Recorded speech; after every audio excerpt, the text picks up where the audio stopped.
At this year's Esports World Cup, we're bringing you all the games you love, all the coverage you crave.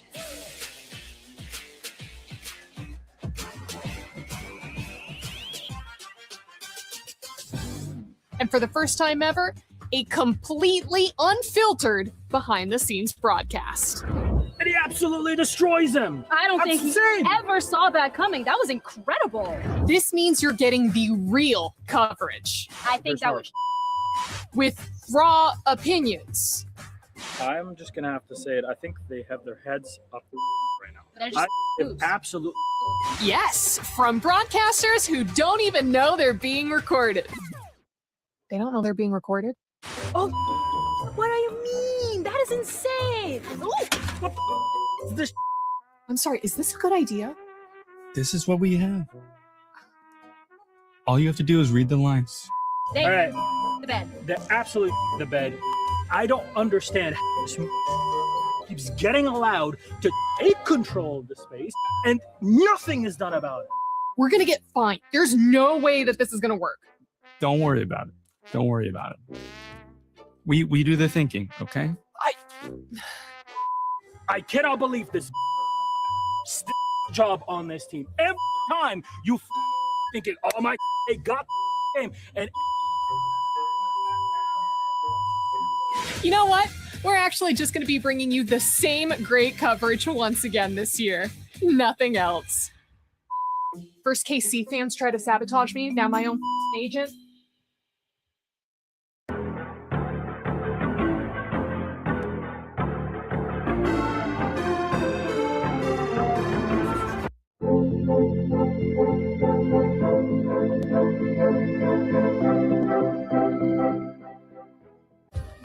Play is in our DNA. Whenever we let it out, it becomes our superpower. Now imagine an entire city being built to supercharge it. Kadir City, powered by Play.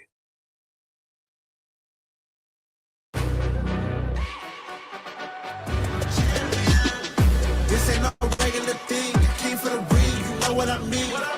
You see my name in the lights, better get right, I'm champion.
He can come in here and play my game.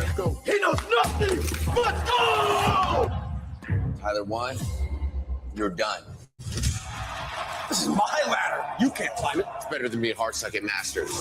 You're going too far now. Your eyes buggy. Your elbows ashy. Is that airline? That's an L airline. Somebody better hold me. Okay, yeah. Do something then. Raw energy. Blow the house down.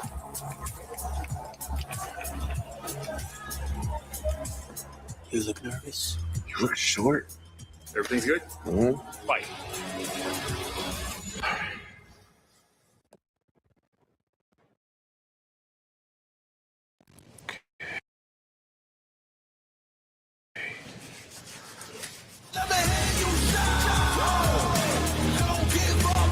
Do you really need the wraps?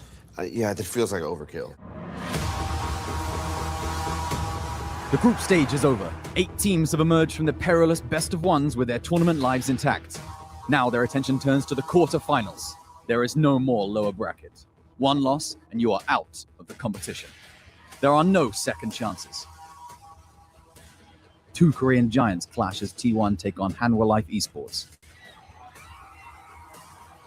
Title defenders Gen G must make it past JD Gaming.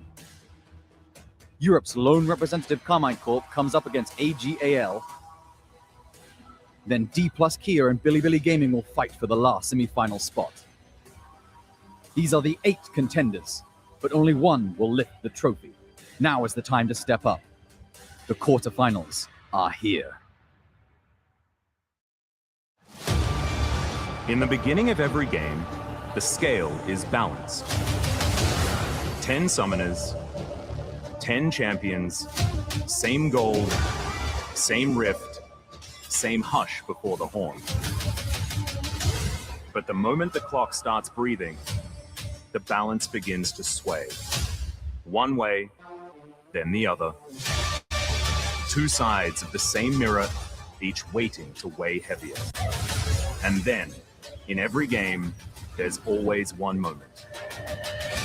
One decision. One extra weight lands.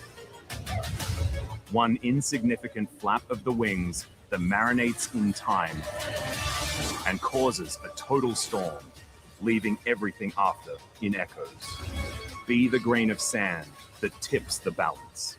그래도 뭐 이것저것 준비한 게 많긴 하니까 다양한 조합을 보여드릴 수 있도록 열심히 더 해보겠습니다. 그냥 어떤 상대가 오더라도 이길 수 있다는 생각으로 경기할 생각입니다.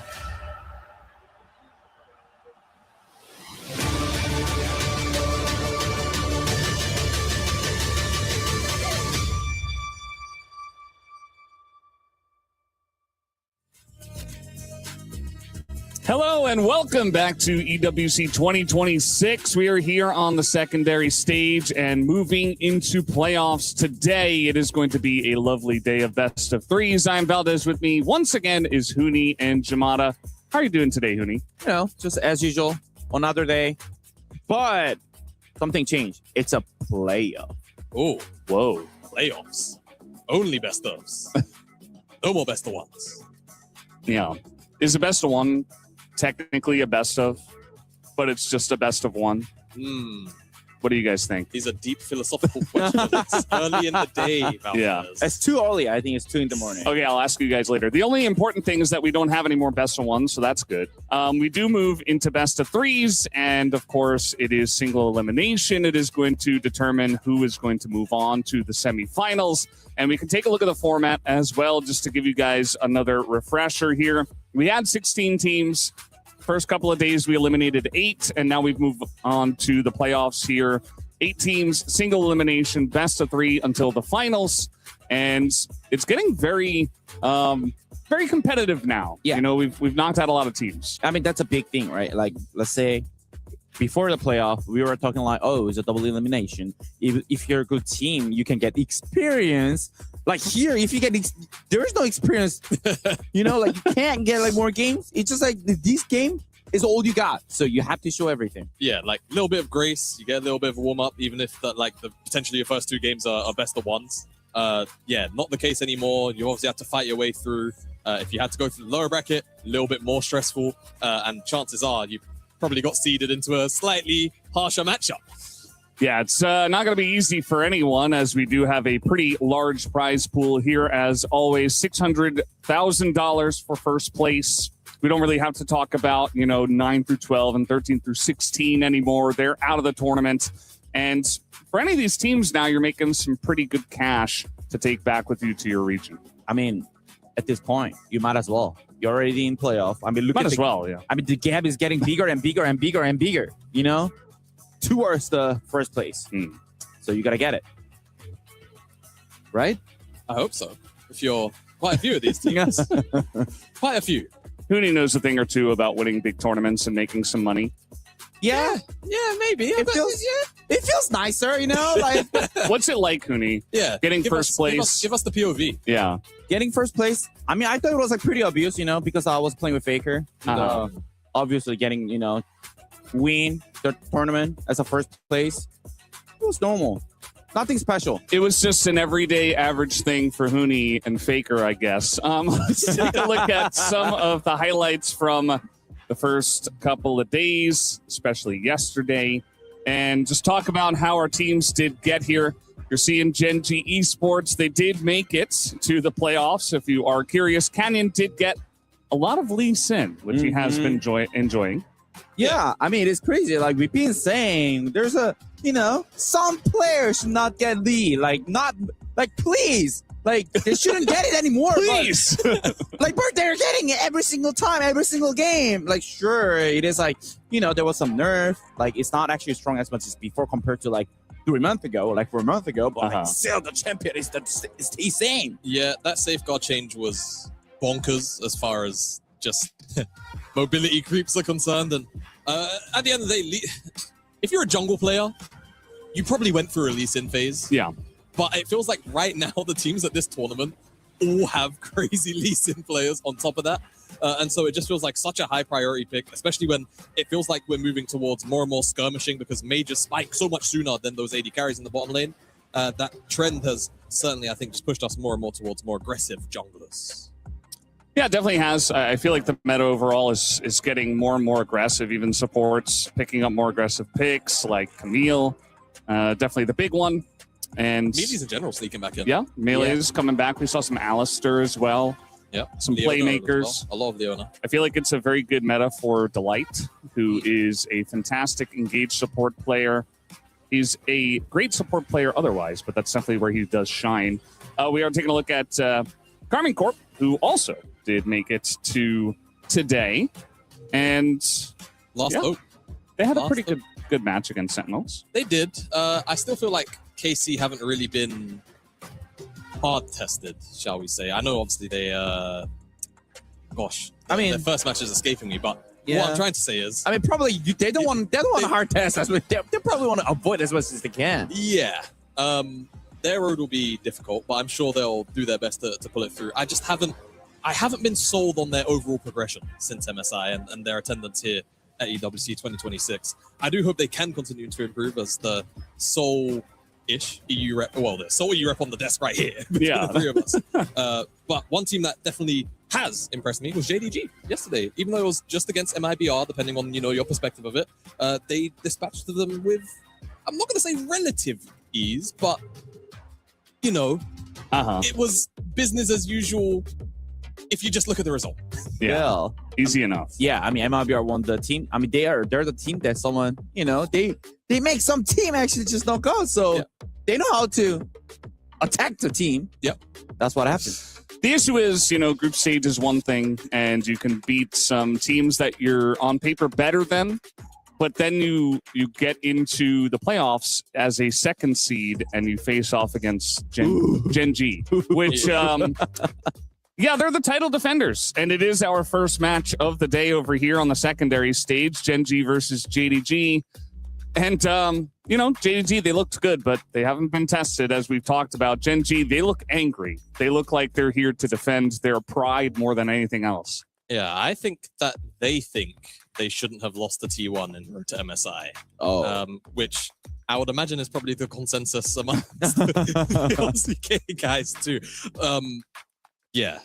This meta as well, it seems like they're adapting relatively well. I think that the most important thing is this Duro and Canyon link up looking a lot better here compared to obviously a few months before MSI 2, and that's the necessity right now as a team. You need that to be ticking. Yeah, but also you have to kind of, take away, as you mentioned, kind of the T1, the series, like, it was huge favor for Gen G. Yeah. But, like, it was, like, big upset, so they have to be careful. So, guys, here on the secondary stage at the Qiddiya City Battlegrounds, we are going to have Gen G Esports up against JDG, and then we will have D plus Kia up against Bilibili Gaming. D plus Kia looking very strong, actually. Able to win yesterday against G2 in a 2-0 fashion, if I'm remembering that correctly. Smooth.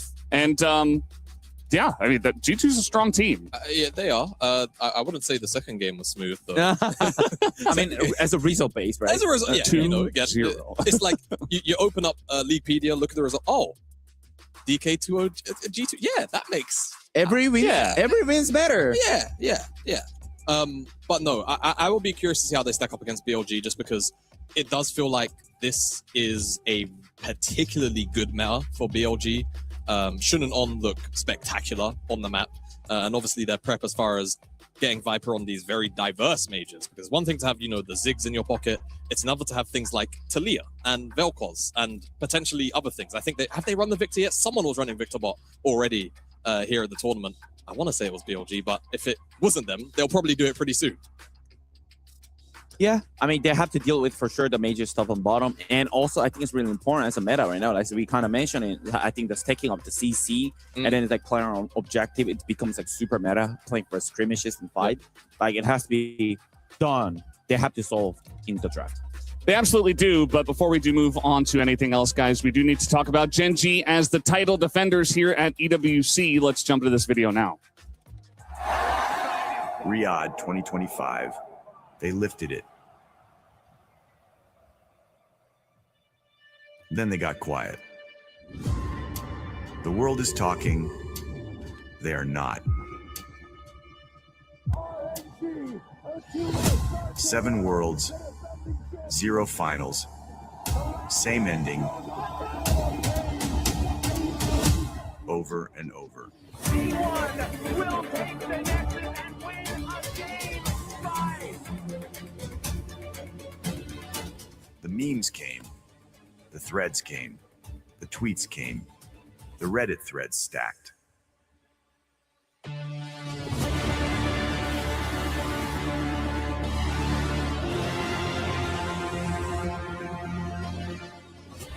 밸류가 밀린다던가 게임의 흐름이 답답하며 조금 더 초조해져서 무리하게 되는 경향이 있는 것 같아요.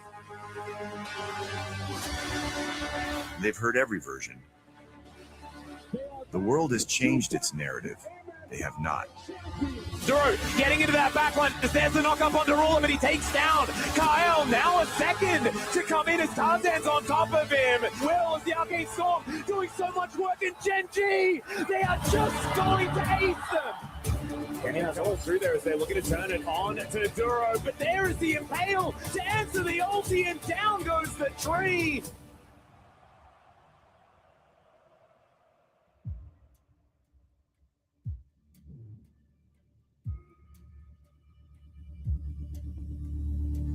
사람들의 입을 막을 수는 없어도 실력으로 화제를 바꾸면 된다.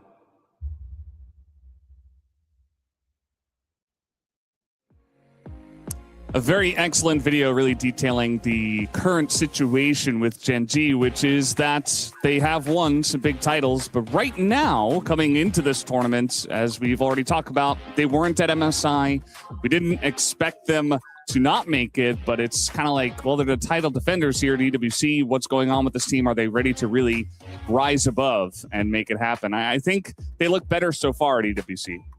Yeah, I mean, 100%. And also, I think there's so many, I think the time that they can actually, like they rebuild like their structure, because like they did kind of, I wouldn't say like failure, right? Like it's just like for sure they still got clearly 3rd place in LCK. I mean, in LCK is really stacked up. It's pretty good, yeah. It's really good enough to actually beat the international, the teams. So I wouldn't really worry about like just be yourself. Yeah, and not only that, I think what a lot of people tend to oversee or kind of forget is this team's expectations are high because they've set them that high, Yeah. right? Through their own gameplay, through their own records. I mean, what was the ridiculous game score thing? It was like they dropped 3 individual games in like 60 or something stupid like that. Yeah, It was. They have some crazy regular season records where they just don't lose. Yeah. And it's different from other top teams like T1 or HLE who oftentimes drop games in best of threes. Gen G aren't really the team that do that, but this year is definitely different. Yeah. They haven't made that record this year. No, exactly. And I think that's a big part of the reason why people are concerned, people are worried. But I think at the end of the day, all great teams wobble. That's just the fact of the matter. And I think this is why it's so surprising, because Gen G have shown a level of consistency which it's alien-like. We haven't really seen many other teams historically ever do what Gen G did domestically in terms of that level of consistency. So now on this bounce back, you see them play against stronger teams now, obviously coming over from the LPL and JDG. This is where you want to see them actually retake some of that strength and consistency back in their play. Well, I mean, I've done 18-0, so. You know what it's like. You know what it's like. It's all about Hooney here on this desk. You know? Can you give us, like a little breakdown of what it feels like to be that good? Nah, let's talk about the JDG. They're waiting for us. Yeah, JDG, I think that there is a lot on their plate. And the fact that it's just one best of 3 it's difficult, right? You don't have a lot of room to make a bunch of stuff happen. So curious to see how they are going to do, as it looks like we're almost ready to hop onto the stage, and we're going to have to throw it over to our casters in just a moment to break down this series. Gen G up against JDG. Same thing for Gen G. It's one best of 3. Who knows? Are they going to be ready to go? Are they going to be on form today against a very strong LPL team? We'll have to wait and see. As our casters are ready, let's throw it over to Initialize and Pike. Very much, Desk. As ever, it is a pleasure to be here on the mic with Pike. We've got ourselves some killer matchups today, do we not? Gen G versus JDG, LCK versus LPL. It's always a killer matchup. Oh, look, killer is going to be the right word because it is quarterfinals. You lose here, it's going to be a bit of a disaster. But still, Gen G, they've been looking so good. We have to hope that they can adjust to this meta a little bit stronger and start being a bit more aggressive, in my opinion. But still, I think they've got it in them. Let's see if JDG is up to the challenge, though, as it is 2 Titan teams about to battle it out on the Rift. Indeed, and I think both of these teams, having both been to first stand, then ran into a few teething problems in spring. They weren't quite as dominant as we have known they can be. Gen G in particular were going on win rates last year. They were practically undefeated. They were undefeated for months even in game score, never mind match score. And then this year, things just became that little less consistent in the spring. They've had a bit of time off, had a bit of chance to figure out what's going wrong. And again, it wasn't a lot. They were still making good runs, but can they do it here at EWC with that extra prep time? I think that's such a big thing as well. We've sort of talked about it a couple of days ago, is just going from tournament to tournament, jumping left, right, time zones as well. It can affect you as a person, not just a player, especially at this level. So having that extra bit of time, a little bit of downtime is going to do you so much good. Bit of R&R, you might even say. Hit the day spa, see what's going to be possible. So they might be coming in with some fresh eyes, fresh hands, and maybe able to bring it to the grand finals, you might even say. That's the hope, right? And again, this is one of those things where when you are going from tournament to tournament, your actual ability to sit down and go, hey, these things are going a little wrong. How are we fixing them? How much time are they going to fix? Is a very difficult thing. Gen G and JDG have had that little bit of that time. They've come in looking very strong into EWC. Unfortunately for each other, they are now facing off here in the quarterfinals, and one of them ain't going any further. Draft has already begun. Gen G lock in the Galio-Jarvan combo, but they gave up an Orianna to do so. Yeah, and there's still quite a few options there. Like the Nocturne is actually up, so this is a champion that does pair very nicely. You do see the Ziggs. It was JDG that did pick up that first pick phase, but it was Gen G locking in blue side as they did win too. So looking at the Ziggs, they might be locking the Camille here too. Maybe even a Leona could be a good option, but I think the Camille so aggressive, and I love it with this Orianna pick. And it's great with the Ziggs as well because you lock someone in with that ultimate to prevent them from escaping. The Ziggs is also just fine farming by himself. So you can go and roam around as that Camille and not care too much about it. And as you can see it there, they are definitely going to lock it in because the other side is you give it up to Duro, you get Camille, Galio, Jarvan as a combo, which maybe a touch too much. Yeah, and I still like the Galio here. It does do really well into the Orianna. You can go a little bit of that damage, but you can also go the tank out route, and you can go for a Hollows and see if you can just clear those waves and start making those heroes entrances across the map. And now you add in another global in the Shen, and it does feel like Shen has been something of a, I don't want to say necessarily say answer. There's the words I was looking for in English. But you can respond to a Camille play by pressing R. Your ability to put down a Spirit's Refuge is actually a really good way of invalidating a fair amount of that Camille burst. We have started to see some of our support say, hey, this is how I'm going to deal with the Camille. You roam very well. You add in that extra global, and that can be a potent tool in its own right. Second phase of bans coming on through, though. And of course, Gen.G are going to look at Junge's champion pool and saying, hey, how many Orianna ball carriers can we remove? Neferi is very strong, and I imagine something like the Nocturne will not be far behind.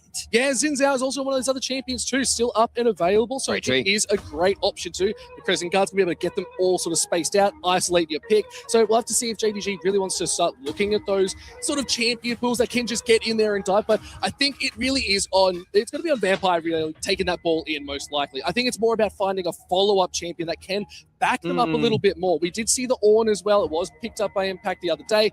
Now it's about finding the right matchup in the top side that's going to ease off that pressure so they do have the ability to just go in. Look, for Gen.G, the go buttons are there. Jarvan, Galio, Shen, very, very dangerous. You've got the first punch. You need something to fill the shot glass that Jarvan's putting on down. Few options still available for obvious reasons, but I'm imagining Ruler will be tasked with a fair amount of the damage profile here. We're also imagining the Shen is going support. Theoretically, Keen could lock it top as well, so a little bit of flexibility there to consider. You see the Vayne ban there, just in case, suggests they might be looking at something like a Gnar for Xiaoshu. He's also a big Renekton player. For my money, he is the best Renekton, or Renekton is his best champion, up there with Bin as the best Renektons in the LPL. Nocturne does get banned, again, not entirely a surprise. This would theoretically flex a Shen to the top side, though. Oh, but they are now looking at the Jhin as well. So seeing that Seraphine, we did see it again yesterday. It was Pays in T1, running that quite well, letting a great encore here, there, and everywhere. So seeing this in the AP carry mode, I do like it. I think it's going to really facilitate the team fight that it is Gen.G putting around. It needs to get online pretty quickly, though. Got to get that Blackfire Torch quick smart so you can start doing that burn damage. Yeah, and again, we just need to wait and see exactly where it does end up, because you're right, we have started to see AP carry again. But with the Shen there's still a world where you throw the Shen top, you throw the Seraphine into the support, and obviously with the way that flexibility is available, makes things a bit spicy. Adding in a bit more damage now are JDG in between the Ziggs and the Jace, and to a lesser extent the Orianna. Your poke is disgusting. Sure, you can burst someone out inside that Camille ult, but you can also just sit at 2 screens away and keep hitting those Q buttons. Yeah, no, it's definitely a bit hard, but you do have a little bit of that sustain too. Like, you can't forget that Seraphine's going to keep you a little bit healthy, some good shields here, there, and everywhere. But okay, the Trundle being picked up here as well. Now for the jungle, what do you make of that? So it makes the Galio, the Shen, lesser extent the Jarvan, have a bit of a tough time with it. Your ability to make aggressive plays is now largely predicated on Vampire having a very good game. He's the one that can consistently go forwards.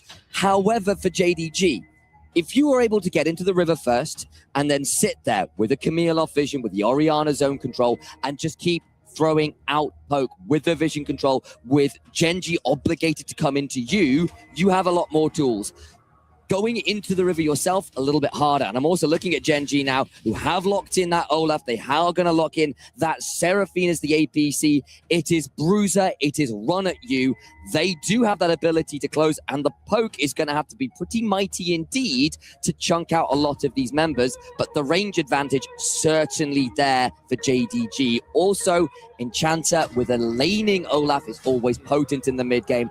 Back when Olaf was last met in the jungle, Olaf Lulu, Olaf Seraphine, great combination. Works very well here as well. I just really like what Gen.G's decided to do. It's protect the president. They need to keep this Seraphine alive. If they're not dealing this damage, if they're going to let Olaf be that front line, just charge into the back line too, they need to be very careful of where they're positioning in these team fights. If they don't, if one gets caught out, they're still going to get blown up. It's not just the poke they have to be worried about. It's where they are positioning in these team fights, and they need to be in the right place at the right time, or they're just going to get caught.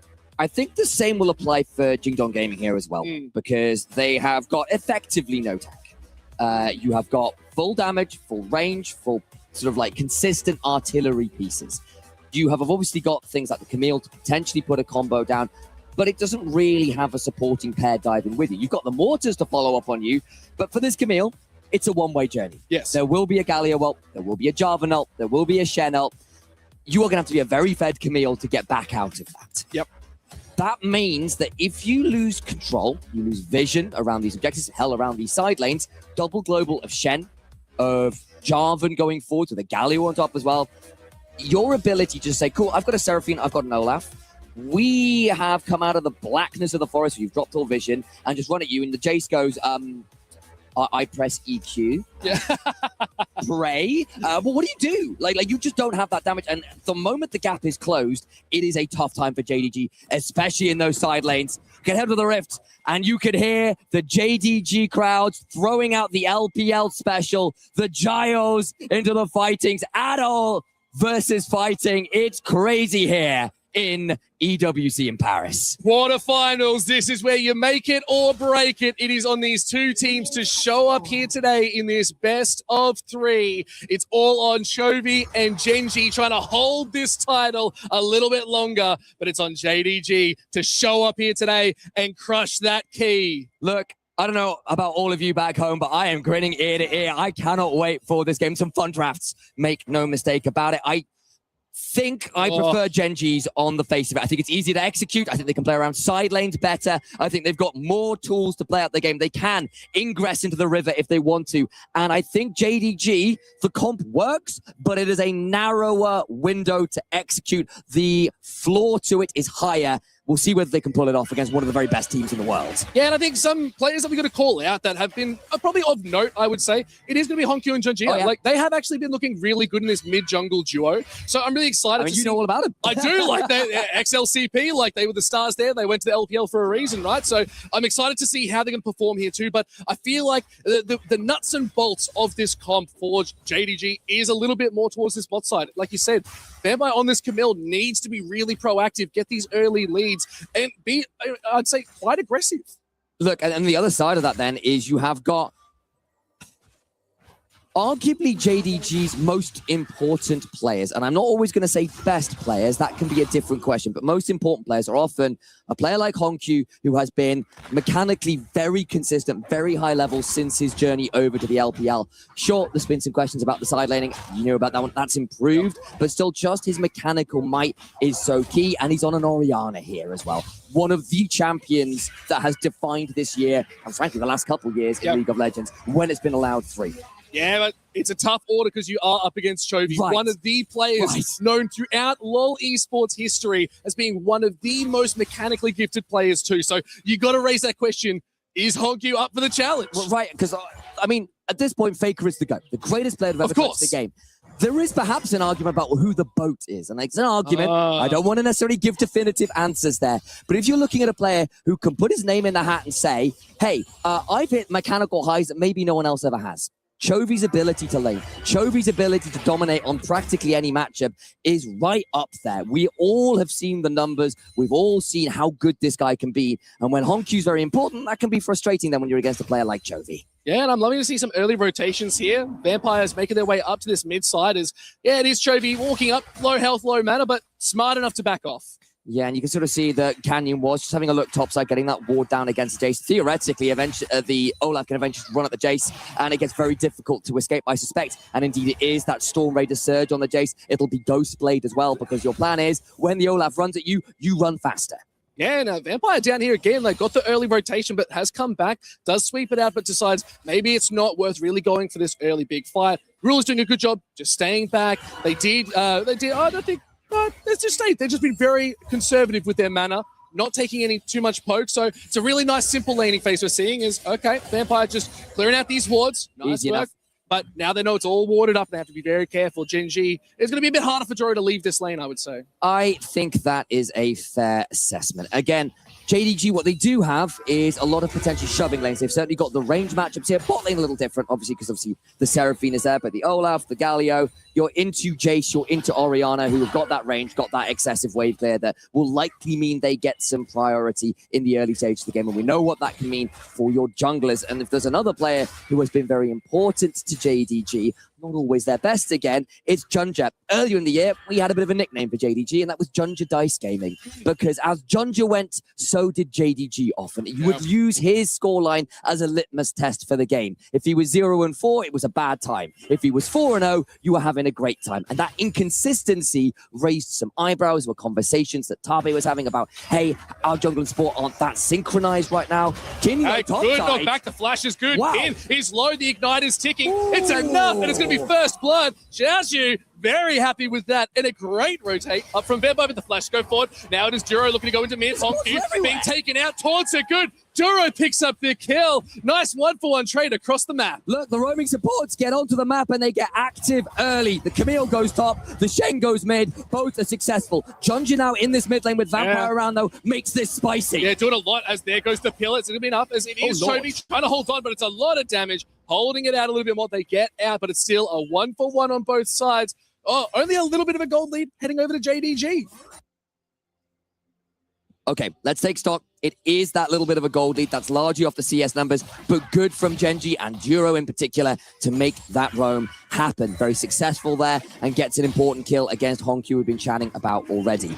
Vampire also very, very happy with this early start on the Camille. Dragon's happening as we speak about it for JDG. The Canyon's around. Yeah, there's the flag, but is the Dragon going to be there? Is this a spot? He's stolen! Canyon, happy with this one, might have lost his life for it, but a flash over the wall gets them to safety, and the Canyon diff might be coming in. It's an early drag to Genji. Oh, hang on, there's a bit of a chunk onto Honku here. Oh, as well. The shockwave is good. The taunt is still there. Just locked up. There's not much you can do. But oh no, Honku survives. The potion keeps them thrilling up, and nice plays out of JDG to hold on. Vampire's going to have to try and clear out the wave as Chovy just walked beyond the turret and said, if you walk up here to hit these minions, I will just cue you with the Winds of War and you will die. So that's still going to be something back there for Genji, but we'll have a look at this play topside as our observers have given us the cinematic death sequence for Keen. It's always my favorite, especially when you get such a play like that. Beautiful knockback after the flash, and there it is. Vampire on the line secures it. So really good there. It is going to be a little bit easier for Xiaoxu in this top side as well with that first blood, but gold is still fairly even, same with the CS, so Keen's never really out of these games. No, it's not. And again, Keen being down the double summoners kind of sucks a little bit, but he's even enough in CS, and eventually you will hit a point where your ghost is up faster than Jace's flash, and there is that ability to look for those all-ins, especially because one of Jace's big tools is that ability to knock your way in the melee form and get out to safety. Not that simple as yet, because of course once you hit the level 6 you can't do that. Steel caps will help with the chunking. Of course, on the other side, once Xiaoxu gets that Ghost Blade, between that and the acceleration gate and the Storm Raider Surge, you should be able to get that move speed differential. The worry becomes in those extended long lanes, you get hit by too many of those undertows and you aren't quick enough anymore to escape a ghosting, ulting Olaf. No, and I'm loving these slight lane rotations as well, as we see our bot side moving up to top and vice versa. So good to see that they're trying to move around the map, and really good work. Keen able to hold that wave just a little bit longer, keeps them a little bit up in tempo too. So we'll have to see if Genji can start to claw a little bit of his goal back, as gold's still dead even. Still 1 kill to 1 kill, but a dragon up and Void Grubs in 10 seconds. Yeah, it is, and I just looked down at the mid lane, and Chovy is Chovy, isn't he? He's managed to pick himself up a 10 CS, largely off the full court fact, of course, that Honku ended up chunked out, died that one time. There's a second gank on in there, but it's still giving this Galio a good starting point for the game. Let's move a look towards that top side. The Grubs are being started by Canyon. I'm not really seeing a contest here from JDG as it stands. No, this is great, honestly. Canyon being very aggressive, got the dragon, so that was the steal that we were hoping to see, but now Chovy being caught out as two members going forward. Genji, double taunt is good, but knocked up the pillar, disabled it. Genji is still taking. Chovy likes those odds, but still, Xiaoxu picking up the kill. Hey, you're in a 2v1, you'll take the kill as you go, but you are still going to lose the wave, so JDG not unhappy either. Canyon now mid, though. Honku, without the flash, needs to get running fast. Yeah, has the shockwave available, but not much mana to back up. So Honku might have just been bitten off a little bit too much, and Ruler picks up the kill. Genji, they're coming online. Ruler by name, ruler by nature. He's missing a crown here, and he'd like to retain it here for EWC. But look at this bot lane play again. Chovy gets the double taunt, and the turret shots do a lot of work. The pillar was a nice idea, but it's not enough to confirm an escape there, a clean kill, and so it does go to that 1-for-1. Chovy will take what he can get from that, frankly. Yeah, now we're starting to see a little bit of gold swinging just in the top side too. It's a 1.2k gold lead for Xiaoxu. So this Jace is definitely going to start hurting as we head towards this mid game. It's only 9 minutes, but you can just imagine some of these shock blasts are going to hurt just a little bit too much. So you're going to be very careful. If you get caught unawares or caught in some vision, you're going to get blasted. So, Xiaoxu topside got himself a nominal gold lead because he's got those 2 kills. That's not nominal. That's a significant gold. It's a nominal CS lead, is what I want to say. But those 2 kills have got him to that Ghost Blade early. And this is one of those matchups that if it goes wrong for the Jace, there isn't a lot of coming back because the Olaf just runs you down every time. If you do get ahead, though, you can keep the Olaf at distance. You can keep chunking him out. Sure, Olaf is good at low HP, but he still has to commit to the all-in at some point. That's a lot harder now from the position that Keen is in. The problem is the rest of the map isn't exactly in a shining spot for Gen G. And frankly, for me, it's their composition as a whole later on that will prove to be very dangerous because the Death Ball is diabolical. Oh, Terminal, yeah. Galio with a Seraphine ult flying on top, Olaf running at you with all those speeds up and a Shen on top of him. That's going to get really annoying to try and keep distance from as JDG. Again, as it's starting to slow down just a little bit more now that the objectives are off the board. 20 seconds to that dragon that is going to be up. We'll have to see where the priority is going to be. Is you're getting some good deep vision out of JDG in the bot side jungle of Gen G. So they're definitely trying to track out where Canyon's going to be so they can find where they're going to be trying to make that proactive play or potentially even look for another steal. Yeah, and again, now that these level 6s are through, you've got to be very, very careful, I think, as JDG, because any move you do make has the potential of having a Galio turn up on you. Jura's halfway to level 6, so doesn't quite have that. Okay. A bit of a play from Chovy against double taunt. Oh, and it's going to be good. It's Hongq. Maybe look for a little bit more. Shockwave starts. Hextech Ultimatum is even better, but Chovy has the habit. Gets cancelled out the hero's entrance. Ignites Sigma Duro picked up Vampire. Hongq doesn't have much left in the tank. Canyon picking up kills, and it's a 2-for-1. All right, congratulations, you got Chovy, but at what cost? Gen G were there to defend their mid lane and ensure he died dearly. You get the mid laner.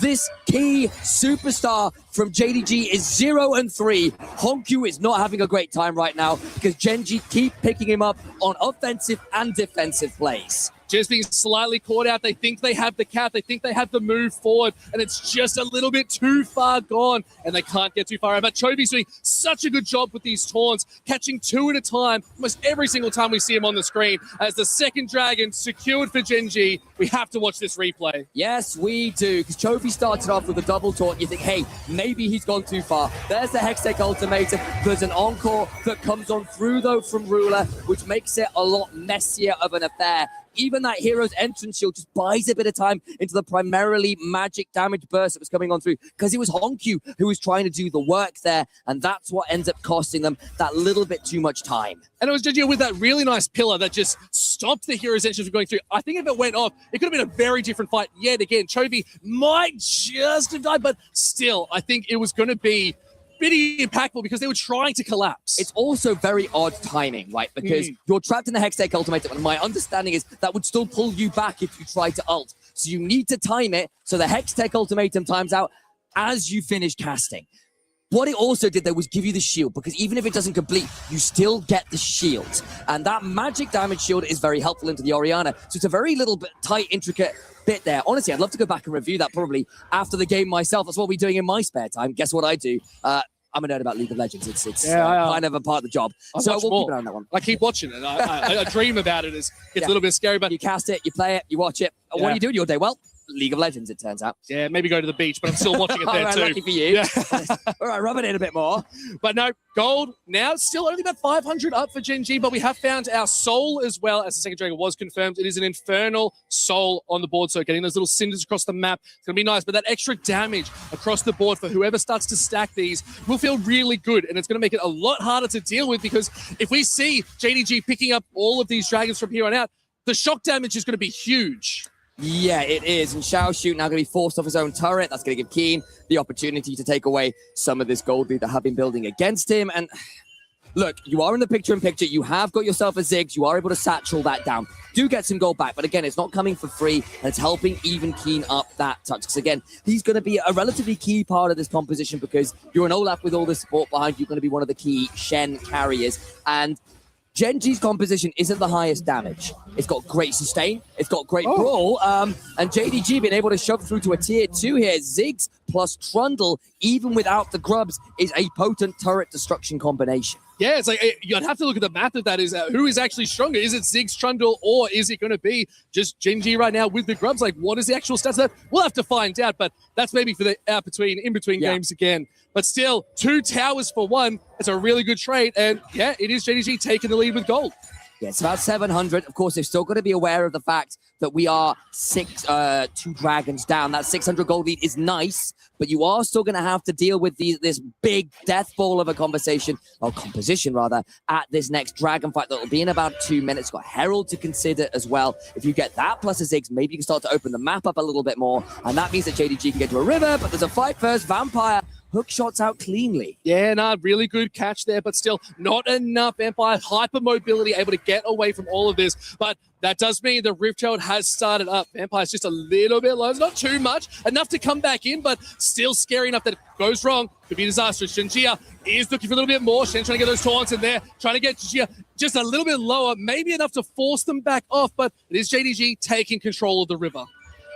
That it is. They get the chunk. They don't get too much more. The wards are there for JDG, and it's red sides, their ability to throw out poke with a Ziggs, with theoretically a Jace. I'll note that Keen has got the shove right now. Makes it a bit tricky. Juro eating a fair amount of damage. Herald down to half. Yeah, it's going to be a little bit of a fight, but see the TP's now coming in. We do want to see Chovy joining this fight, and maybe that's enough to say, okay, we've got the TP out. Maybe we just have to give. Yeah, you saw Jun just went towards that bot side. He's going for the Raptors. They're going for mid lane. They've got the Trundle and the Ziggs. He's got a Trinity Force to Dream. They can't quite satchel it, though. Keen around looking for the undertow. Yeah, let's see if they can take this fight. It's the Flash Cataclysm. Hero's Entrance is going to catch Hong Q. Where's the Encore to follow up? Ruler has the damage. It's all a little bit too much for JDG. They catch 1 with a Rift Herald on top and a really nice pick. The damage is just getting worse. Look at Gala.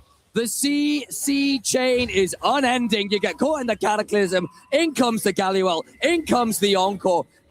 It's not the highest damage necessarily, but it's a squishy comp for the side of JDG, and they get taken down. And we talked about the snap potential of JDG. What about the snap potential of Gen G? That was lightning fast. The Flash Cataclysm just locks them in, and when you don't have anything up, where do you go? Look, you've got a composition that full sends really well. The issue that I was noting for JDG was, hey, what happens if the distance does get closed?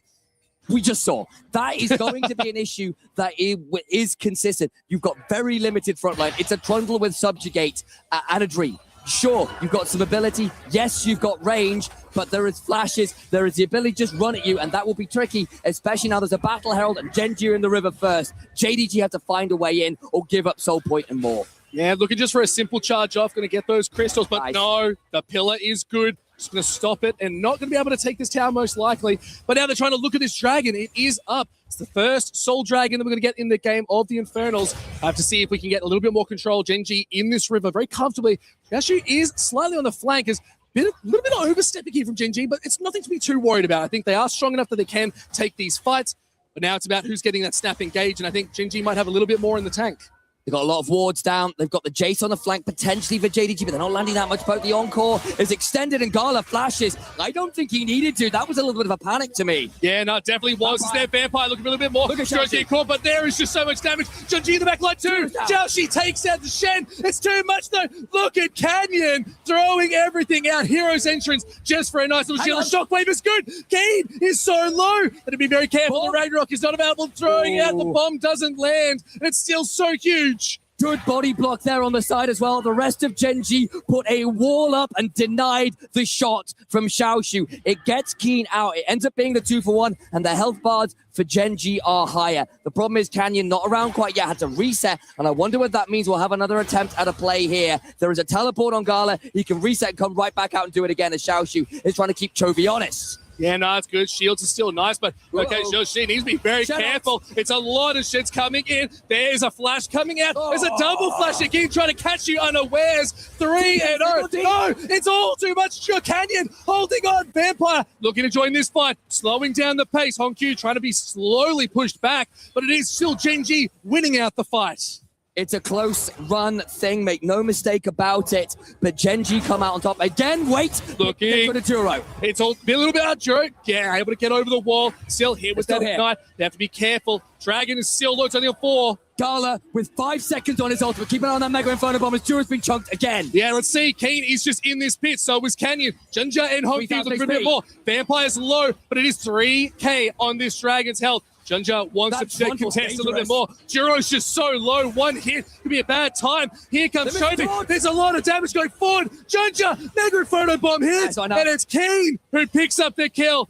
Jungler down, and they can turn back to the Dragon. Sole point for Genji. They thought maybe with the subjugate, Jungler could just stand there with the Ziggs behind. It wasn't enough. They've jumped onto Chovy, but he's got enough to get out there. He's got a Storm Raider Surge and an Abyssal Mask. He's out and in a phenomenal position with the rest of Genji. They have Soul Point, and we are seeing the issues with JDG's composition. If they have to fight their way into the river, there is so much HP to get through, and the Encore, and the Galio, and the Taunt, and the list goes on. The CC chain is difficult, and if you have to get into melee range to get through those choke points, things get tricky. We'll look at the replay because it's going to be an extended one. This is Chovy at the second play, fighting with Xiaoshu, and a ult comes in from Juro, who had that from the last fight. Gets to jump on the Jace, and that's a significant portion of your damage just dead. Things got a little dicey though, because Chovy was low.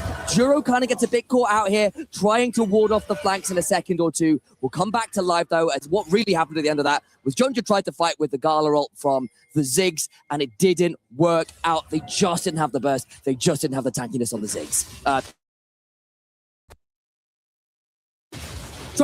That's the one I'm looking for. That's the one. No, but that's okay. Because now they're looking for a dive here. It's a bit. Oh, Xiaoshu really not having a good time. They got those early kills. The Encore doesn't land, but Vampire doesn't have far to go. Has to flash. They're going to be able to take this one underneath our Hextech ultimatum. Is good, but not enough. He's feeling kind of numb. He's caught in that undertow. I'll leave the Linkin Park references alone, but alas, Vampire is still dead. You can miss all of the abilities you like. The moment the slows land, you flashed away. There's nowhere for you to go. The hookshot's nowhere near short enough for cooldown to escape from there. Keen's going to get a turret off, and the gold lead begins to balloon for Genji. Yeah, and you got to look at his top side as well. We saw it was those 2 kills. Xiaoshu looking really comfortable in this early game.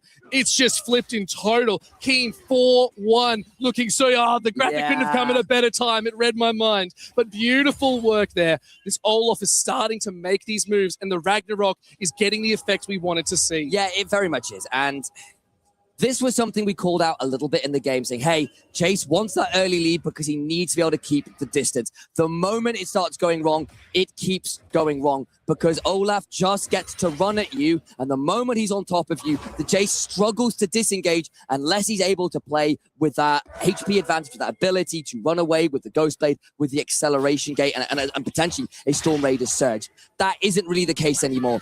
And of course, you start to look towards these side lane plays. You've got double globals and a lot of ability to dive. What does a Jace do to survive under his turret against the combined might of a Genji dive? Honestly, I don't think there's a lot you can do. Not be there, frankly. Yeah, just pick your place to be. Maybe under a tower isn't the safest place to be. Maybe you need to have a couple of friends with you. And they tried to bring Vampire down, right? But it just wasn't enough. And you're hitting the point now that with a Ragnarok and a Hex Plate, this Olaf will nearly always, for every play, have that ability to go CCMU. Yeah, it's going to be very hard to get through, but still, as the tankiness is going to start building up, they're now looking to get that a little bit of magic resist so they can survive the onslaught that is the Ziggs and the Orianna. So I like the itemization here as Canyon trying to be a little bit sneaky. Have to be careful as Flag Drag still available. Junja is there. Hero's Entrance on the back. Cataclysm keeps them locked in, but the damage just really isn't there. But no, it's Chovy. There's the Encore. Flash has come out. Look at Keen on the backside in between 2 towers trying to take on Xiaoxi, but the tower in mid picked up by Genji. Very cleanly done. And again, they can't even fight if they're in Raptor camps at this point. Any fight has a global, has a teleport, and at this point, because Genji are ahead enough, sure, you've gone for more of a bruiser, more of a high tank, high CC composition. You've got enough damage at this point that they're squishy. Behind members, frankly, of JDG do not have enough stats in the bag to be able to fight this out. It was always a risky composition to my mind. They are not able to hold the artillery line. They are not able to control the map. That means there is no vision advantage and things get tricky. And that will be important because in 40 seconds, Infernal Soul, oh boy. That is where the damage really starts to kick in. Doesn't matter what kind of champion you're playing, tank, mage, AD carry, it does not matter. You'll be doing a lot of damage. Right, keep an eye on these items. You've at least got a Shadow Flame for Gala. You've at least got a Rocket Belt and the Muramana transformation for Xiaoxu. 2 items on your carries for JDG. The problem is you look at Ruler, there's an Imperial Mandate to match Chovies. You have still got those half items to full item completions ahead. Arm Guard as well for this Galio. Yeah, and Duro might have been caught out. Hextech Ultimatum does come down. Jinja is here. She has to try to get a little bit more, is trying to survive just a little bit more of this onslaught, but they are very tanky still. And the thing is, he can reset and he's still got the ult. He can get back in that global, bring it right back in his Chovy. Oh, doesn't land. It's just a little bit unawares. To see if Chovy's able to go back in and do a little bit more, but Taunt is now on cooldown, so you have to be careful as this fight is going to brew. The thing is, the poke can now start to be dangerous. Watch the skill shots come out. It will be the Mortar Brigade trying to fire out the artillery. Can they lock it in? Genji ceding a little bit of control here. Yeah, really nice to see that they are just sort of whittling their way into the river. The vision control is still there. They have a little bit more. They have the scuttle picked up. Now they're trying to do a little bit more, but look at the flank angle. Look at Canyon. The steal is possible. Look at Ruler, as you noted as well. They're trying to split things up. Vampire warding off the Jarvan. Yeah, they're waiting for someone to make the clutch play, but there it is. There's the flag and drag. Jinja gone. Duro picks up the kill. Jungle around. It's a free soul if ever I've seen it. And Gen G are looking really strong. Look, you can see what JDG's comp is trying to do. Sit there and poke and whittle people down so that when the full send happens from JDG, or Genji rather, they don't have the HP to make it work. The poke doesn't land, the damage isn't there. Junja's forced to enter the pit, and he doesn't leave alive. It gives Soul, it gives Baron, it's likely giving game to Genji, the defending EWC champs. They're holding on to that key with their dear life, and you know what? They don't have to hold on very hard at all. Baron secured 26 minutes into the game, and they're looking to make a victory march here, probably in every single lane. Look, there's more games to play. JDG can go back to the drawing board. They can play again. It's not done yet, but game one at the very least is looking all but over for Genji. The gold graph was even enough, but we had some concerns about, hey, is this gold realistically going to be enough? You needed to get ahead and stay ahead and not give up something like Soul Point and the river control that came with it, with a composition like this. It is proving too much, and now with all of these items, this death ball online with all the globals, it is so easy to play the map wide and focus simultaneously, frankly. That's it. You can already see that it's a 1-3-1. You do have Chovy down on the spot side. If Keen was up at the top, but now they're sort of starting to look to go back into this mid. They want to start taking these towers a little bit faster. You have the Baron. You can leave some cannons there. They're going to do a lot of damage as it goes forward. But this is where the gold is really going to start snowballing, because tower tier 2 in mid, tier 2 in bot. They're taking simultaneously. Now it's about taking these inhibs and getting these supers online. The engine continues to grind away at JDG's options. Duro into the base, and he's uncaring of what JDG can offer. Sure, you can pull the trigger, but on who? And who do you blow up in time before the Galio ult is there, before the Shen ult is there? They're trying onto Keen. Yeah, they're looking as they've got 3 members looking for it, but the Ragnarok is good. Flash comes out, Hero's entrance. 3 members come in. Cataclysm, Taunt. It's a bit too much for JDG. They tried to be proactive, but they couldn't. Oh, could have been a flip. He was low, but it's not enough. They still have the minions. They're still moving forward. They took the bot in here, and now Vampire trying to hold on. Could not suck enough blood to stay alive. And now they're looking at the Nexus. Gen G looking exceptional in K1 of this best of 3, and they want that title run. They can't even get a kill with the fountain. It just doesn't work out for Jing Dong Gaming this time around. Genji, EWC winners in 25, continuing their journey, at least in game 1 here in 2026. And here in France, they're eating good tonight with these games. Bon appetit! There is some truly delicious gameplay here. The crowds are ecstatic, and it's only game 1 of the day. There is so much more to come. Oh, and I'm loving it. The way that Genji are feeling back on form, they're looking strong, they're being calculated, they're waiting for their moments, and they're being proactive as much as they can. They're just looking so sharp. It feels like we're starting to see a revitalized Gen G from the times where they were absolutely on point. Well, again, when we came into this game, we were talking about, hey, both of these teams had some issues to work on coming out of spring where they weren't at their potential domineering best. We know the ceilings of these teams. Hell, for Gen G, it's winning EWC. They did that just last year. This is a game where they managed to come back and make it work, looking very strong with a bruiser-heavy composition. Fortunately for us, it's not just us who break it down. Desk, can you take it from here?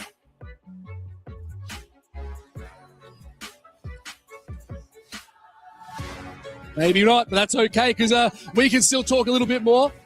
But you know what? Maybe we can throw it. Let's send it over to Des. Des, how are you feeling after that first game? You know, guys, I'm from the LCK, and I watched Gen G just absolutely tear JDG apart, but I saw that composition, and I just kind of wanted to puke. It was disgusting. Like, this should be almost illegal. They get everything, and there's nothing that JDG can do. They don't have enough damage early on in the game. It snowballs so quickly in these team fights, and the team fighting of this comp, I mean, you just can't do enough. Yeah, I mean, in the game, like, I think it was like right play. Like in Gen G team competition, like I would say only weak downside is like if Olaf is behind. Yeah, like that's the only way. But like Olaf was chilling. Sure, they kill Olaf once on top like all the game, but they couldn't actually slow ball like through the top lane. That means like you can't. There's no like actually counterplay. These team comps are gonna be so solid, and it's like just use a Seraphine ulti to get like there's a 4 melee champion that can use a Seraphine ulti, and they can't. It's nearly un-team fightable. Yeah, I'm just surprised we don't see the Shen more often into the Camille as well, because I feel like so much of this composition from JDG is built on wanting to try and shut down the Olaf, try and play through side lanes with the Camille and the Trundle, and that's how you snowball into actually being able to contest team fights. But the Shen shuts that down so effectively early on because it's just pretty easy to match Camille in lane, so the trades never really open up for her to start, leaving the map of either being super detrimental to the AD carry, or in this case, obviously the APC, and then there's just the mid game. The Stand United makes it so hard to actually pick off a single target, or you turn Olaf into the submarine who can't get CC'd, and you're just, just next day delivering your Shen on top of what was really kill one of these 3 carries, and there isn't enough damage to kill anyone on Gen G. Yeah, I mean, these numbers in the bottom left don't matter at all. No. Like, we could just erase that. We're like, okay, yeah, cool. You did some damage to some health bars that immediately got healed up. Gala, he got an Oblivion Orb, didn't matter. Maybe if they get ahead in lanes, they shut down the Olaf, kind of like the things you guys are saying. Maybe the Ziggs or the Orianna gets pretty fed, and they're able to like kind of tear through one of these frontliners before they get all that backup. Sure, maybe, but that did not happen here. No, exactly. And I think the issue is it is exactly what you just said. They have to build a lead realistically. They put Olaf behind once, like Huni said, not going back up there again to just like play through that lane. A bit of a crime, and I understand it's difficult, especially if once Duo hits level 6, but there just had to be something that wasn't sit on our hands, lose all the Drakes. Well, one of the Drakes got stolen, fair play Canyon, but effectively lose all the Drakes and then lose in peace. It felt like there wasn't much of a plan once whatever plan A was fell through. Yeah. The jungle gap was a lot huge. It was disgusting for Gen G side. Yeah, I mean, Gen G are playing really well, and they're drafting quite well as well. So, taking game number 1 here, the best of 3, only one more to move on to the semifinals. We'll have to see what happens in game 2 after the break.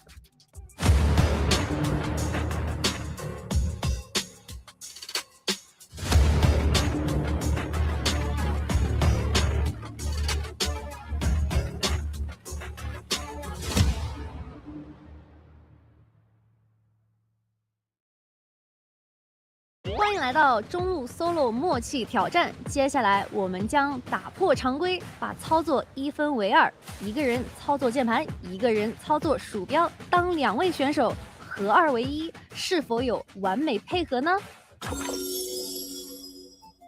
好了，你们自己决定规则就行，咱们就开始。规则吗？先开了。你 D 上还是 F 上你？我是 D 上，我是 D 上。你玩啥了？那个感觉，这感觉很难的，一定要选上路啊！狗熊吧，这个应该的。这个吧，这个我没玩过，你还指挥我？我只是走路。这个吧，啊，干什么？干那个呀，兄弟，你别动，你先点完行不行？我有点急了。别，好了。哎，这个吧。这个。那我选了。你先点不完啊！就这个。啊，天幕都不用换吗？带啥？把闪电换了呀？看你要换成点燃吗？屏障吗？换什么？虚弱点火都来了。行了。雪球。啊，雪球对不对了？你这什么？这什么英雄啊？看大面，我来看怎么是熊啊？还有传送门。好，来啊！要不要咬他一口？别，他随便打。你那个紫哈，我先冰，先咬他一口。给他。拉扯一下。哇！哎，放喝药啊！许多。咬得到吗？咬不到。没事 ，A 兵。别让他吃线啊，他没意了。全动救一下啊！开 Q。别，不能开到。咬他。往前。哇，兄弟！快移动啊！然后很细节啊。越了呀，之前。哎，改了吗？改了呢。那你玩给我这个。等一下啦，你不要急啊。秒了。直接秒了吗？来，你7到3。哎，学校。别，先对的。压抑。完了。完了。我们还玩吗？不用啊。再来一把吗？怎么选这种没有操作的英雄啊？没有啊，不是我按虚弱，你一直不点，你知道吗？你不是你要左键放虚弱？你要跟我说啊！我一直按虚弱，你要指挥我。换个英雄。这个。啊，有没有简单点的英雄啊？哎，这个虚弱点火。来，又虚弱点火吗？飞机。这是什么加持？哇，还是把它当狗溜？没事，就这样吧。你对着他。来，锁屏。来，我直接先。不要往后，我玩那个。拉扯，再来一下。哎，我技能按的还可以。哎，直接往前走，往前。哎，这什么啊？来。对。许多。走啊！快！拉扯，走啦！往前走。往前。没有，他也没说。往前。你别这样往前走啊！你别这样啊！走。你看，别站住！挂点人！兄弟，你不是你让我挂点人？你挂呀！不是你要鼠标左键点的呀？我点了呀。不是你要按点火呀？我按了，我一直在按。真的假的？对，你要左键。我感觉有 bug 呀，没有，我放在他身上了呀，我鼠标放在那没动。没有，你放上没用，好像要那个。别说了，GG。你好像左键挂点火。真的假的？还要我左键挂点火吗？就像你是左键挂的点火吗？不是哎，你要测试吧。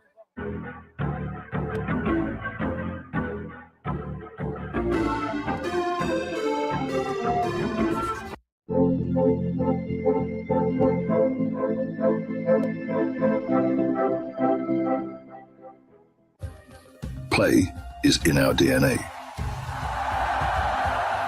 Whenever we let it out, it becomes our superpower.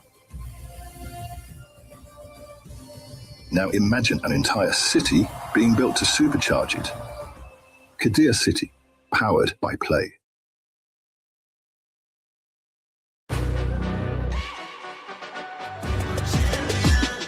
This ain't no regular thing. I came for the ring, you know what I mean. You see my name in the lights, better get right, champion.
Hello and welcome back to EWC 2026. We're here on the secondary stream in the midst of a best of 3 between Gen G and JDG. And so far, Gen G have pulled out the most disgusting composition I've seen in a while, with Olaf and Shen and Seraphine, Galio, and J4 Olaf. J4. Yeah, there you go.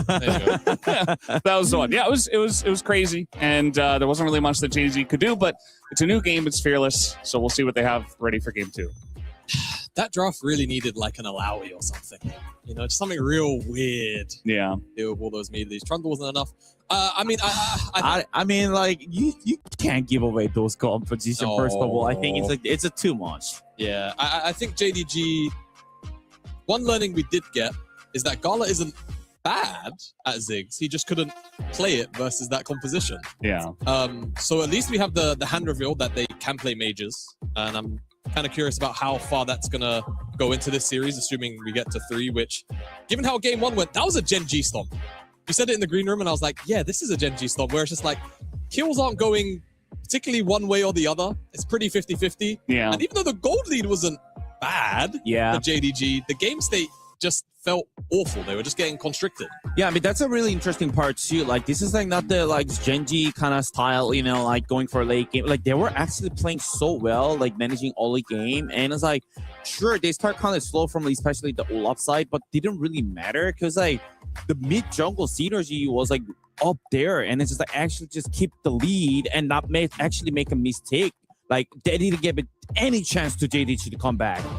Yeah, absolutely. I mean, I remember Gen G was up 500 gold, like basically nothing. And I'm like, wow, they're crushing them. And then I looked at the gold and I'm like, wait, it's basically even, but it didn't feel even at all. So the draft needs to be really different for game number 2. And I'm sure that Jingdong Gaming know about that as well.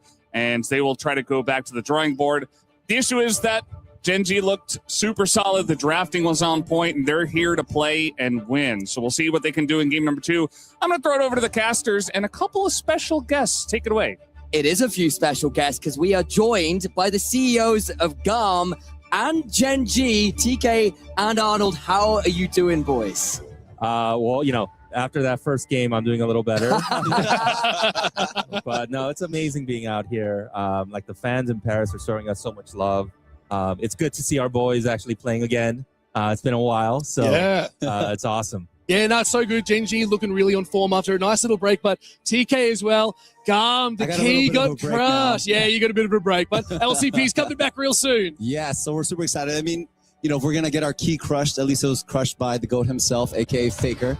So, but, you know, we're still here. We're going to hang out. We're going to enjoy. We're going to be rooting on Gen G as we hope they repeat as EWC champions. I mean, for you, Arnold, we were chatting a little bit before this. Like, it's very rare that Gen G ever get time off. You guys win so much. It's kind of a bit weird. Like, hang on, we had time to actually look at other teams and prep for a tournament with a bit more space for once in the org's existence. You know, actually, that's a good point. One of the things that was really new for us was, you know, we were scrimming all throughout MSI. Yeah. And we could kind of see a draft and see a tournament from outside in. And that was just so helpful for us, right? It's a little hard now that like all the like changes that we made, we have to kind of like do it live at a really important tournament. But, you know, I think that was something that that we're excited to kind of show like a new form and kind of like a new Gen G, and just, you know, really adapt. And you know, at the end of the day, like other teams got better and we need to get better too. Yeah, no, absolutely. I think another side I want to talk about, and it's not just the players that are looking so good as we do enter into draft, but it's also the esports collaboration that we're getting from Gen G and GARM as well. Like, you guys have been doing some really cool stuff out there. And TK, I might pass to you. Like, how are you finding working with such a fantastic org like Gen G and GARM looking so good doing it too? Yeah. Well, I mean, there's so many fans in Vietnam that just love Gen G. So we've, you know, me and Arnold have had some banter over the years, have some fun. I've broken into the Gen G HQ in Korea on several occasions, but it's been a lot of fun to just be able to do that and bring that to the fans in Vietnam. So we just did a watch party together.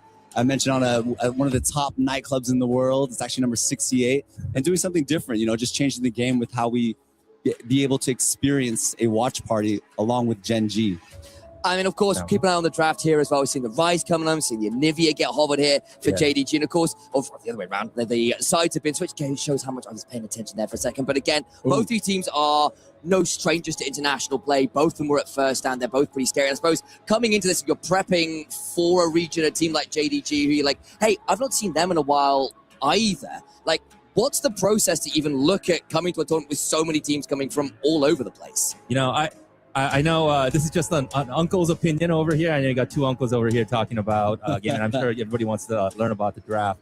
But, you know, from my side, you know, we really wanted to like really study drafts and really push ourselves to have a new strategy around it. And we want to try to like really start showing it throughout the whole season and really show that like, hey, you know what, we have to, at this point with this new meta, we have to be so much more flexible. Yeah. And, you know, especially, you know, looking towards like growing and getting better at it every day. Because I think everyone's still figuring out this meta. Yeah, and I think that's a big thing. We can already see as well now that we get into the draft a little bit more and we're seeing the picks come in. We're seeing the Rise. We're seeing the Nocturne picked up for JDG. Gen.G now looking in that Anivia and the Ezreal, so that Anivia being that nice little flex. And I think that's one of those good things is you talked about the flexibility of your players and being able to play these unique picks that might not be like Anivia's always been that mid laner. Now we're seeing it in the top side. We're seeing it sort of flex around. How would you say the boys are actually feeling picking up these new skills that they have to learn for these champions? You know, I think it was really good for both the players and the coaches to have kind of like that reality check of like, hey, you know what? We really have to show a little bit of unpredictability.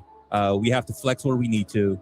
And you can kind of see that, you know, at least in game one and here too, like you can kind of see the approach that we're having. I don't want to reveal too much. No. You have to be very careful. It's like, whoops, the CEO said this. I think that's what's for you as well, TK. Like, as you're coming into a competition like this, you're going, hey, all of these champions are being flexed everywhere. What can you do as kind of like heading up an organization to set your players up for success? Because suddenly they're being asked to do some pretty crazy things. They're coming into a tournament that's asking you to fly across the world. There's so many other games happening simultaneously. It's a massive event. Like, what do you do to set your players up for success? I mean, at the end of the day, for us, when we're flying, we want to try to take care of their health, right? And making sure that they're in a good state and they're having, you know, they're not jet lagged. And how do we just make sure that they're the best version of themselves when they step onto the floor? So all the draft stuff, I'm going to leave that to our head coaches. But with everything else related to the health mindset, I'm always going to help them to try to level up the energy and level up their mood so that they can focus in what they got to do. All right, well, we might close it off with one final question for both of you. It's like, if there's a champion you'd like to see come back into the meta, what champion would you like it to be? So, TK, who would you like as champion? You know what? I am not quite sure who I would say, actually. So okay. I'm going to have to throw this one to Arnold. Arnold? Oh, very good. There you go. I was a Shaco one trick. No! So I've never seen it. Get him off! Play with Gen.G. So one of these days, you know, whether it's as a support or whether it's, you know, top or jungle somewhere, that'd be amazing. All right, so Canyon, you've heard here first. You need to be careful. Bring out the Shaco soon. Yeah. But no, guys. That's the contract re-signing there. It's in a little hidden passage. Well, we might leave it there, guys. Thank you so much for jumping on. We'll get back into this draft so we can give the viewers at home the great EWC 2026 experience. Thank you all so much for jumping out. Have a fantastic rest of your time here. And guys, come check them out. They are going to be watching, and have a great day. Let's go. Gen.G 2-0. Come on. Well, that was pretty cool. That was really fun to have these two come on. They are such characters. They're so willing to show why they love esports, why they love this game, and why they are here in the first place, right? And it's pretty cool to have them come chat about all of this stuff. We'll have to lock into draft at this point because we're into the second phase and we're about to round things out. Yeah, and if I see a Shaco, I'll lose my mind. That's no. If Arnold has forced that, I would genuinely lose my mind. But we're here. We're so close to the end. We had an awesome chat. Let's just break down what we've got locked in and where they're going to be going. So we do see it is the Rise, Nocturne, Rumble, Xayah, Rakan. Such a strong staple bot lane has been locked in for JDG. So some good safety, nice rotations. But Gen.G, they're looking to mix things up ever so slightly as they do have the Anivia, Ezreal, the Ambassador being locked in, Wukong, and the Nico support. So when we saw that Rise come on in, it was a pretty easy Anivia round. It has been used into the Rise pretty consistently. For a while, it was the Cassiopeia, but that's already been banned, and the Anivia does just fine. Between that and the Nico, your ability set up with a Cyclone as well, you can look for very aggressive team fights with a significant amount of burst. I do think these drafts are somewhat more even. Honestly, looking at JDG here, with the fact that you've got the double global of the Nocturne and the Rizal, very good team fighting as well, with a lot of zone control. Equalizer, feathers coming back and forth with that E from the Xayah as well. The Rise in the Rune Prison. I do think this one looks a lot simpler for JDG to execute than we saw last time, and I'm expecting, at least from draft, a touch more even of a matchup. Yeah, no, I really like it. I think top lanes where there's going to be a lot of that focus too. The Ambessa, especially for Keen, is very aggressive. They're going to be trying to push this tempo, but you're into a rumble. The flamethrower is going to hurt, so if you overstep a little bit too much, you can just get chased out, but luckily those dashes are pretty short cooldown. We'll have to see how that's going to look for them, but if you had to pick right now, who do you think's got this? I still think I favor Genji, partly because I think the Anivia is going to be a little bit of a kingmaker here. Wall for the Xayah is something you can't just Featherstorm out of. You are relatively short range as a Xayah. You're great with people coming into you, and there's a lot of that. There's the Wukongs and the Ambessas and Eco coming forwards as well. But Ezreal and Anivia can just choose to sit a bit further back. The Rise simultaneously doesn't have a great matchup into the Anivia post a certain point as well. And then again, it's that slight lack of range that I think Genji, if they are playing as they were in that first game, which is to say well, could just use that range advantage and that zone control to make the Xayah and the Rise suffer a little bit. It's still a lot more even, and you still have to go into some pretty nasty zones from JDG. And I think JDG, on the other side of that, I'm going to give them some props too. I think the Rumble and the Rise is going to be really strong mid-late. If they come online and they're not really too affected in this early game, they're going to do a really good job and get a lot of damage off in these team fights. As long as they can get that locked down, Khan's going to get those little entrances. It could spell a little bit of disaster for the pick potential. I just love behind us, hearing the gyros, hearing the fightings. Add oil is the phrase from the JDG fans. It is something from motorsport, and it is so cool to hear it live, for me at least in the first place. We've got the Korean chants as well. It's so cool to see this rivalry live on stage, defending EWC winners from 2025 Genji. Again, not the easiest spring split. They didn't go to MSI, which was a bit of a shock for an organization that has been so dominant there. Bit of a fight over the level 1 Raptors. Yeah, no, I don't think too much going to be here. They're just trying to fight it out, but this is going to start delaying a little bit of extra tempo for these junglers that want to try and get that level 6 spike. Chovy got junked pretty low, but hasn't lost the egg. You are fighting a knockdown level 1. This is spicy. It's going to be enough as Canyon looking to go back in. Oh, boy. Chovy is low. The egg goes down. Canyon's low, so Oh, no. JDG, do a good job. Flashes go forward. Oh, First God. blood to Gala. They can take the egg too. It's a double going through. It could be a triple as well. Duro's trying to run away, keeping Ruler out, but it's just disastrous here. Gala going forward once more. Triple kill for Gala at 1.5 minutes. Absolute debacle. A debacle's one way of putting it. It's a catastrophe for Gen B. It could not have gone worse. Nocturne is the level 1 jungler at the minute. The level 6 spike I don't care about. No one in the eastern regions cares about that right now. I exaggerate a bit for comic effect. But one of the major reasons you lock the Nocturne in is because you win the level 4 or not. Level 1 Raptor fights. Egg gone from Chovy. Dead. You've got a kill onto Canyon. Flash blown as well. Duro dies and all of the kills went to Gala. He's not had an easy spring split. He's going to have a damn well easier time here in game 2 with that incredible start. Especially going up a player like Ruler, that is just going to be that ease of execution, be able to move forward, farm a little bit better. You can already see getting the boots, a dagger, and a cull. So getting that early stacking online is going to be really nice. That injection of gold as it gets down to 0 is going to be absolutely huge. Let's watch this back because it was fights split up so hard, and Chovy just sort of struggling into Honkyu. Deathfire touch. Eventually, the Anivia does well into the Rise. Early on, it's a lot more even, and the moment the egg goes down, Canyon just doesn't have a tool. He's a Wukong. He's got very limited ways to get out. They don't punish the Nocturne, who gets to go through multiple passes. Those Umbra blades are disgusting. Gala is here, free firing the entire time. You're there with Rakan. They get to start with some seriously potent abilities and pick up all of the kills. It could not have gone worse. Chovy, yeah, he's up, what? 3 gold there, but he's down the egg. He's done a very rough time. We're going to see some of these resets. Hell, look at Gala gone back for boots, dagger, and a cull already. Yeah, look, it's a tall order. 770 gold lead just on Gala after that extended fight. But now we're back in laning phase, a little bit more control. I think it really is on Chovy here to try and keep Hongkyu in the lane because there was that huge sort of health and mana differences. Another good knock-up ruler. I'm going to land those arcane shifts into the Mystic shot is always nice to see. But now forcing them back, forcing them to retreat into base gives Genji a little bit more space in this bot lane. Yeah, and I just also want to keep an eye on some of the jungle pathing here. You can see Junja is understandably ahead of the curve right now.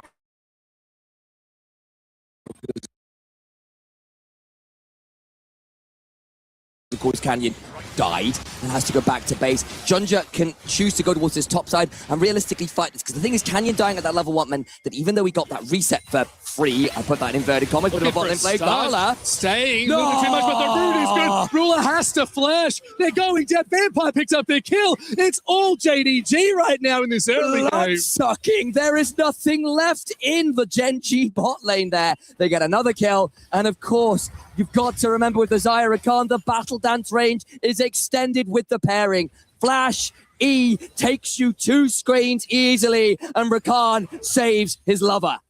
Oh, look, and we can just watch this back. Duro being proactive and saying, okay, Gala stayed. It's a huge wave. It's getting the lockdown, holding on. But Arcane shifting forward back towards the wall is not the place you want to be as this Ezreal. Trying to get out there, burning the flash is not good. Compare this to last game. Compared how controlled, how confident Genji were. The game plan could not have gone more wrong. You can tear it up, you can throw it in the shredder, you can set it on fire. A bit like the wave there. It's done. They should have just played Shaco. Maybe that's the plan for game 3. We'll see where that all ends up. But of course, this has now led to JDG with a very strong early gold lead. It's put Junja well ahead of the races. He's not even backed yet, so this will at least be the tunneler plus the longsword. He is so potent right now. Keen's going to go towards a Hex Drink as well, but you are into double AP, double Deathfire touch laner, so that makes sense in that regard. But I think Genji's game plan is going to be a lot harder to execute from this kind of deficit this early, because that gold lead for me is only going to balloon from this point, because it's just going to be behind that 10-20 seconds on the map, and a lot of that punish will go to Canyon, who's on a jungler like Wukong that wants the first item, and it's an expensive one, plus the level 6. Yeah, no, absolutely. See, Junja is down in this bot side too, only level 5, so it doesn't have that paranoia online to really make these strong cross-map plays. But now just getting vision over the dragon. First objective on the board, it is a mountain, so a little bit of extra tankiness, a little bit of shielding, not going to be too bad for either side. But as the game has started to slow down at the 6-minute mark, we'll have to see where the priority is. And you're right, it is so much on Canyon now. We did see that fantastic first dragon steal in game 1. We might have to be seeing it again. And if Canyon's got the hands, I think they can pull that off. It will be... It's going to be challenging, right? Because the scaling is good from Genji. We've seen what Ezreal's can do at 3 items, especially in a game where you outrange and have that ability to dance around with good arcane shifts and good ability haste, reduced cooldowns, right? That's key. We talked about the Anivia and how that zone control of the walls can be frustrating for champions like Xayah, champions like Ryze. The problem is with things like the Nocturne, with things like that Ryze being able to get out on the map a little earlier, you've got that ability to turn the lights off, look for a Realm Warp flank, and suddenly that ability to hold that distance ain't quite so simple. Yeah, and big props right now to Vampire, 100% kill participation, even in the early game. I don't like to see Rakan ever with those sort of numbers on the board. It's not a great sign. No, because their ability to move around the map and disrupt a play with the quickness is going to be so big, especially for the likes of an Ambessa who wants to be in these fights and getting slowed down. Same with the Wukong. Taking Canyon out of these fights is going to be so massive. And with this deficit, still struggling to get these items online, it's going to be a little bit easier to secure the early game. And look, as a personal point of... I don't know how I want to phrase this. This is a personal thing with League.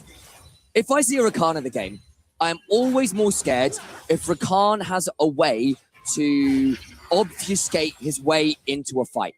with the E specifically, that battle dance. Something like a Wukong where you can jump to an invisible Wukong. Something like a Nocturne with the lights out where you can use that to cover a flank or to E to the Nocturne mid-flight and then use the W and the R to engage makes him so much more unpredictable. We are in a game with Realm Warps, with Nocturnes, and a Rakan that is now going to be ahead of the curve and out on the map with vision control. That makes him so much more dangerous. Yeah, now we're hit the 8-minute mark. Void Grubs are up. Level 7 for Junjia. So we're going to be seeing a lot of lights going out, and there it is. Speak about it. Go straight onto the backside. Heal is good. It's going to be enough as the fear is nice. Duro's just gone. Equalizer. Junjia able to pick it up. The equalizer does a lot of damage. Chovy getting cooked. It's fried chicken, but now looking for Junjia going in to try and steal one out. The Cyclones even better. They did pick it up. Canyon returns the kill, but is it going to be enough as the public execution's good? Vampire is still so tanky. They're able to pick up another Void Grub. Canyon over the wall. Surviving the no. The double flashes, triple flashes. It's a lot to deal with. Keen holding the line. Staying alive just too long. The damage is good. Chovy able to lock them down with the crystallize, but they have to get away. Vampire is still here. Level 7 Hong Q might be able to go for it, but still can't get there. Ends up being a 3 for 2. Not bad from Genji at all. Chovy doesn't lose the egg and catches some wonderful late fight stuns. This looked really rough for Genji to begin with a great initial pick on the support, but then they all end up in the Baron pit with a cycloning Wukong, and the flashes that follow get messy because Chovy eventually ends up untouched. This starts again with Duro getting blasted. The equalizer traps you in the pit. You're thinking, great, JDG, this should be yours. But they don't confirm. An egg from Chovy and Cyclone from Canyon is brutal. Yeah, and I love Vampire was actually around the back trying to chase out Duro, but they were already gone. So looking for a slight re-engage flank was so nice because they get back in, but so many flashes. The thing is here, look at Chovy, right? You see the run wall pin from Honky, you think this is great, but just that ability to stay at the edge of the fight and continue to mess with the play means that they get a kill. They probably should never have been donated, so they end up with a slightly losing kill rate, sure, but they get more of the grubs and they get significantly more than they might otherwise have done. Not bad from Gen G. Not bad to hold back, and it is still 7 kills to 2. The gold lead did not change. It's still a 1.5k gold lead to JDG, and it is Junjia going to be able to come over and pick up just one little Void Grub. Not all the mites, but it's something. No, it's not.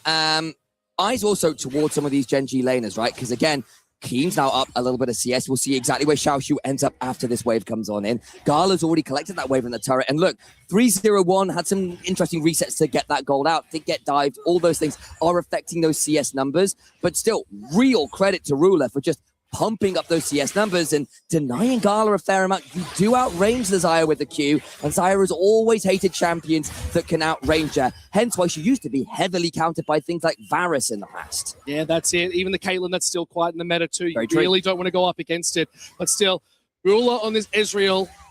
Lots of ones across the board, but still, I have to see if they're able to hold on a little bit longer. Like you said, it's still the very scaling comp that we get out of Gen G. We want to get those items online, and Ruler very close to that Triforce. Yeah, and again, not the Gala's in a bad spot here, make no mistake about it. About to cash in the call, will still be very dangerous, but it is worth giving credit where it's due, and Gen G have done a decent job here of stabilizing what was looking like a very alarming snowball. It's still 1,500 gold lead. It's still JDG in a good position of the game. Mountain Dragon is up, but it's Gen G in the river first. Yeah, it's still the first dragon of the game, funnily enough. So it's been 11 minutes, and neither team's able to get there. A bit too much violence. There's too much fighting across the board, but we love to see that. It's going to be pretty spicy as it goes forward. LCK versus the LPL. Both these two regions love a good scrap. That they do. So, World Quest can begin to get completed. Gen G in the river, as we noted. Do start that dragon and pull off it a little bit nervous, and I think rightly so. Junja's here with the Hex Plate, and of course that level 9, so fully maxed out Q and the R. Dangerous to go in without knowing exactly where the Nocturne is and how ready you are to play. All ultimates are upline and across the board. We are going to see that Ruler's Mirage is going to come back up, but Dragon being controlled by JDG, they're on it now, and they're looking to take it as there was a reset coming out, so looks like it is going to be Gen G just conceding it. Yeah, it should be. Ruler just completed his World Quest as well, so that's kind of giving themselves some lump sums, so that gold lead in bot lane is a lot more nominal. In fact, with the cull about to be cashed in from Ruler as well, I'm imagining that ends up being a lot more even in general. We saw there those World Quests getting completed by Gala as well, and that gold bumping back up again. So I imagine by the time that gold cashes in, Gala will have that 500 or so goldie. Paranoid's got proc. Where are we going? Getting out the lights. Okay, it's just getting out.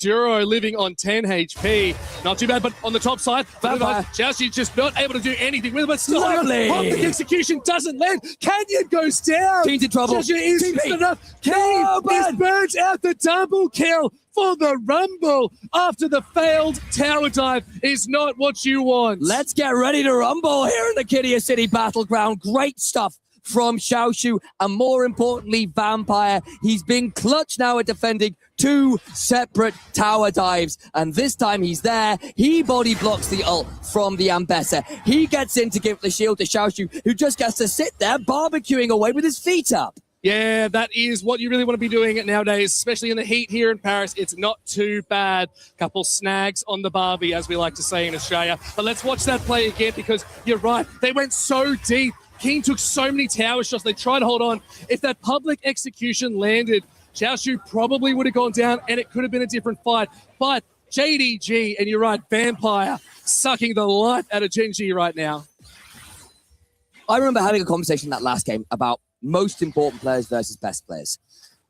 I think Vampire has quietly become one of JDG's very best players, and that's an impressive glow up from a player who was part of a squad that was lovingly named by the community the EDG Doom Squad. They really struggled, and that's putting it kindly. That's putting it in a way that is broadcast friendly.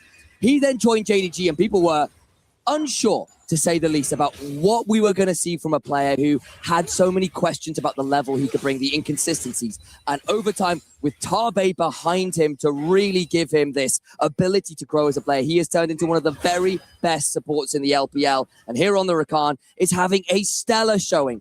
100% KP, involved in all of these fights in critical ways. And you have to give credit to a player who has stuck with it and not let the really tough lows define his highs. But the Realm Orb's coming in. Pop Blossom's going to land onto 2, but I think Duro's just going to get caught out. And it is again, Vampire, still 100% kill participation, right place, right time. Sometimes, folks, you do a little bit of hero building for a player and you get some footage to back it up. Vampire turns up with Honku, and we said if this Rakan starts to slip off vision, it becomes a lot more dangerous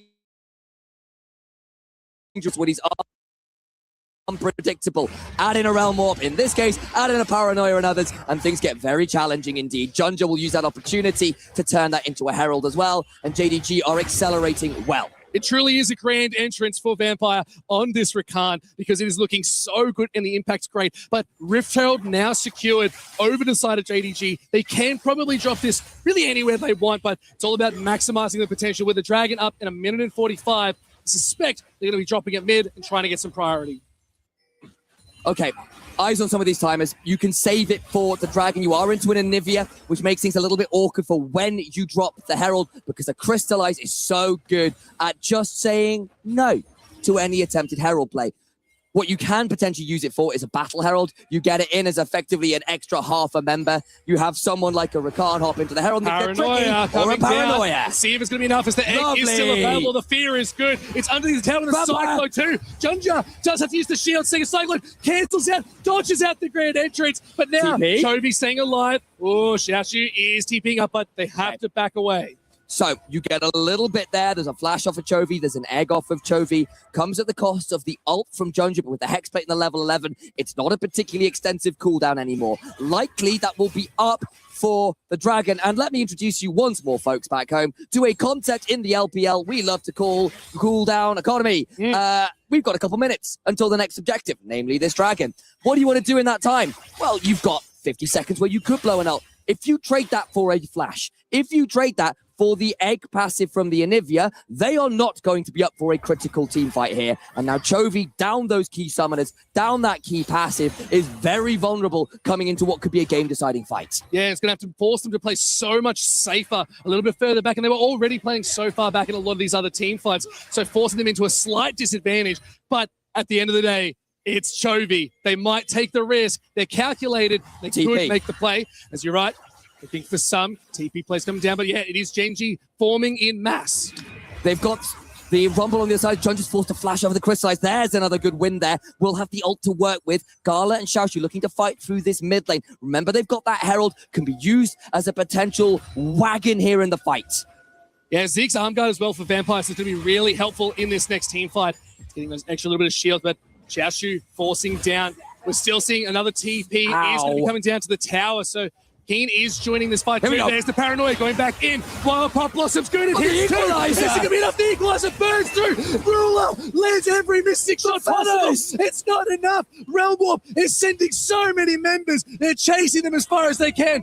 Keen picked up Junjia, but is it enough? It's not. Canyon is running to a tower, and 3 members strong of JDG win out the fight. The Rumble comes away with a triple kill. It is a heat wave here in Paris, and I think it might be Xiaoshu's fault. He is 6-1. You did kill Junja, you did get Vampire. But again, we talked about this. You turn the lights out, and you have this Rakan with a very aggressive build. They all get locked on top of the hottest barbecue of your life.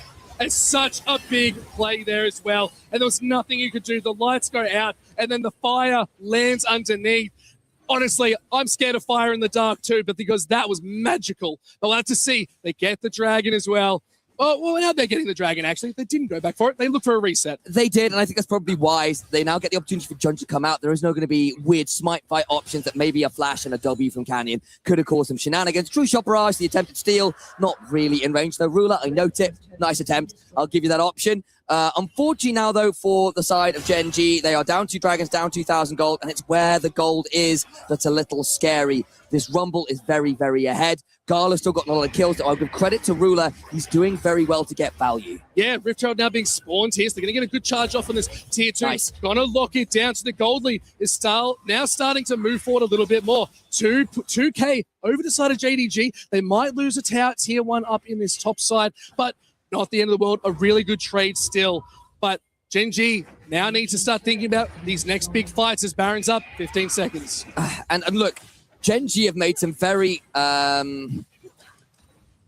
specific decisions here in terms of farm allocation. Keen is being said, look, mate, we need to give this farm to Chovy, and also Canyon, you're going to have some camps stolen away from you, but we might well give some to Ruler, because how do we win this game? The Anivia and the Ezreal need to get back into it. Chovy's now slightly ahead, and despite the triple kill to start this game at level 1, Ruler is up 3240 CS and 800 gold. He is in a great position here. This Muramana transformation's a little late, but it will be here and is building towards what looks to be a Spear of Shojin. You hit that, and these fights get a lot more winnable. It's a 3-item power spike for the Ezreal. You said it at the start of the game. If Ruler's got this lead now, you can only imagine how explosive it could be later on. They're finding great space, along with Chovy as this Anivia, holding that line further. But you're right. Canyon still falling really far behind. They're basically just a cyclone at this point. They're just going to go straight to the grave. It's not what you want, as you want to see that impact. But Junja doing a great job. The lights going out, and they're making the right plays at the exact right time. And again, we'll need to keep an eye on things like Chovy's passive will be up again shortly-ish, but not right now. And there is a window here for JDG to use things like this Rakan and this Nocturne to play towards something like a 6-kill Rumble, hint, or towards Honkyu's getting knocked up by Kuro. It does land. There's public Interrupt, but it gets up to the Vampire, absolutely smurfing that fight, taking Just the too right. good. But is it going to be enough? Xiaoshu drops the equalizer. It burns all 4 members. Feather Storm. It doesn't land as they recall the feathers. But now they're trying to turn it around. But it is Gen G. They're low. They're in danger if they re-engage. But they walk away with their lives. Oh, Vampire. Hats off to this support player. In way of Ambessa ult and denies the follow-up onto Honkyu. The Ambessa ends up an inch away from where she started, and Honkyu gets to run away. Keen puts his hands up in the air and goes, well, guess I die. Oh, look, again, we've said it. Vampire looking so incredibly on form in this game too. You love to see it, especially against this kind of opponent. It's so hard to come back from losing a game 1, but to see JDG playing so incredibly well, not just in team fights, but laning too, is absolutely perfect. Okay, Chovy just ticks over to the 10 stack on the Roe. He's in a good position here, gets him up another level there. Not quite to 15, which is a frustration point, but should still be able to get there in time for this next dragon. Level 16 would have been preferable for the max rank on that Glacial Storm, but frankly, you take what you can get. Eyes also on Ruler. My suspicion is he's going to be donated a wave and a half of multiple lanes here, probably some camps to try and get that Shojin in. They don't want to give Soul Point up to make this playable. The problem is you're looking at something like this Rumble who's likely edging towards something like a Shadow Flame third, and you are really, really nervous about what the damage profile is going to be in this next fight. Yeah, it's smart that Keen went for that Hex Drinker nice and early, but they might need to finish that one off real soon because there is another big fight about to bring. Yeah, everyone's about to reset, get those items online. Is it here? This has to be here for Ruler. He's selling his passive. There it is. Its starting item goes for the Endless Hunger and a Longsword. Okay, so it's decided against a Shojin. Again, I didn't see the Tunneler in there, so realistically it was going to be the Endless Hunger. But what this means is if you are in a fight, your ability to stay in it is significant. Get that kill, get that passive rolling, and you can try and just outlast with your passive to get more Arcane Shift up, to get more healing up and run from there. With that, and of course the Anivia, extended controlled fights are winnable for Gen G. It's not easy position, but it's doable. JDG, the ball is in their core. Make no mistake about it. Oh, it's going to be a tall order still, but now Dragon up in 20 seconds. We'll have to see, as it is going to be JDG getting deep vision control in the topside jungle. We'll have to see as they're going to be moving forward and just trying to map it out. Little note there as well. Honkyu's rower ticked over later. That means he's nearly at level 16. Genji are doing a T1. They're flipping for the Baron. Yeah, but they're on the vision. They know that they're on it. So let's see if they can actually make this play go forward. Chobi's there, does have the egg. Keep that of note. No Honky. Shall shoot, but yeah. What's going to happen? Honky's not there. Realmorph's going to be available. But there's the Paranoia. The lights go out. Equalize is good, but they're shifting away. Featherstorm not going to land. Paranoia. They're going straight back in. It's going to be enough as the Cyclones used a bit of damage going forward, but they get them off the Baron. They do, but it comes at a bit of a cost there, actually. Couple flashes blown. I think I saw that from Xiaoqiu, from Junja, and actually Genji held on to theirs. Those are fairly big wins. The problem is it means they're not in position to fight around this dragon, and that likely means it's JDG's for free.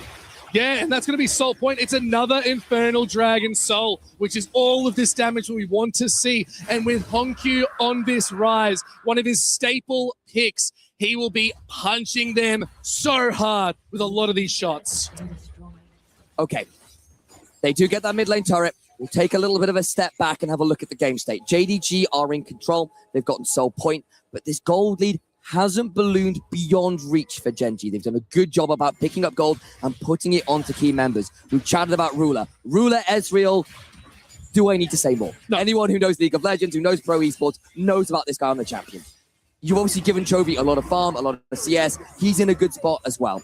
The problem is, as I now look over to JDG, I am seeing Gala 302, sure behind a little bit, but it's going to be very close to that Infinity Edge. Xiaoqiu on the Rumble, there's the Infinity Edge I was talking about, and Honkyu's got the Actualizer. Your damage is obscene right now from JDG, and with the fact that you are largely in control of where vision is on the Rift, you dictate that on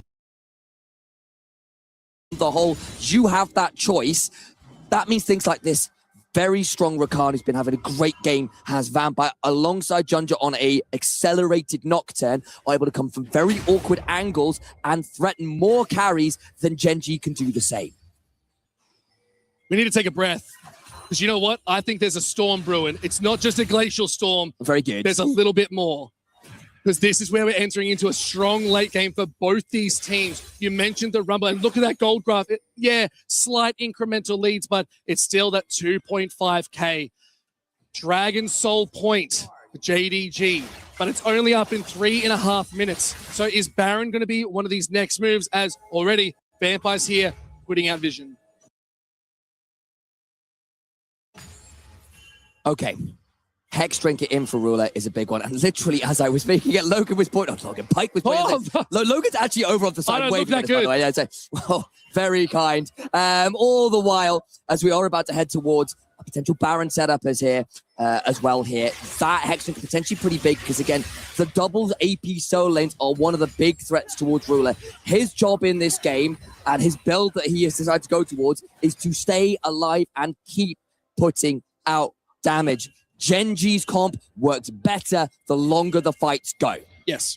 No, absolutely. But I'm worried about Keen. Like, these public executions are not hitting their mark, and it's all on Vampire to disrupt these plays. So we'll have to see if they're going to be trying to do anything more around that and how Vampire's going to position this fight. Because, yes, you're going to get that paranoia, but is it going to be enough to get to the back line? So, Gen G managed to get a lot of wards down around this Baron. They're going to start it up again, try to drag JDG in. Watch Keen on the flank. There's a reset coming from Xiaoshu, who I am assuming is going to go for the TP. He's got the arm guard. He's got a needlessly large rod. Juro on the flank. Here we go. Yeah, now there's the Pop Blossom. They're looking at Hong Q, but Vampire's in there. Paranoia too. Straight to the back line. But is it going to be enough as Gala picks up one? Keen. Is it going to be enough? Keen's on the backside. The damage to the flash into the wall. Hong Q gets the damage. They've taken out Ruler. Canyon's running for their life. And yes, it was JDG still winning it out, but Keen has the damage. Is going to be enough as there's the feathers. Flash not enough. It still hits. Gala takes out Keen in a 1v1. Chovy trying to hold on, but does. He can keep going. He can look a little bit more. It's so much damage. Oh, Sonya's going golden, holding out that storm. Lovely. It's enough and picks it up. Chovy getting it done. Chovy by name, champion by nature. This player is just unreal. The crowd comes to life behind us. I said, the longer the fights go, the better it is for Gen G. At first, it was in context of Ruler. He dies. You know who else could do pretty well in a long fight? An Anivia with 3 items. The storm comes out, and JDG are looking at their hands on those keyboards because they got frostbite. Oh, look, and if you lose a couple fingers here and there, it's really hard to click that mouse. But still, the fight was so good and quite even at the end of the day. But the gold lead has just been flipped on its head. It's a 400 lead now, only for JDG. We have to pull it back. We got time on the board with a dragon up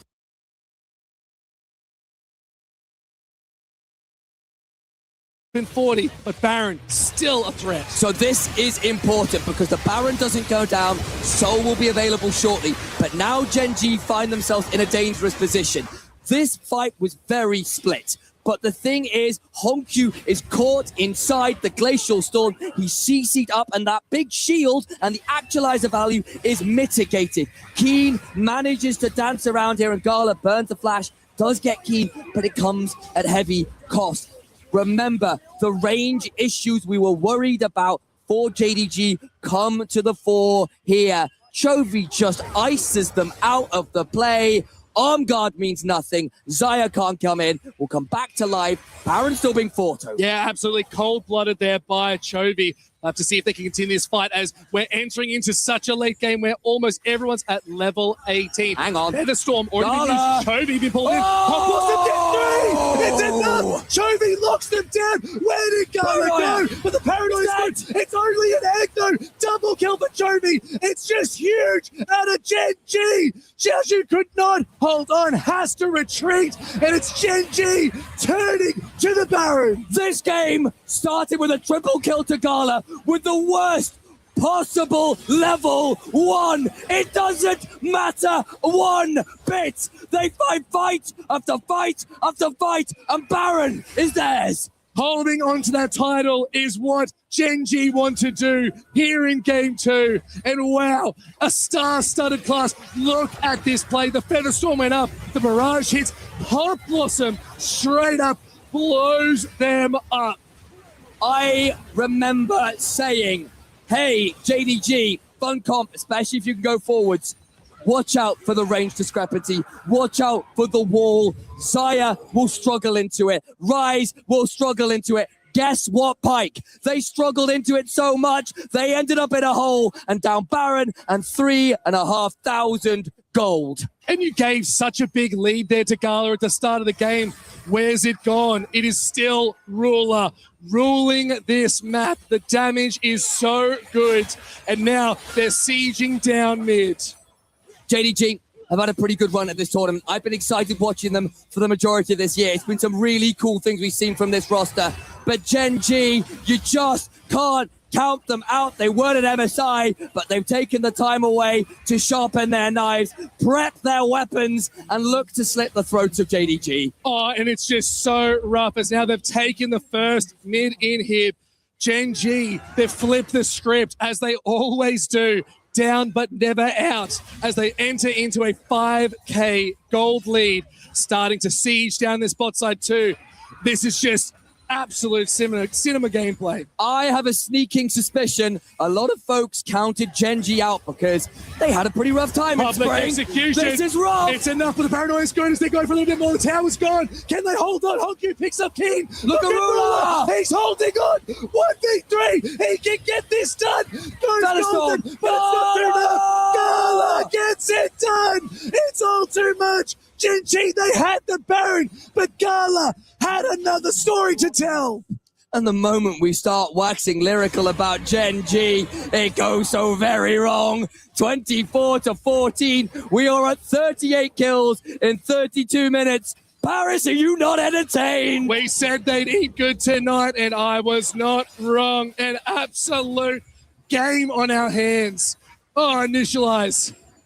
Right, so we have to try and break this one down because basically Gen.G full send and they think they're in a good position. They want to get the most out of the Baron that they can. But this time, the dive goes a little wrong. You jump on Xiaoshu, but the counter engage, the LPL special, full contact, team fighting. You dive my backline, let me return the favor. It goes wrong for Gen.G. Gala gets a fight where he is untouched and he gets to run rampant. Oh, the gold lead now sitting only at 1K for Gen.G. So we have to see if they can pull this one back again, as there was 5K gold up, the biggest lead we've seen all game, and now it's just flipped once again. As the game slows down, objectives really not on the board, 2 minutes really till anything, and it is that drag. Still, sole point for JDG. Gold at this point means very little. Yep. It's not really relevant. It's much more about map positioning. It's much more around where we're at in terms of the item breakpoints. Double GA up and available for Keen, for Canyon. We've got a Medjai's in for Chovy for a little bit more value. Look at Ruler's infantry as well. Very, very scary. Of course, Gala at 4.5 items is nothing to sniff about. You've got the Zonyas for Xiaoshu, GA for Junya. Lots of these tools will be key. That initial kill isn't a guarantee right now. So when you do pull the trigger, and this goes for both teams, you better damn well not miss. And that will be important because look at the top left corner of your screen. Minute and a half till a potential soul for JDG. Baron 30 seconds after. You win that fight around the soul, you likely get Baron 2. Big thing there, though, there's still supers pushing down mid, so Gen.G have that slight advantage where they get those auto shoves going forward. It is going to be on either Gala or Honku to be at those mid waves to sort of stop that and push it out a little bit more. But both teams, they're looking at this drag. Okay, look at the map positioning right now. There is one ward I want you to note very deep in this bot side for Gen.G. Would be a fantastic position for Keen to get into. There are no spell books, so no supports will be getting down there, but that can still be pretty key. JDG going to get a lot of wards into the blue side jungle of Gen.G, and they will be in position to control the river. Them being in there first makes it a little bit more difficult for people like Chovy, people like Ruler to keep getting that poke down and abusing their range advantage. Let's see, though, whether they can hold on to it, because they did lose mid-push in order to do this. 30 seconds. Drag will be up. 2K gold lead just on Chovy right now. Very scary bird on the map. Full build. That Rabadon's death cap is looking scary, especially with a Banshee's Veil too. The shields are good. But now, we'll have to see who's going to pull that trigger first. Vampire, a little bit deep, has not been spotted out just yet. Xiaoshu also there. Now they know. Dragon spawned, and finding Vampire there was good. It did slow them a bit more. Just keep an eye on Keen as well here. You can look for an angle. The Dragon is started. This flip could be huge. Gen.G starting, half HP. Look at Honku. Honku being caught now. Keen. Oh, boy. Said maybe we can find them realm Oh, more. no. Is it just enough? Gets them out of dodge. But the Dragon's gone. Gen.G snuck it away. Now they're looking for the re-engage fire. Parallel. Vampire's Vampire low. has to be careful. Ouch. Oh, Barrage. Not going to land as Vampire does get out. Some way, somehow, no one died doing that. The health bars got precipitous. but not absolute zero. The problem is Gen G can just run straight over to Baron, and sure, the kills might not be there, but JDG, you need to get back on the map fast because you want to stop the Purple Worm going down. Yeah, Paranoia did get used, so we'll have to see if that cooldown's going to be enough as the Baron is just getting shredded. It's the end of the game. Xiaoshu dropping the equalizer. Is it going to be enough damage, though? It's not on the Baron, and it's just secured. Dragon Baron fight. He's on the pits. Keen on the back end of the players. Scarlet's doing some damage. Vampires there as well. It's chaos. It's all too much. There's the resurrections coming forward. Jovi's trying to slow them down. Flash over the wall. Is Ruler going to have the damage? He does. This shit. Oh, my God. They're going on top, but look at him go. Oh, JG. They're just falling. Jovi wants to take out one more. JG are locking this game out. It's only Gala holding the line against a force of Gen G. Absolute soldiers. They're looking to end this game. They have the Baron. Maybe they can slow down Gala trying to clear this one out. The GA is still up the canyon. If they can look and find they're going to get him. And it's just a little bit too far. Boy. Flash is going forward. Slash, dash, and slice. No it's way. Hang on. Gala. Oh, my Lord. Able to hold on a little bit He needs more. to get back. He needs to get back. They're on the Nexus turret and Gala's doing red buff. They've delayed him long enough. He just plays He can't do it. It's JG. Down but never out is the story of this team, and they are holding that title here at EWC, and the crowd is going wild. Somehow, some way, despite the worst level 1 you can imagine, a triple kill over to Azaya to begin it all. It doesn't matter.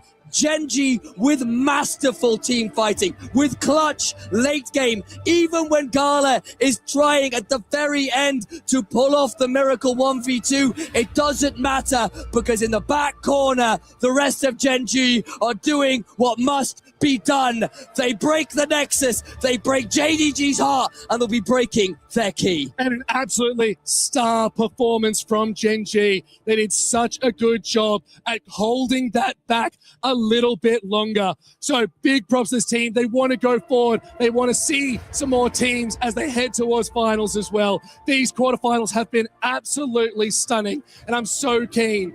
But we have to send it to our analysts, as far as I know. But still, at the end of the day, look at this team. They're looking so good. They are, and I think here's the thing, right?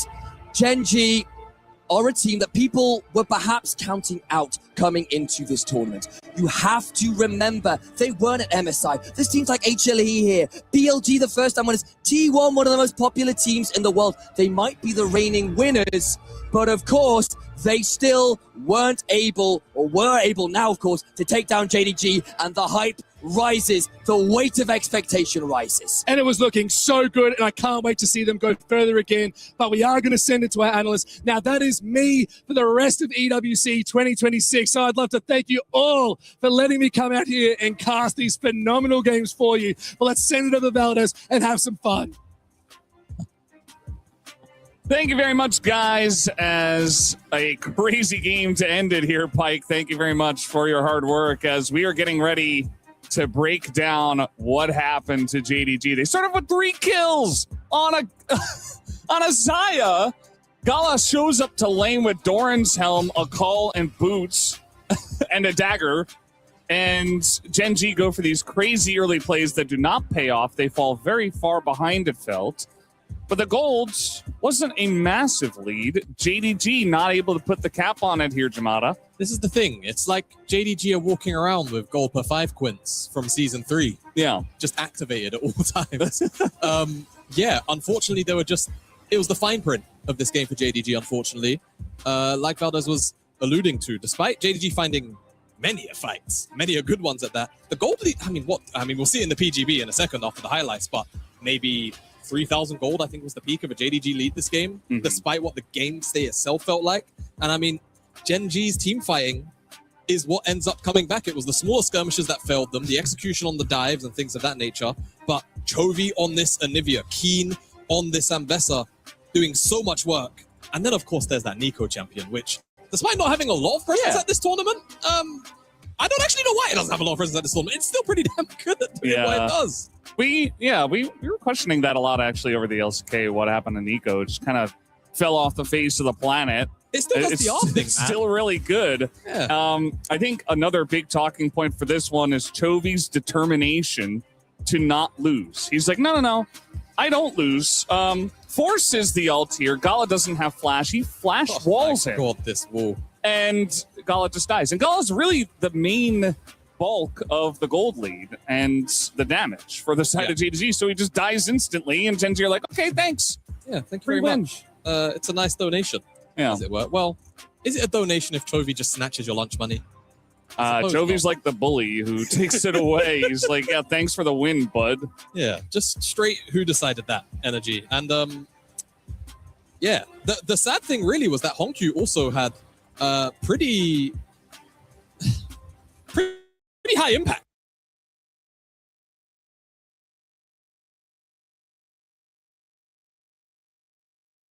In a lot of these fights. Yeah. But it got to a point where if he's in range to deal damage to anyone, then he's in range to get Nico forward, he's in range to get walled off.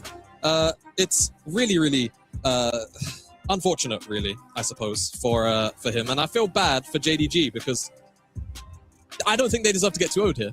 I think they should have at least gone to 3 games. But that just goes to show the prowess of Gen G. They are so sharp. You give them an inch, they will happily take a couple of miles. Yeah, they absolutely will. I mean, it does look like Gen G's here to party at this EWC 2026. They look angry and ready to go and try to win as much as possible, obviously. You can see the gold graph here. Gen G took the lead at about 33-ish minutes, maybe 30 minutes. Yep. And then they almost lost it again after that bottom lane fight, which was just kind of wild. And then, you know, you always got to be careful, especially late game into Rise and Xayah. You can really, if you kind of get in the wrong just take a huge amount of damage. It doesn't really matter how far you are ahead. And another thing, I think kind of the elephant in the room, Xiaoshu's Rumble was not good. The ults were... It was weird. It was like... not landing at all. How do I say this? It felt good and bad at the same time. It was like the initial placement was good, but then everyone got off the equalizer really quickly. So I don't know how to say it. It's like he clicked their heads. For but he some didn't- of them. Yes, he clicked their heads, but didn't really funnel them into a place that was uncomfortable. I think that's the Yeah. way I'll describe the equalizers. And that was the, air quotes, good ones. The rest were, like Valdez. Valdez is making noise for a reason. The rest of the equalizers weren't that good. Yeah, just, you know, I think he is a very talented and strong player. Very, he just very. didn't have the best game. No. It can happen to anyone, really. We've seen it for all of our best players. And even Chovy, who kind of carried this game this time around. So Chovy showing up to play. The rest of the team is playing well around him outside of that level 1, which was very strange. I think Kenyon kind of dashing in as Wukong really put them in an awkward spot, and it felt very forced. Sometimes you didn't want work for them. Yeah. Sometimes you just want that little bit more. I'm a jungler. I know what it's like. Mm-hmm. You guys might be wondering, where's Hooney? Actually, we fired him. Yeah, he's gone. No, he's on stage. I think you could see him in the wide shot when it's He was behind the camera. Yeah, right. No, that's I know from my right. There he is, all the way over there. Yeah, he's going to be translating for the interview once again, which he did a fantastic job last time. And you guys might be able to see Chovy up there as well. Yep. Gonna hear from the man himself. It's not ready, but No. Oh, okay. I lied. I'm just a big fat liar. Either way, guys, we do have the interview ready on stage. Let's hand it over to Kitty, Chovy, and Hooney. Welcome in, everyone. This is our day 1 interview for Chovy. Gen G just won against JDG. Congratulations on crushing JDG's key. So how are you feeling with so many fans showing up, of course, for the EWC title defenders? 일단 JDG 상대로 가볍게 승리하신 거 축하드리고요. 지금 그리고 이제 디펜딩 챔피언으로서 이렇게 산뜻한 출발하셨는데 기분이 어떠신지 듣고 싶습니다. 일단 저희가 디펜딩 챔피언으로서 처음에 이렇게 승리하면서 출발하는 걸 좀 당연히 해야 되는 것 같고 그래도 아직 아쉬운 모습이 많아서 앞으로 더 좋은 모습 보일 수 있도록 하겠습니다. This is like kind of, normal, like as a defending champion, like kind of views that we should be doing well. So we are kind of happy, but at the same time, there's a lot of things that we are making kind of mistake in the game. So we're not really fully happy about it. So for now, I think main goal is like, just focusing on our gameplay, like at the moment and trying our best every single moment. I want to talk about that game too as well. It was a really close brawl, especially around the Baron dancing. So can you give us a little bit more information on how you guys were able to make that comeback against JDG? 특히 이제 두 번째 경기에서 이제 되게 어렵게 시작했잖아요. 대역전극이 있었고, 특히 그 바론 상황에서 어떻게 그거를 이제 잘 관리를 하셨는지 그걸 좀 듣고 싶습니다. 일단 저희가 조합상 뭔가 상대방이 먼저 시도하는 게 되게 쉬운 조합인데, 그래서 오히려 더 저희가 먼저 걸어야 상대방이 대처하기 어렵다고 생각했고, 그래서 저희가 뭔가 계속 상대한테 협박을 걸 수 있는 카드를 계속 생각하면서 좋은 플레이를 했습니다. As a composition wise, there was from the draft, like enemy team draft was like more proactive. Like they were the one who make the play first, and this like we were the more so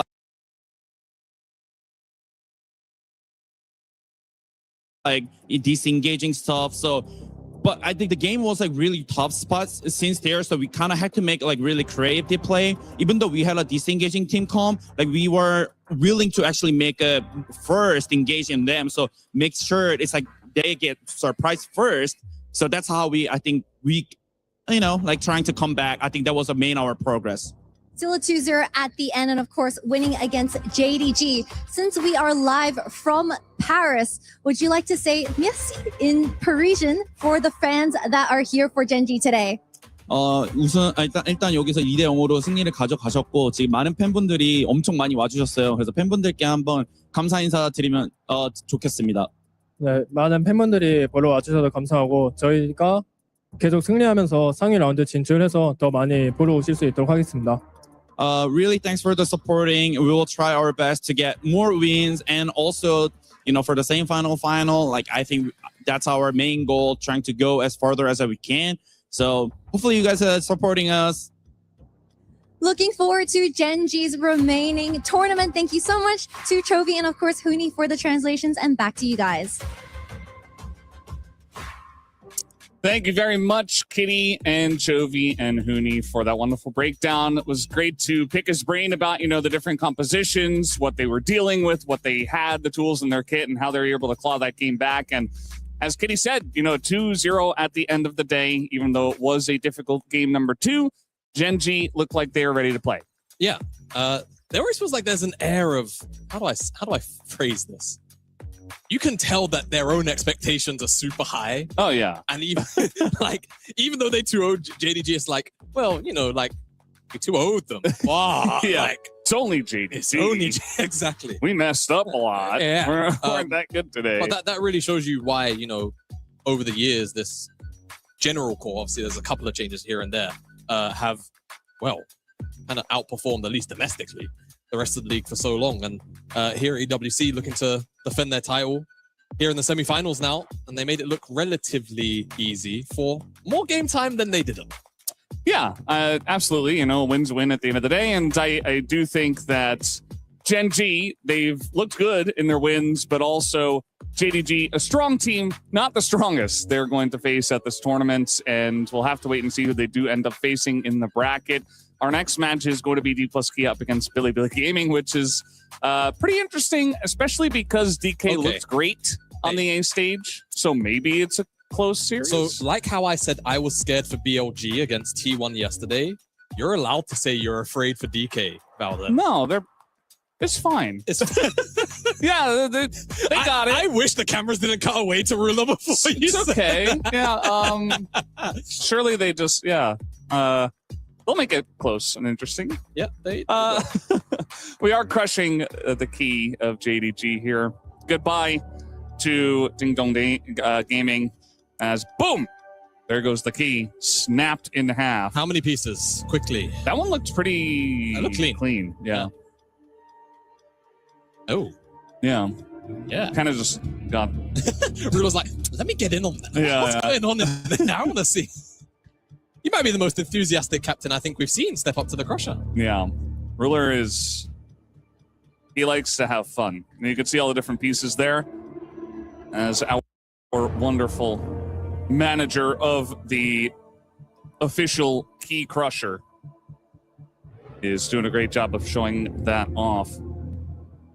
And yeah, JDG are out. Gen.G will move on to the semifinals. Welcome back, Huni. How did it feel to be in the presence of Chovy?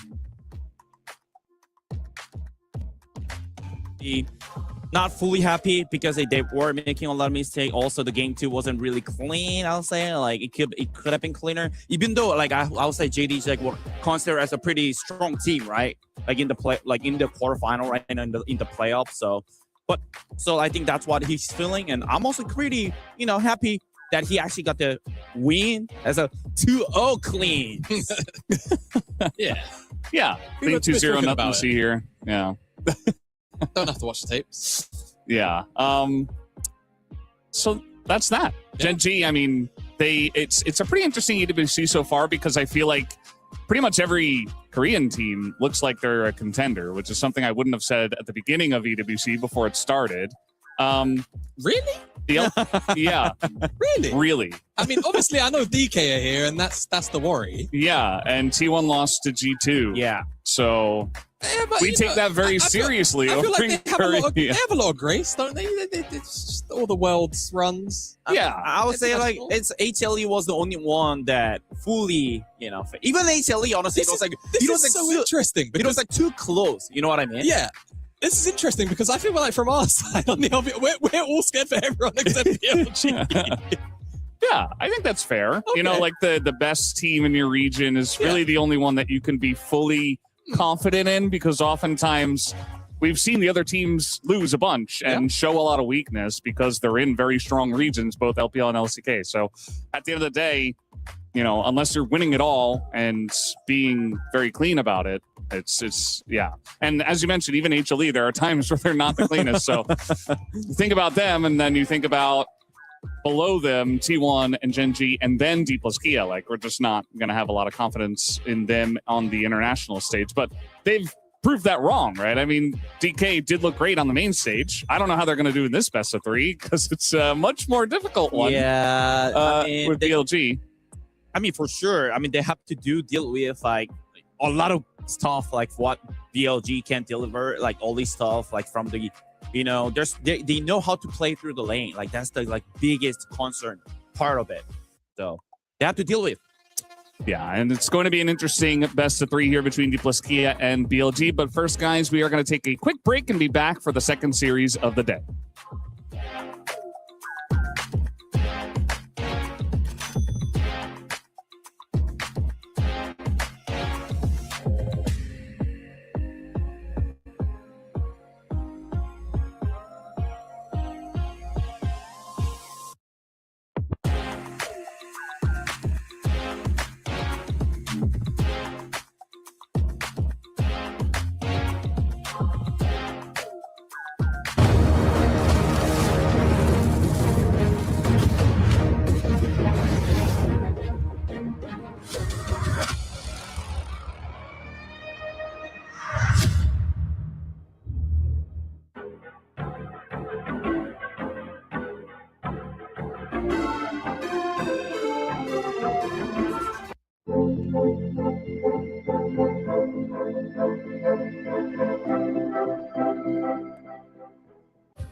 Play is in our DNA.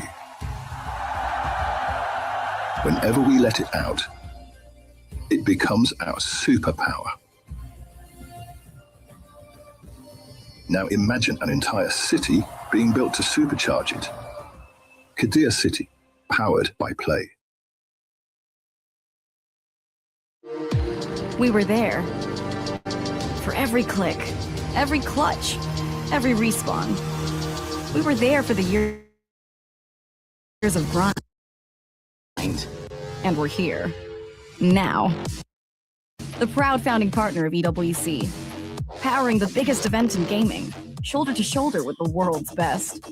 Making history. Greatness deserves a stage. Lenovo Legion. Reach your impossible.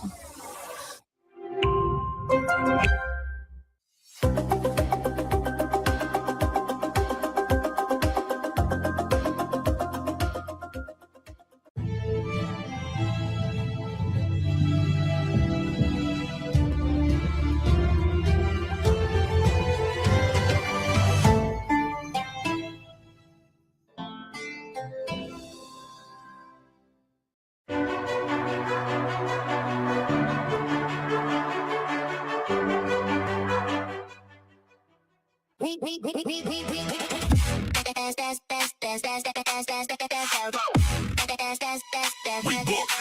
World Cup.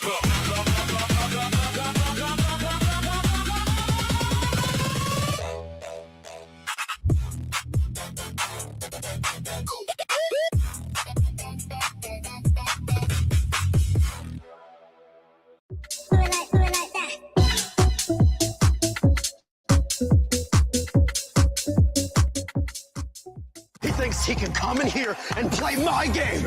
He knows nothing but go! Tyler Wine, you're done. Raw energy. House to blow the house down.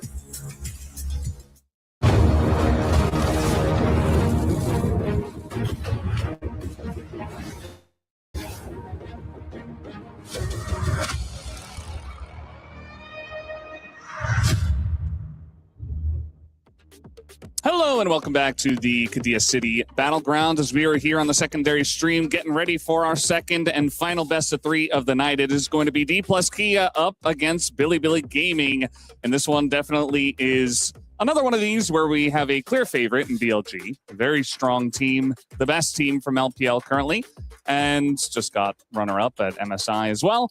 And D plus Kia, I mean, they squeaked in here to EWC and didn't exactly have the best run at LCK either. Didn't go to MSI, of course, but they look better now. They looked great on the A stream yesterday, so curious about their form here against BLG.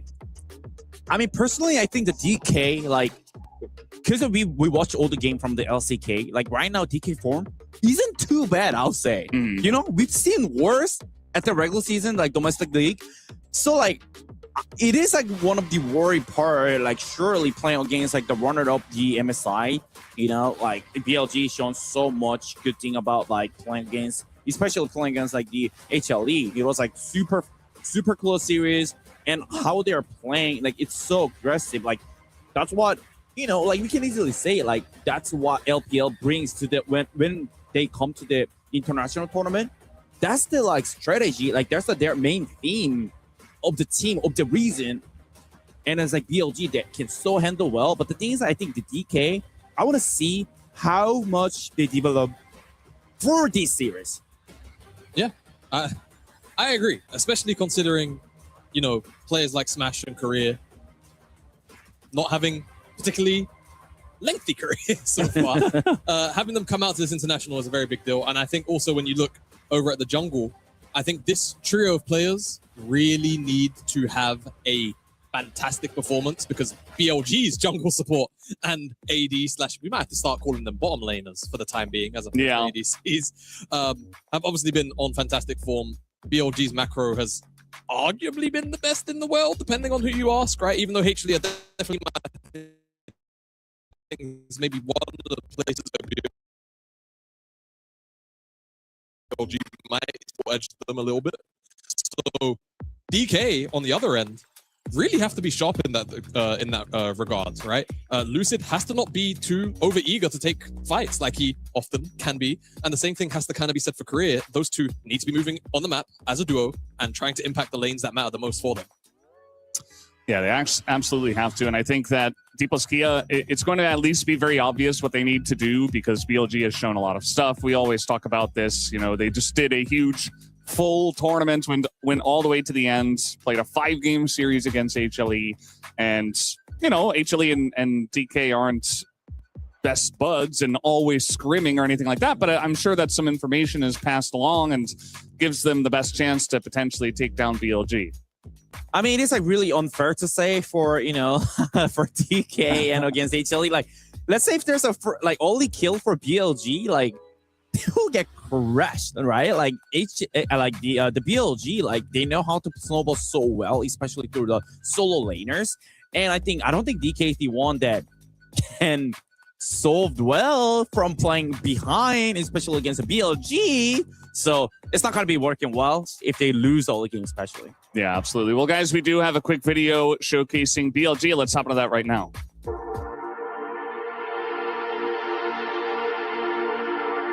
跟 Knight 做队友，我觉得就特别有趣吧。然后他实力又很强，然后又比较幽默，打得会比较开心。和 Light 做队友最大的体验就是觉得他确实是一个实力非常强的选手，和他做队友，很多时候他会给队伍创造很多优势，可以让我们的比赛进行的更加顺利。和 Light 选手他自身本身就比较强嘛，然后游戏内容他的指挥也特别棒，然后游戏跟大家的交流去运作这个团队也做得特别好。Light 的对线实力还有整体的指挥和队友的沟通能力都是非常优秀的，所以和他打的话，其实他能做到很多事情吧。Light 选手的操作能力、对线能力还有指挥能力都是非常顶尖的，这就是他为什么这么强的原因吧。不管是作为选手还是朋友，最喜欢Light他身上的那股不服输的精神吧。我觉得就比较稳重吧。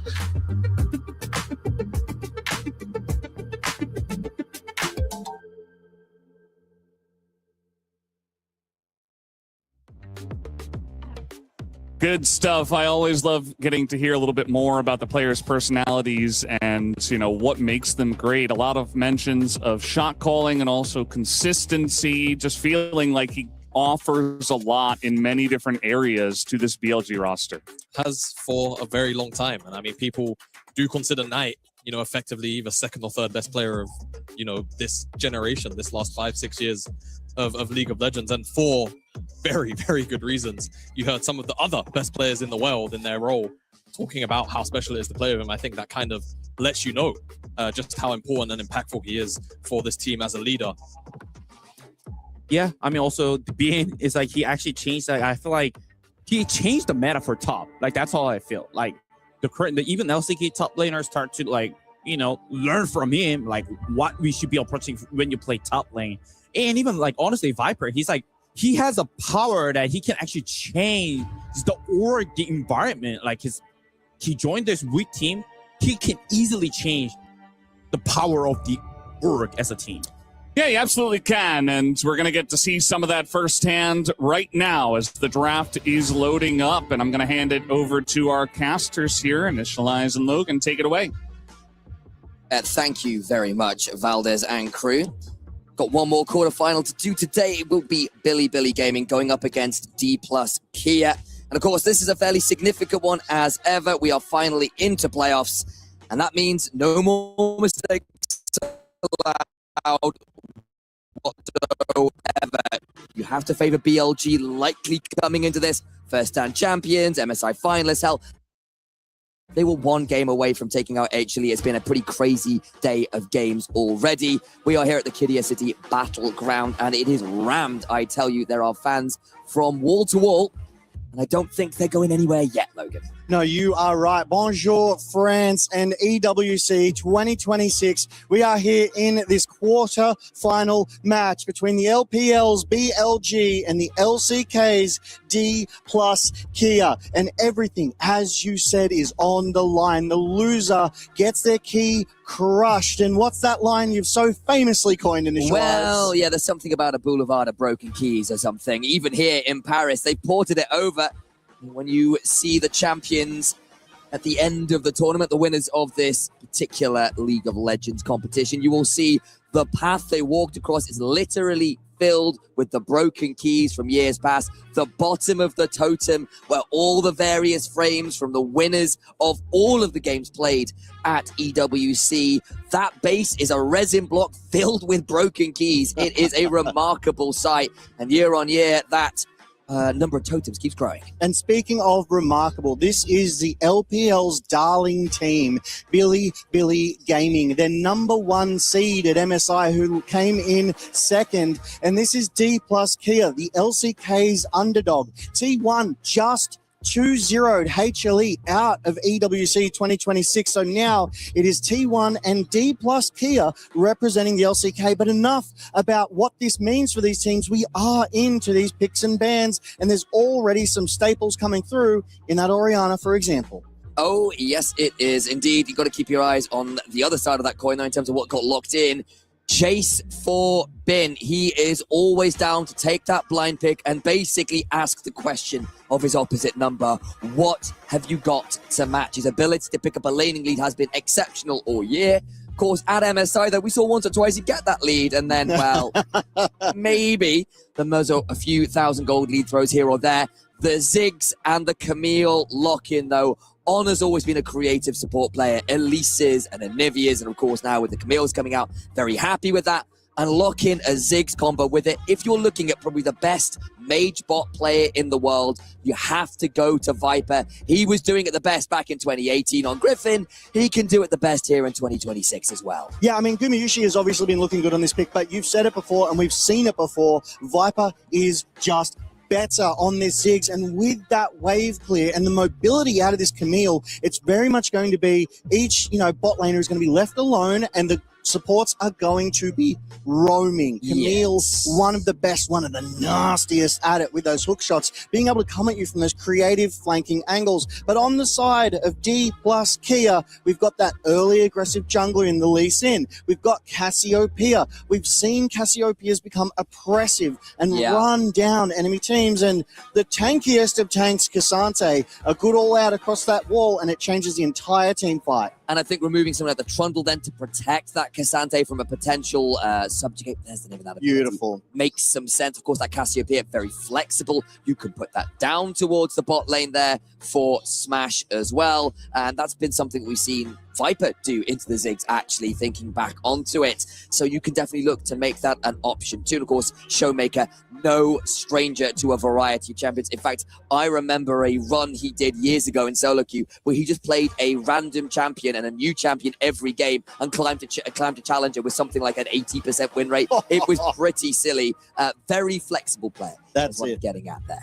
I do love the bans. As you say, Trundle the Subjugate can flip the fight on a Cassante, but I also like this Skarner ban. We have seen Skarner rise in priority in that support and jungle role over the past split. So it's nice to see the sort of, hey, we know how you guys like to play. We're going to ban your sort of comfort picks for these players. But on the other side, Leona, you'll note, Leona has been banned, not Nautilus. This is a dynamic shift in these bans because usually it's we want to get, and there it is, Nautilus has been picked up. So it's one or the other now. Yeah, still just considering it, but I think it's a likely lock regardless. It's good with the Cassiopeia because you can obviously sit down a Miasma on top of it if you do want to pair that in the bot lane. Still able to leave the lane very well as well. Can match that Camille. We have sort of seen that trinity of the Camille, the Pike, the Nautilus, depending on who the players are to get some value. Looking for a pick for Knight here.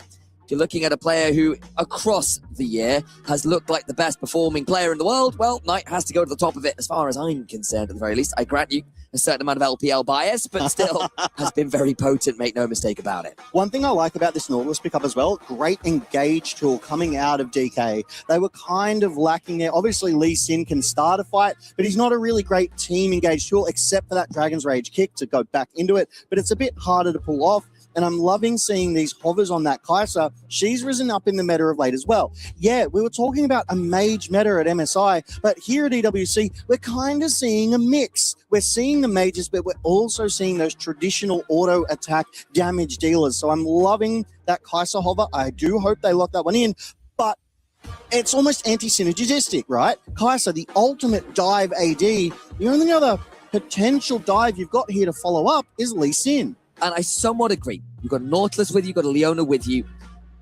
I have seen, and we have seen, some of the Vi Cassiopeia combo, which you would think of as something similar. But if the Cassiopeia is within a screen's range, rather than going to the backline, what you can do is hit someone with the first bit of CC, namely the Nautilus, and then put the Miasma down. And then there's no way out as the Kai'Sa, as the Lee Sin come in, because you can't move. You have no ability to use those mobility skills. And that could be pretty damn scary. Last pick locked in as well. So we've got our compositions rounded out. Double poke from BLG with a significant amount of pick with the Jarvan and the Camille. On the other side, something of a dive and pick combo there from D plus Kia. Yeah, two different compositions, which I love. It more speaks to the styles of these teams as well. That J4, I will be expecting to be cataclysming, trying to get onto the backline, onto this Cassiopeia, onto this Kai'Sa. But we've said it before that Cassiopeia with that Miasma, you go in, you cataclysm on top of her, that's a one-way trip. It's highly unlikely that you're coming back out of that one. So it will be great to see how both of these teams play around one another. I think I'm favoriting one of these teams, though. I hope it goes 2-1 because I love as much League of Legends as I can possibly get. I'm going to say it's a 2-1 BLG favoured matchup. What about you? I struggle to ever trust D plus Kia. I think anyone who's seen LCK this year knows exactly how inconsistent they can be. And BLG, sure, they're coming off a tournament loss, but they were on the verge of golden roading this year. Yeah. And that is nothing to sniff at. They've gone gold, gold, gold, silver. Like, that's still 3 out of 4, and the 4 was very close. So I still have them as one of the tournament favorites, and I think for me in that regard, then, I think 2-0. Like, quite frankly, if BLG do win here and make their way to fight T1, I favour their odds against T1 as well. Because you're right, they are just off the back of a phenomenal performance at MSI. They 3-1'd HLE only to get 2-3'd in that grand final, but they are good. They're up there with the best of the rest in the world. And DK right now, Showmaker had a fantastic game on that Zoe against G2's Caps yesterday, but can one great performance really carry a team through to success as we are finally on the rift for this game 1 of our best of 3 series between the LPL's BLG and LCK's DK. That it is. As I look at those runes, nothing super surprising there. It's Glacial Augment for the Nautilus is perhaps the one that's a little bit surprising alongside the Halo Blades there for the Camille. Those are perhaps a little bit more unusual than the Halo Blades on the Camille. Not so surprising, perhaps, now that I think it through a little more. Dumb sentence from me. Hey, look, you're paired up with an Aussie, mate. There'll be a few that I'll be able to cover as well. And there's a couple of Aussie words that I was like, oh, can I? I better not. But we go to this mid lane and we're already trading. Showmaker, a slight HP advantage, but the bot lane is where all the action is. Korea is just sitting there, gets a good hook, a bit of poke, smash. Eats a lot of damage here at the level 1. Great from On. Was one of the first people to pick up that Camille and gets a lot of work done on it. Already. But I really, really like that trade, right? Korea was waiting. Oh, we go again. Korea was waiting in that bush for a long while. Was able to land the hook and the auto to CC, but On immediately went on to smash to turn it back around. That Hail of Blades, that Ignite doing so much damage, which means these secondary trades are going to be a lot harder for Smash to be able to step up. And Viper on this Ziggs is nailing those skill shots on top of Smash. So he does have to be careful, and maybe a couple of summoners burnt, but otherwise nothing really to write home about. The junglers, though, opposite sides of the rift. Korea potentially in a spot above, but just get that little staggering blow auto onto Viper. Puts him in a tricky spot, but that's a good satchel back. Smash left. Not quite smash, but certainly a little lower than you'd like. The hook, though, onto On, who does get that adaptive defense, but he's really low. Tactical sweep. Smash flashes in and doesn't get the kill. Went looking. One more auto would have absolutely done that. Played to perfection by BLG to escape without giving a kill over. And not many summoners burnt to speak of. Korea, the only one in the bot side of DK with is walking up. Gets the shield with the Titan's Wrath. There's a satchel away, flashes away. The turret shot's there. The bombs keep flying short. Fu's passive not there. Lucid around, gets that Sonic Wave in and just brings him down into the turret. It will be the 1-for-1. And he knew it too. He just stood there. He's like, well, this is inevitable. Gets that first blood. Critically, though, getting that extra first blood bounty into the pocket of the jungler, and that's exactly what you want. Lee Sin is an early game aggressive jungler. You need to feed gold into him to enable his playmaking, to enable better 1v1ing and team fighting. So I'm really liking this initiative here. We've got 1.5 minutes till the Drake of the game. DK, negligible lead, but it's a lead. It's 200 gold up. Might end up face-checking Shun. Oh, and there's the flag and the drag. And unfortunately for old Lucid, he might not be feeling so loose anymore. There's a stun, but it's only onto Korea, who body blocks well on that hook shot. Turns it around with that staggering blow. He's got himself a dread sign to work with and should be able to escape relatively freely. Everybody wants to support like Korea. He literally just walked in front of every single skill shot and was saying, you will not touch my jungler. Smash, I fear you may be in danger. He might instead be the one who is about to have an unfortunate experience. Can they get some support? Korea is coming on up. Shun's trying to zone him up. They're going to have On go in. The hook shot, the dredge lines wide, the flag, the drag, and Smash finds himself dead to rights. On does at least get picked up in trade. Yeah, 1-for-1. That's almost a disaster for BLG there. DK has to be happy with that. They played that beautifully. Yes, the hook shot missed because Jun exhibited excellent patience. He didn't go in for that flag and drag when it was predicted. So Korea whiffed, but 1 for 1, happy with that because they committed so many resources. As we take a look at this again, Lucid knew he was going to die.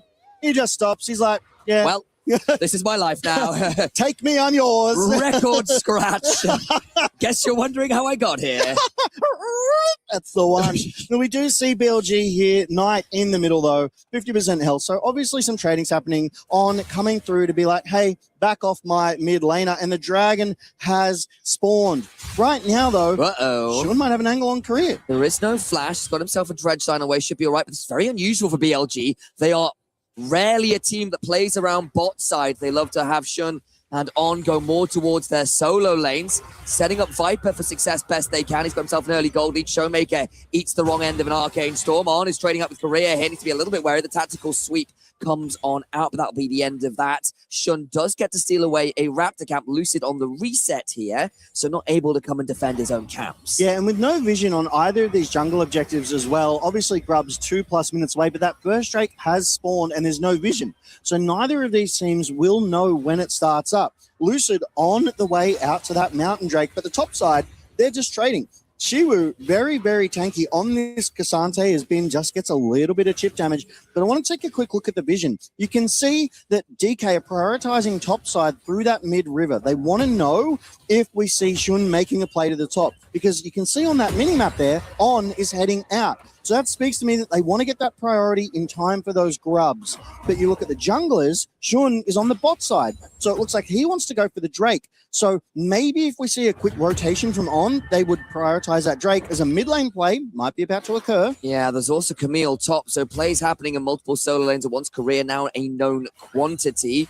Knight doing a fairly decent job of staying even with the Cassiopeia, that with the DFT change has got a bit stronger. On, are we thinking about this? There's the to the skies. Shiwu goes W, but that means he doesn't have that ability to go and stop him anymore. Just try to find a way out with the all out and does survive.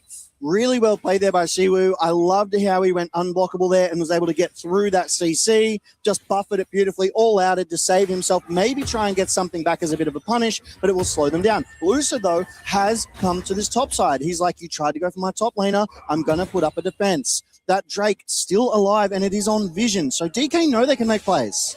Speaking of those plays, a Raptor camp being considered here as a little bit of an ingress from Lucid was thought about. They won't actually look towards it, though, and that is picked up fairly cleanly there by Shun. Dragons up, Grubs in 40 seconds. I suspect one or the other will be a consideration in short order. Yeah, and I want to talk about this gold lead right now. It was 200 for DK, but it has switched over to BLG, 500 plus. And look who it's on. It is on Ben, on that Jace, in the top side, through a serious CS advantage. He's eked out 12 over Shiwu up there in that top lane. So doing a really good job of using that range to his advantage. But Viper, that wave-clearing menace on the Ziggs, having that extra kill, having that extra CS, also plus 500 gold in that bot side. So BLG, they're slowly, methodically building this gold lead, getting an edge up over DK. And gold leads mean you complete your items before the other team. You have advantages. On does just about get out there. Got a little nervous as the miasma came down, but just a touch too late to stop the hook shot. Appreciate the concept. That's sort of what you want to get out of the Cassiopeia in a draft like this. Lucid mid, On still around. That's it, and we did see the Void Grubs, they have spawned, so both jungle objectives on the Rift. And this is what we've been seeing a lot of here at EWC, much slower to go for these jungle objectives. I feel like the tempos, they understand what's at stake. They understand that if they lose, you know, the momentum of these games, they really risk being knocked out of EWC 2026 here at the Kadio City Battleground. And they're playing like it. They want to make sure that when the fight breaks out, they are best positioned for it. Bin, 22 CS up now. He just keeps growing that lead. But Smash has caught up with Viper, as we do see BLG overloading that sort of bot through mid with Vision and 4 members. So, as it stands, BLG with a significant early start. They get themselves at least a little bit of that gold. They can start with a dragon. The Grubs are traded, and of course DK well within range here of being able to come back on this one. Actually, they might be around to make a fight of this one. There's a solid wave resonating strike. No smite, and Shun is solid with that F key. I really do like that play there from DK. It was very non-committal. It was like, hey, we'll have a cheeky poke. If we get it, great. If we don't, no real loss. It's only the first Drake of the game going over to BLG. It is a Mountain Drake, so they'll be slightly tankier, but no real result out of that one because there's a lot of damage coming from the side of DK. That Kai'Sa, when she hits that 3-item power spike, no amount of defensiveness will prevent that damage coming through from Smash. Hang on, I'm going to try and jump onto Lucid there. He does just about slide away, picks up the big Raptor there with the smite, so Lucid doesn't have those camps stolen away, but it has really been about these jungle supports looking to make things happen. 2-2 in the kill score right now, not really gone entirely one way or the other as yet, though I'll note again, Viper up a decent chunk of gold, same with Bin, largely off kills, and in the top side's case, CS. And we are seeing those first items come through as well. Viper completes his first, Swifty's on tonight, so that movement speed to keep him safe, keep him survivable, the Dark Seal there too. We see Lucid halfway to his first, and that Negatron cloak on Shiwu in respect to the AP damage that can come out of this Victor, that can come out of this Ziggs on the side of BLG. We're 10 minutes in. It's an 800 gold difference. No real clear winner so far. No one's seriously ahead that it's unplayable for the other side, and I like it. I think BLG will be happy enough with the start nonetheless. Again, they have got that slight advantage, and again, once you start to get ahead, if they can get into the river first, suddenly the double poke becomes pretty obnoxious. Your ability to lock people inside a cauldron and fill it full of fire and fury is pretty excessive, especially with the fact that you've got a Camille and a Galio. Not Galio, Camille. That's the one that you can do that one with. So used to that combination being a thing. And not to mention the scaling on these teams, right? Obviously, Victor, a very, very strong scaling mid laner, gets more and more powerful the longer the games go. Bin, with more and more lethality, those empowered shock blasts will do 50% of your health if you are a squishy, and that takes you out of that fight. So that is some serious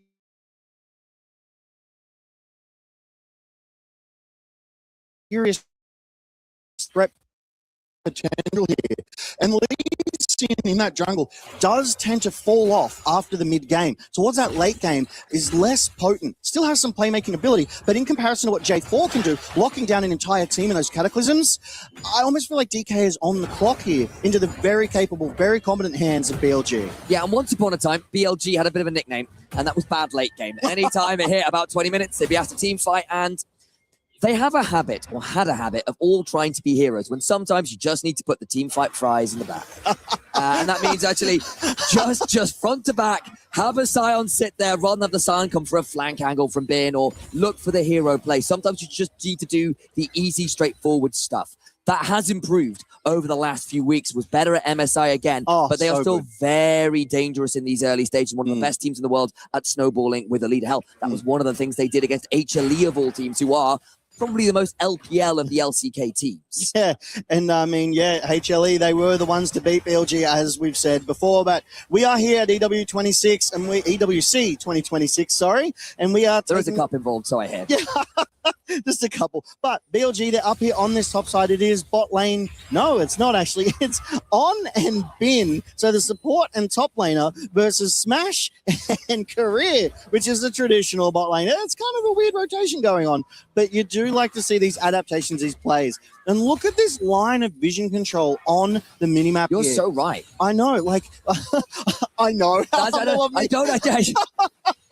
It's going to be one of those casts, is it? I see. Okay. But we see BLG, they have this beautiful line of vision, right? Between their mid and their top tier ones. So they will see DK coming from that top through jungle if they want to make a play. So I love that vision control, and they've swept the bot side. But where is DK's vision? They've barely got any to name. Not right now. A little bit of a chunk comes on down from Bin onto Shiwu, though at this point with the full form mail, he's not taking that much damage to search until full strikes down. Lucid is around and will be a known quantity, so Bin, I don't think is going to overplay his hand right now. Yeah, and I like what Shiwu's building here, right? Obviously, that's Thunder Sky from Shun, but it's going to be mitigated because Shiwu knows he's Cassante. Shiwu knows he's going to be frontlining and will be the most tempting target. And Shun, if he goes in on him, the healing will be cut by 40% by that Thorn Mail there from Shiwu. Lucid, though, also with the Sundered Sky, but there's no anti-healing on the side of BLG. I think they just go, there's not enough on the side of DK to commit that kind of item.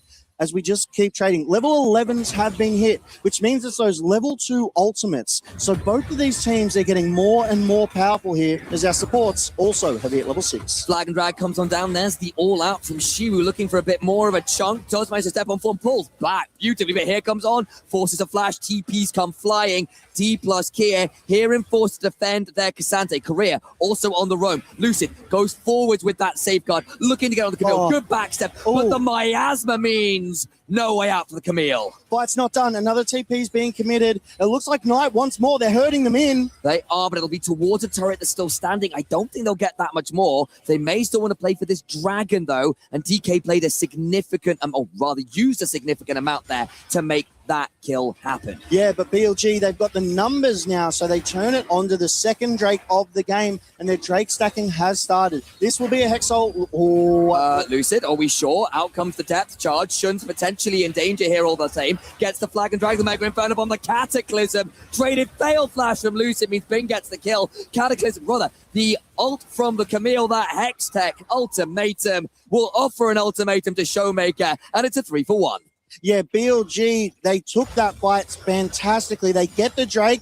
They shut down Lucid as well. Lucid did get one onto Shun there in the pit, but was unable to escape. Meanwhile, BLG won the team fight after the Drake had died in a convincing fashion. As we go back to this bot side replay, and here's where it all started. Shiwu just hiding in these bushes, playing around that vision control so Bin can't chip away at him. Bin, though, I feel like he's playing for time here. I feel like the call has already been made that, hey, come on down, let's get this Cassante.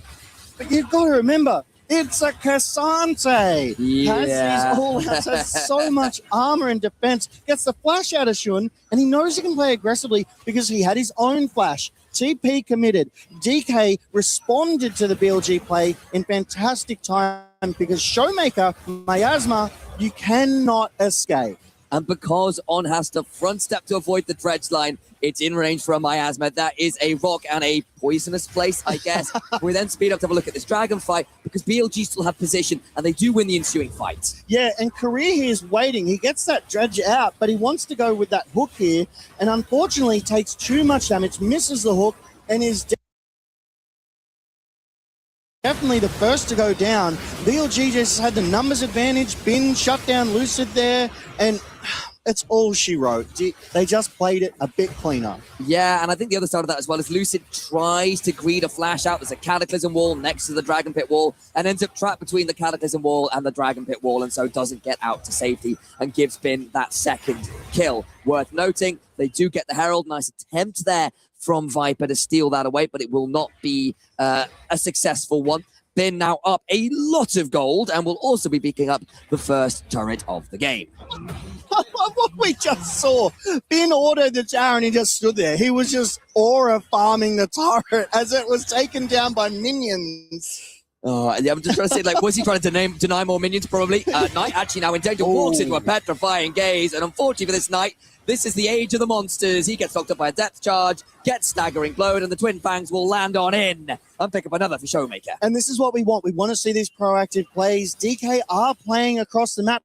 They're bringing the numbers onto the players that are caught out. Knight was up in that top lane alone, playing aggressively, had no idea Showmaker was there. So it was a great start, and it was excellent timing and position from Korea to be able to really lock Knight down and make it an unfair advantage over to DK. But we are at that 18-minute mark, and the gold lead is still only 900 in favor of BLG. So DK, they are very much within touching distance here. And one thing I want to point out as well, both jungle objectives are going to be coming up at pretty much the same time. Baron in 1 minute 40, and that third Drake of the game also 1 minute 40. So this could force these teams into a split decision. Good call. Gold lead is still there for BLG, but it's within touching distance for D plus Kier. I think more importantly is where that gold is situated. Lucid up a certain amount, picked up a couple kills himself. Showmaker on a very potent Cassiopeia, also 2-1. The problem is you've traded it for the double artillery pieces of a lead on Bin, and you can underline that one at 1,800 gold, and a near 1,000 gold lead for Viper as well, who has just picked up a Shadow Flame and has picked up a few additional stacks on a Dark Seal. Yeah, look, Bin's form has been fantastic of late, right? He's earned that nickname Gigabin for a reason. Yes, he's fallible like every other top laner, but more often than not, he performs. He is consistent, and BLG can rely on him to do what he needs to do. Not only, hold on in that top lane, but he can win through the top lane. He can be that win condition for BLG. Maybe this is just me being a nervous LPL fan. But I have seen Bin with leads like these maybe go for a 1v1 or 2 he shouldn't have and throw away a little bit of gold here or there. Because you're right, the early stages have been so consistent for this player. But then we have seen him not read where the jungle is, not read where his own kind of pressure on the map is, and give over advantages he perhaps shouldn't. He is in a fantastic position this game. Fight happens as a hook shot out from On does get over the wall. The Glacial Augments, though, was a bit scary. Smash doesn't pull the trigger there on a Killer Instinct. Yeah, I think that's a good call there to not overcommit, because BLG responded very, very quickly, and objectives are on the map. You don't want to die 5 seconds out from a Baron and a Drake, because you could then give both over to your opponent. So it would suck very much. But DK, they have the priority. They've got the vision control around this Drake. Knight trying to get something done on the other side of the map, though, but everyone is meeting around this Drake.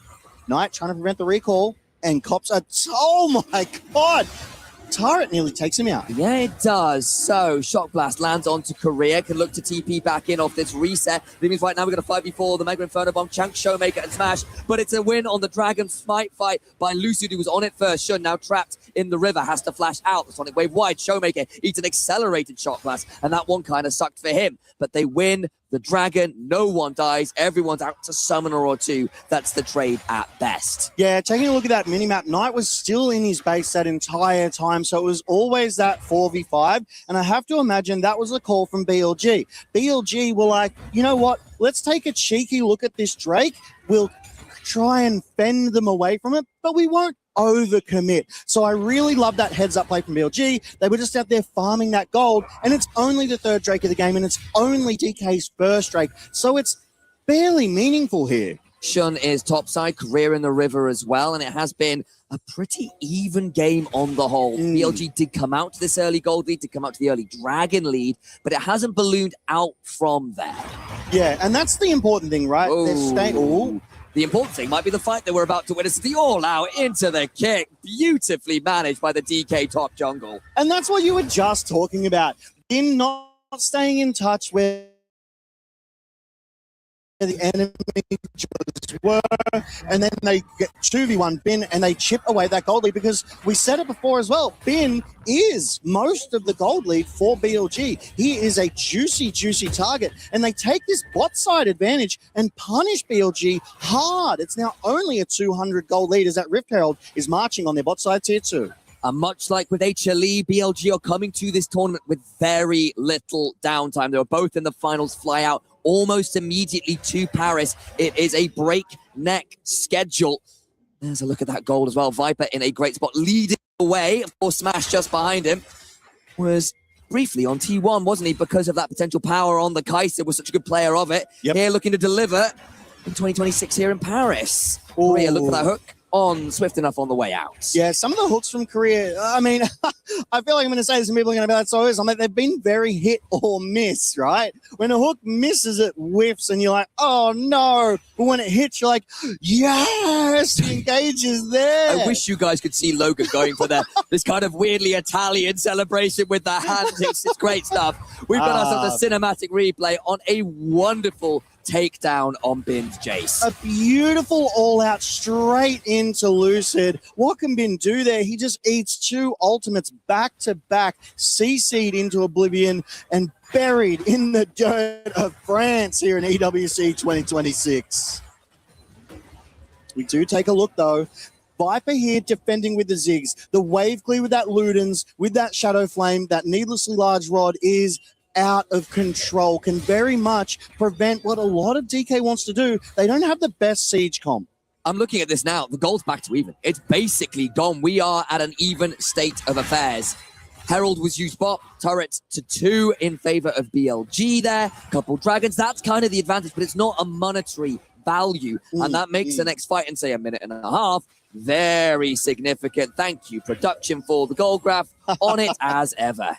That's the one. It does show you that roller coaster, right? But it shows you that BLG, more often than not, have had that gold advantage. They've been able to claw it back from DK whenever they have gotten ahead here. And DK, they don't have many windows of opportunity when they're in control, when they're ahead of BLG. DK, 6-5. They've got 1 turret to 2 of BLG's. The Baron is up, and the 4th Drake of the game, a minute 15 away, as Shun just spots Lucid there, but Showmaker gets that turret, evens it up. So now it's 2 turrets aside, and DK nearly 1,000 gold up.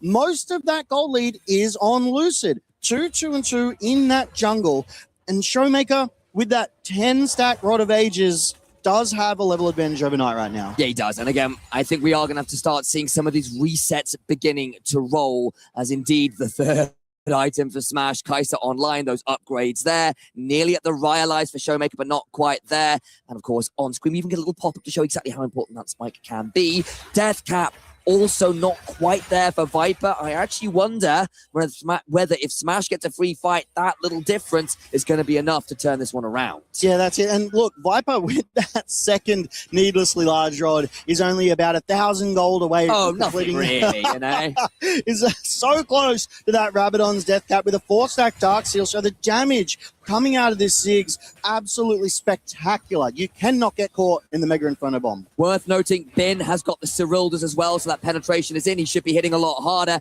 assuming the shot blasts land. I mean, it's nearly impossible to miss with these things when you're going into that 5v5 situation. On went forwards, the teleport was summoned, but doesn't fully commit with the hook shot. Shot blast lands onto Korea. He's a lot less happy about it, even with that shield on up. She will also hear. Yeah, it looks like it's just going to be a trade of summoner spells. We get that top lane teleport. We get that mid lane teleport as well, Knight and Siwu. But DK, they have the priority. They have the vision control. It will be spotted out by BLG, but my goodness, that is a fast Drake. Hook goes wide, flash for the hook. Viper left away, but does get out with a satchel. Good from him. Siwu on the other side, looking for the all-out. Does manage to drag Knight, who gets the rocket belt away. Siwu unstoppable. Locked inside. The ultimatum gets burned alive. Lucid there. Kick away with the Dragon's Rage. Follows up with the Sonic Wave. Flashes out. Double kill for Viper, who is showing Showmaker, who's more serpentine this time around. Speaking of Showmaker there, looking for more damage. They've lost some vision. Out comes that W. It ends up being the Dragon to DK, but I think BLG with a slightly better team fight. Yeah, 2 for 1 in favor of BLG, but when it's a Drake and 1 for DK, it's still relatively even. It does swing the gold back over to BLG, though. That Baron's still on the Rift. It's 26 minutes in this game, and fights are explosive here now. We saw the escape from Viper earlier. He did cop that ult from Korea. Hopefully we go back to seeing that one. But we're back to live in BLG. I mean, they want this Baron. They've got the numbers advantage. I mean, Lucid's dead. Lucid's dead. And of course, Showmaker just got chunked. This should be a done deal. Viper's gone home, picked up a death cap, is terrifying. We do see Korea coming in. He wants to get some vision control at the very least, so DK know if they can make a call here. Showmaker goes in. Does try and lock them in the pit, turn this one around. The smite finds early! Oh my lord! BLG gets away with it because that was an early smite. They go 1 for 1 of the kills, make that 2 for 1. Lucid here, looking for the Sonic Wave, lands onto Viper, but will not follow it up. Billy Gaming playing with their lives there, but they get away with it. Full disclosure, I see D gone off to the side, upset a little there. The DK didn't quite do it for his home region. The LPL fan of me, however, is quite happy. That Baron lived on, I swear, single digits for 18, far too long. The fact I was actually able to see it, and it sat there, and things were happening, and it still didn't die. They had every opportunity here. BLG, they had the numbers here, right? Shun, Bin, Knight standing in the front, so Showmaker couldn't find a way in. Knight trying to poke Showmaker away, even getting the stun field down the miasma to prevent them coming out. Korea on the bot side, but Showmaker goes over the top, forces them all into the back of the pit. And here comes that, and the stun as well. It was 1! It was 1! That was so close! Not even close, baby. BLG win those. Absolutely no bias there, but let's be serious there. DK had a golden opportunity to come back from a position they should never have been able to get that Baron in. They were down members, had no smite, and that was still a stealable Baron. BLG get away with it. Let's make no mistakes about it. They are not punished for their hubris today, but we see a fantastic angle from Lucid. He flashes in. Oh dear. The angle was perhaps not fantastic at the end there. He gets annihilated in the blink of an eye. I appreciate the attempt to get creative and flank. I appreciate the attempt to kick someone into the waiting arms of DK. But these tricks BLG have seen before. They know what to do in the face of a flanking Lee Sin, and they punished him. Lucid was dead before we could even react, and this Baron-empowered BLG is sieging. Great buffer from on. Korea gets absolutely blasted. Viper hits him with the skill shots, and the Nautilus, he's in a diving suit, but it's full of holes. That ain't great, so I hear. Definitely not when you are this far under. It is 5 versus 3. So BLG, they're able to punish DK here, and they start to really build a solid lead here. Nearly 3K, with 2.5 of that coming from that Baron power play. Next Drake, 1 minute away, and these items are online. 3 for Shiwu, 3 for Bin as well, and so many more. How much of a reader are you, Logan? Because I just saw Viper go home and pick up a Medjai Soul Stealer. There's Lucid on the flank angle, and this is partly why Viper decided to do it, because guess who got the kill? Yeah, definitely. As Jun there goes in with that Cataclysm, locks down Lucid, and I mean, we look at the summoners, right? Shun, no flash. Bin, no flash. So all their playmaking with those summoners has been whittled down, but they've got that gold lead. 3.5k, Baron is gone, so they can play it safe. They don't need to get aggressive. They don't need to get fancy. They can literally just push waves in and siege. Out comes the Mega Inferno Bomb, and Smash is left a little lower as On buffers through the dredge line and the depth charge. The turnaround onto Korea, though, makes his life a lot more tricky. Shiwu on the flank. Now there could be a problem. Need to try and get towards Viper. Is in danger. They go unstoppable, but there's the Hextech ultimatum to try and buy some space. Smash in with a killer instinct. Gets the kill. Viper down. Bin on the other side, trading up with Lucid, but he gets kicked towards the play. Shun gets off Smash. Korea is in trouble. Showmaker in trouble, but he's got the shield, and Korea survives. Stunned up on the gravity field. The W from Lee Sin, not enough to keep them up. As the safeguard is down and Knight needs to run away. It's a 4 for 2. Not bad from DK at all. DK will take that fight, and they will love it. Knight did his best, untouched on the back end of that fight, but priority goes over to DK. This will take them to that soul point. This is a Chemtech soul, and that is a very tanky Cassante and a very tanky Nautilus. Has picked up that belt as well, so when he goes in, he doesn't get punished as hard when he goes back out. Has a lot of sustain. As we take a look, this replay, BLG feeling confident here. They've got 4 members in the face of 2, but the speed of the collapse from DK is crazy. Shiwu with the flanking angle over the top that BLG just didn't get to see until almost far too late. And this Hextech ultimatum, it did nothing. It stopped no one. Shout out to Korea as well. Flash lollipop hook behind the destroyed turret to pick up Viper. Huge moment there. And you began to wonder just at the end of this whether Knight could clean stuff up. At least gets Korea that safeguard inches away from saving back to life, though. Violence occurring, but there's a mega blast cone that makes things a bit spicy. Sonic Wave, flag and drag. That's a bit unfortunate for Lucid. Needs to get away. The Mega Inferno Bomb gets damaged, and the jungler is dead. That is unfortunate. Fortunately for D plus Kia, though, the Baron's still 50 seconds away. Yeah, Lucid will respawn just in the nick of time to be able to contest this one. And Lucid is the singular gold lead on the side of DK. 2K over to BLG. It has been chipped away by DK quite nicely here. 30 seconds to Baron, 3.5 minutes over to that 6th Drake of the game. It could be Soul, as Shiwu might be called out here, has to flash. Yeah, that one was nearly a bad one for him. Gets out to safety, 20 seconds on Baron, the gold lead, 2,000 or so to BLG, but Soul points now for D plus Kia as a win condition of its own. But critically, Shiwu without that flash means a lot of his playmaking ability is gone. Yes, he has the all-out, but he won't be able to get those very creative flanking angles that we see him like to try and go for. DK, they're clearing out this vision, but you have a look at where BLG's is. It's all around the bot side. They seem to want that Drake, which is coming up in 3 minutes, so they want to maintain that vision, and there's next to none up on that Baron because the second Baron of the game is here. Knight just picked up a death cap as 9 stacks on that Dark Seal. Hooks wide. Korea, that's very deep, my friend. You need to get away. Throws down that depth charge. Keeps Bin busy for a second. Korea survives, but not for long. On goes Unstoppable, but is dead as well. Support for support. Lucid on the flank, looking to try and find his way in as that Hextech ultimatum.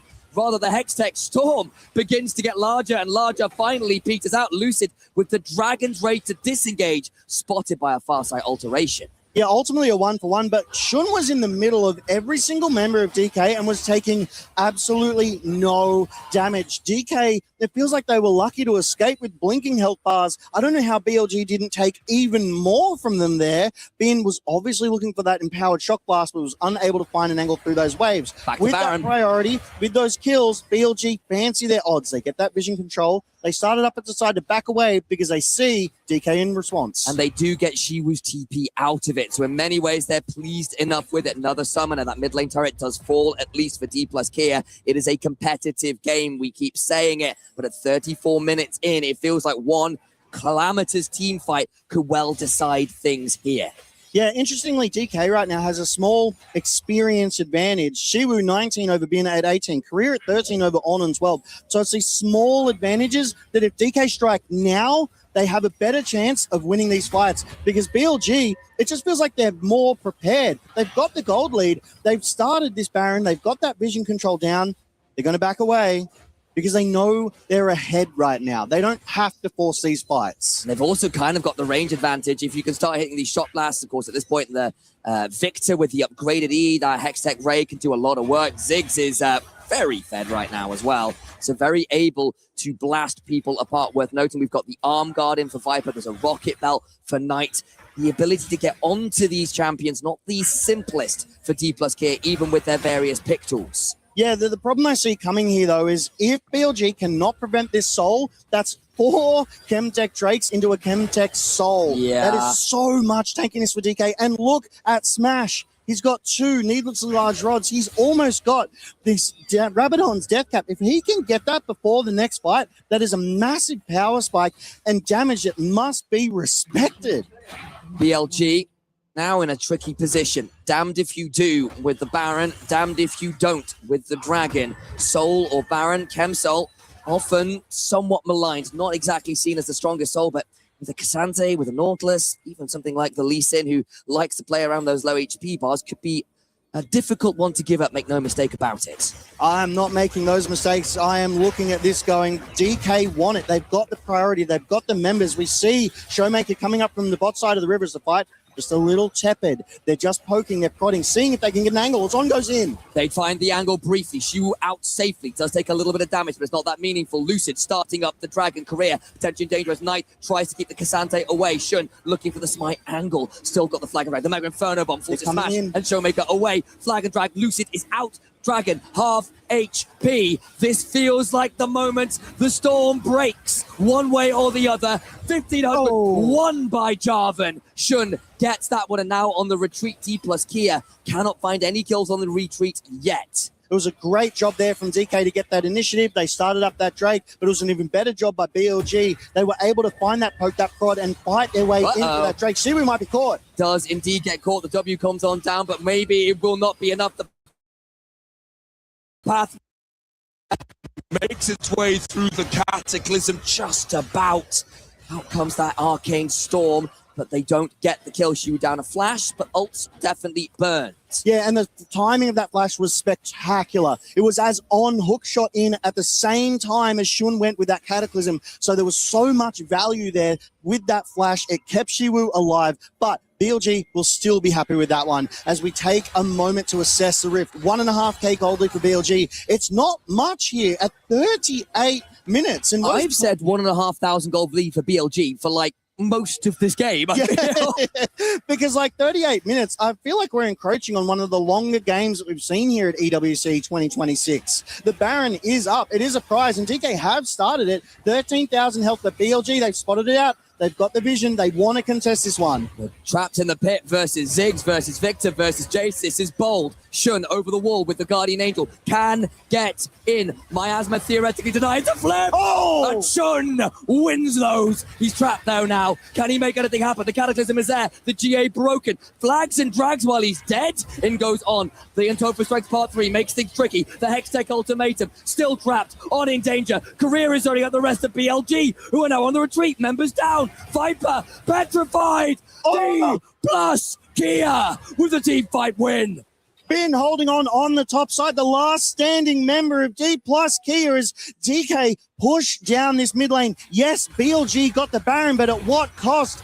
4 of their members dead. TP coming in.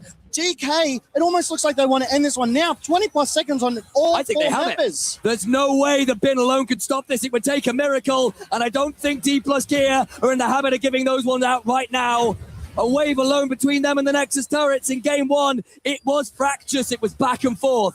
But DK, D plus Kia, will win it. 5 seconds on. It's still just Bin. DK really want to take this one out. They go on to Bin, and they will take the Nexus here in game 1. First stand champions, MSI finalists, down 0-1 to D plus Kia of all teams, an LCK squad that was so up and down, to say the least of it. I'm loving what we're seeing out of D plus Kia. They are going toe-to-toe with the LPL's best. Giga Bin, Giga who? That was such a good game from DK, and I hope we get to see so much more of it. Right, because again, we saw BLG try to get the snowball happening, and it just didn't come to fruition. It went late. DK got some kills back, got some dragons back, made those Baron shoves not as potent as they might otherwise have been. And what I really loved, it was so back and forth, right? DK were able to get some small gold leads. BLG pulled it back, and then DK earned it back again. But enough from us. Let's throw it over to the desk for their breakdown of that game 1. Thank you, guys, as I am kind of in shock by that last play. I think BLG, they could have just taken the Baron and left, but instead playing a little baseball and giving a bit of a freebie over to D plus Kia, who, credit to D plus Kia for sure. They definitely had a good game, but it was a very close back and forth, and right at the end, a critical mistake does mean that DK win in the end. Yeah, I mean, early game, like, we did kind of call off, if BLG get ahead, it's going to be a rough game. Like, that's actually kind of what happened until really end the game. Like, I would say, like, the game was, like, still, it was, like, really playable. I really love to shout out the Showmaker. He's the one always trying to make a play. He was always one deep, trying to make the creative at the spot. He's the only one that actually was making different the fight. It's just, from the BLG perspective, we were talking about Genji earlier and how oftentimes they won't be even in a gold lead, but it feels like the game's over. And then there'll be other times where they're at a kill deficit and they've got a massive gold lead. There's games of BLG where it feels like they've got a big gold lead, but the game state actually isn't super, like, over, like how it is for Genji games. And I think a lot of that came down to some of the early dragon control or lack thereof. The fact that some of those dragon fights ended up going with smites that end up in Lucid's hands, I think was a very big deal, just purely on the basis of, I feel like BLG wanted this game done in and around that kind of 2 to 3 item mark because of the lead that they have. Otherwise, it actually offers DK up the opportunity to find, a wonky dredge line on a carry, or Shiwu catches someone on Lucid, gets a good insect. And that was unfortunately what happened time and time again, whether it was on this bot siege or any of the plethora of opportunities that BLG ended up handling these guys. Like, look at the Okay. We gold graph. We gotta break down a couple of things here. The gold graph is all over the place. I don't know what that is, but obviously a very close game, very back and forth. But then the damage numbers, like, dude, the Viper did more than double the damage of Showmaker. Yeah. And it just didn't matter because, again, this game kind of came down to 2 very critical fights that DK won. And we're kind of playing from behind and getting poked out for a lot of it. Yeah, I mean, also, I think the lead wasn't too gigantic between these 2 teams. And also, I think DK is the team that, like, if they get full behind, like, usually there's also a lot of happen, especially in LCK when they're playing our higher top tier team. They falls down, like, pretty quickly, like 0-2, like, pretty, like, frequently happening. And BLG, like, you definitely want to consider a team that is up there, and then DK is able to manage these game, like playing from behind and able to manage the comeback. It's really surprised me to me. Yeah, I'm just disappointed in BLG, to be honest. I'm not even going to try. too. I'm not even really going to try and hide it. Right? It is. It goes both ways. Because it's a discipline thing for me with these guys, and they go through these phases where they're incredibly clinical, and then they go through phases where they drop games like this. Yeah. And unfortunately, this phase has been going on for all of this year. So forever. Forever. And like, again, even though they are definitely the best team in the LPL, it's because their ceiling is so incredibly high. It's so much higher than the rest of the teams around them. It's not their floor that gets them here sometimes. It's just those moments where they are incredibly clutch. They've got the mechanics. This meta suits them well. Obviously, we've seen that over the last few weeks. But they're too liable to drop in games like this. And you can't do that versus an informed T1, as we now know, of course. The result of the other side of the bracket. You can't do that against other informed LPL teams. So they really need to clean their act up, because one more game, they're done. It's the best of 3. Yeah. They're a very strong team, but sometimes they get a little bit overconfident, let's say. Guys, we do have an update from the other stream, the main stage. Let's hear from Kitty now.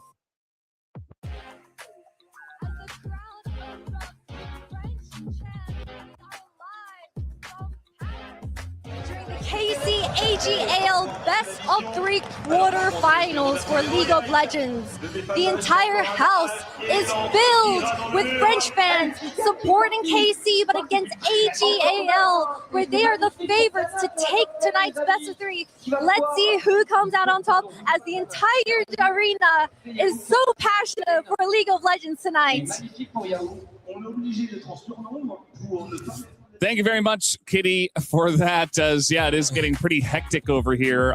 Or over there, rather, and over here. I don't know what that was on our stage either. So a lot of chaos and not a lot of good news for the LPL, as I'm pretty sure Arming Core just won their first game. Judging by the cheers, I'm gonna lose my mind. I don't know what to say. Obviously, we're keeping our eyes on these B stream games, so I'm unsure how that happened. But AL have been. Your teams aren't really doing well nowadays. Or this that's bad, because it's a single elimination. Yeah. If you lose these BO3, maybe I should start supporting the LCK teams. Welcome aboard. Although I think at this point, if we have me and Huni and you all going for LCK, it's a little bit. Yeah, there's got to be a counterweight. There has to be a counterweight. Yeah, because I already lost my homies, LCS. Yeah. They went home pretty quickly, so I, hop on the LCK. Maybe you can go for KC. Yeah. Go for LEC. No pas facile. Sorry. Yeah. Sounds like no problem. French is better than mine, so I think we got something going. D plus Kia looking very good. I think we kind of saw the writing on the wall a little bit with how well they did against G2, and already up 1 game here. And BLG are really going to have to hunker down up against an informed D plus Kia. But first, guys, a break before game number 2.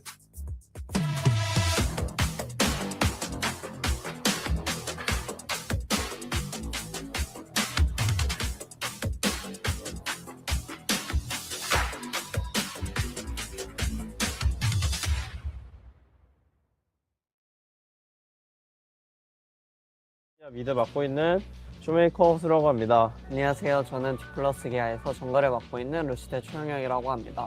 네, 저희가 이번에 또 EWC 하게 되어서 또 파리로 온 만큼 이번에 한번 프랑스 음식을 먹고 한번 평가해보는 시간 가져보도록 하겠습니다.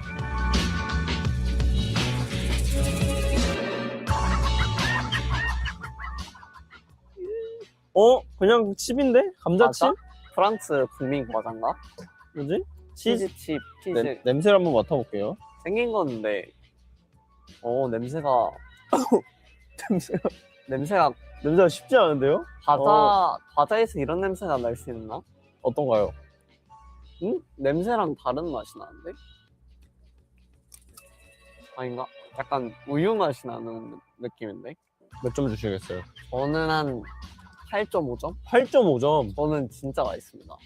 저는 제 취향이 아니라서 2점 줄게요. 2점. 좀 제가 이렇게 뭔가 어떤 부분에서? 좀 느끼한 것 같아요. 그래요? 제가 치즈를 엄청 선호하진 않아서. 이거는 뭐죠? 이거 그냥 빵인가? 미니 쇼콜라? 안에 건포도인가 이거? 그냥 빵집에서 파는 빵 냄새가 납니다. 일단 무슨 맛이에요? 맛있는데요? 프랑스 콜라네. 초코 들어있는 거. 와, 아니 너무 맛있는데요?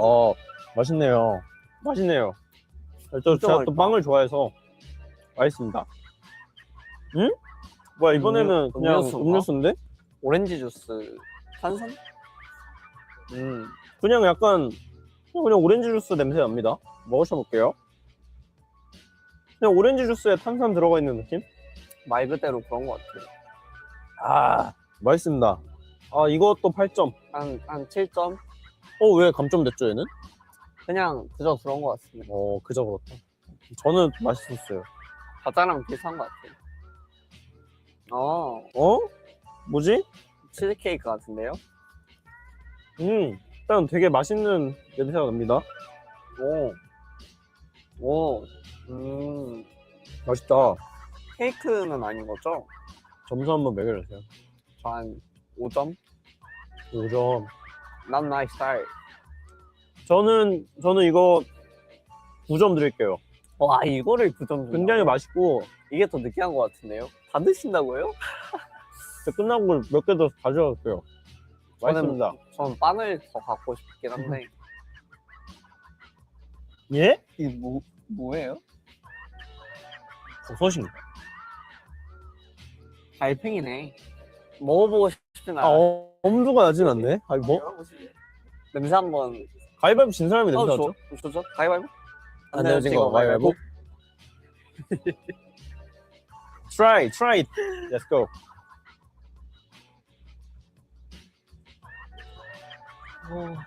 네? 맡아봐. 이게 뭐라 설명 못하겠네. 뭐 약간 안 좋은 냄새와 뭔가 그 바닷가 냄새 나는데. 뭔가 그런 느낌도 있고. 점수요? 저 10점이요. 왜요? 너무 맛있을 것 같은데 못 먹어서 너무 아쉽고요. 10점이라고요? 네, 저 한번 트라이 해보고 싶은데 너무 아쉬워요. 저도 10점 드릴게요. 이거 저는 프랑스 하면 또 생각나는 게 달팽이. 에스카로그이기 때문에 안 좋아하실 것 같은데. 이게 제가 너무 먹고 싶었는데 또 괜히 대회에 지장이 생길까봐 그렇죠. 나중에 한번 트라이 해보는 걸로 하겠습니다. 이렇게 한번 프랑스 요리 다양하게 한번 먹어봤는데요. 되게 맛있었던 것도 많아서 되게 재밌었던 시간이고 앞으로 EWC에서 좋은 모습 보여드리도록 하겠습니다. 감사합니다. 감사합니다.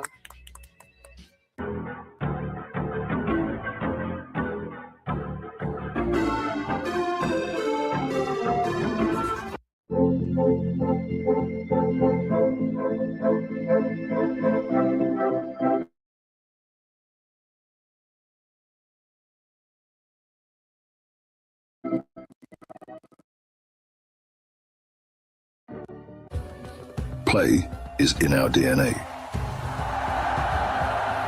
Whenever we let it out, it becomes our superpower.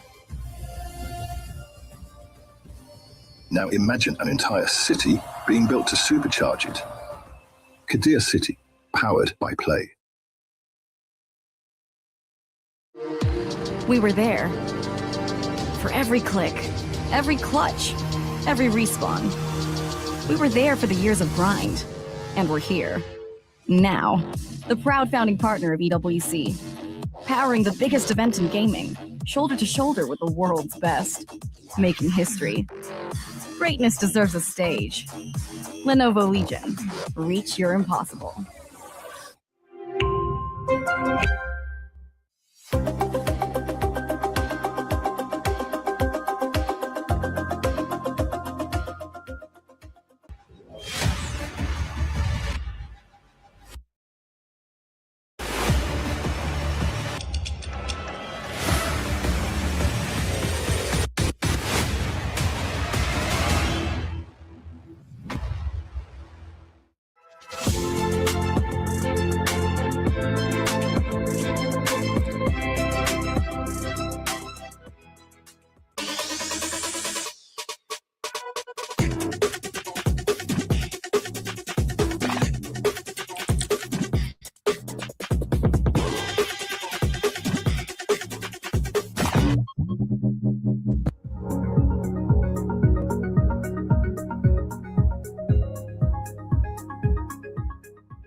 まだ見ぬ新境地目指していこうドキドキしようよ準備開脚早くもっと飛べないこの世界を楽しんでみた瞬間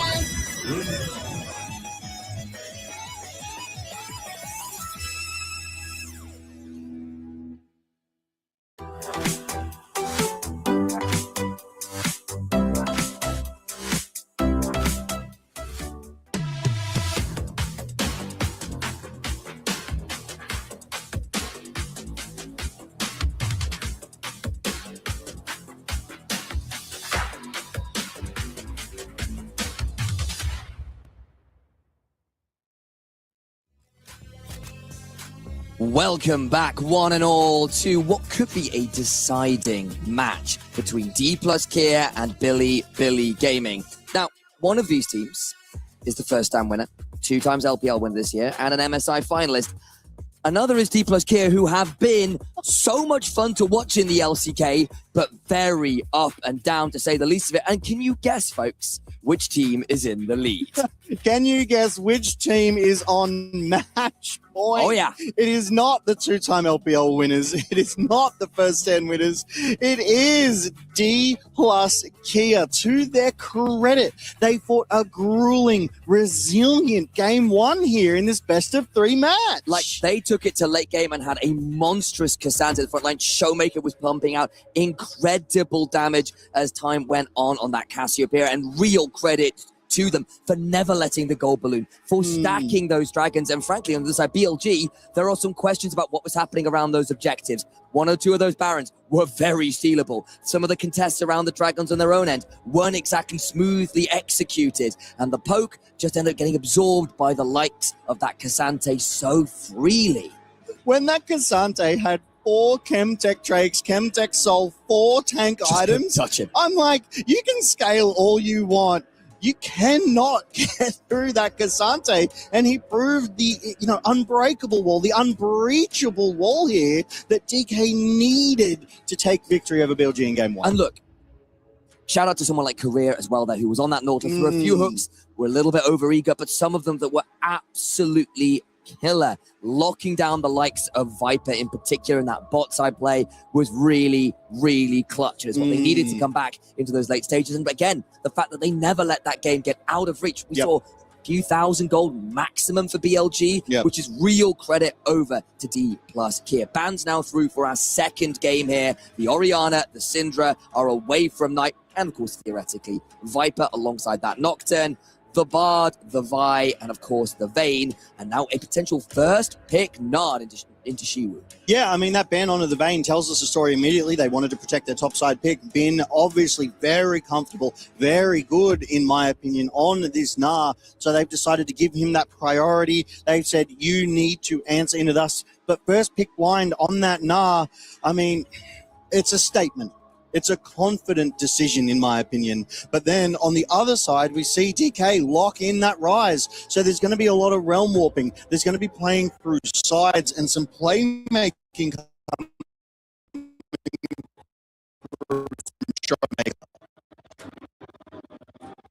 That it is. And again, Rise in general, very, very potent. You could take away from Knight as well, who's obviously very good at the champion. And Showmaker on great form, and that's really important because, again, look who you're up against. We've all seen the MSI graphics and just the graphics across the year for Knight and the numbers he has been putting up.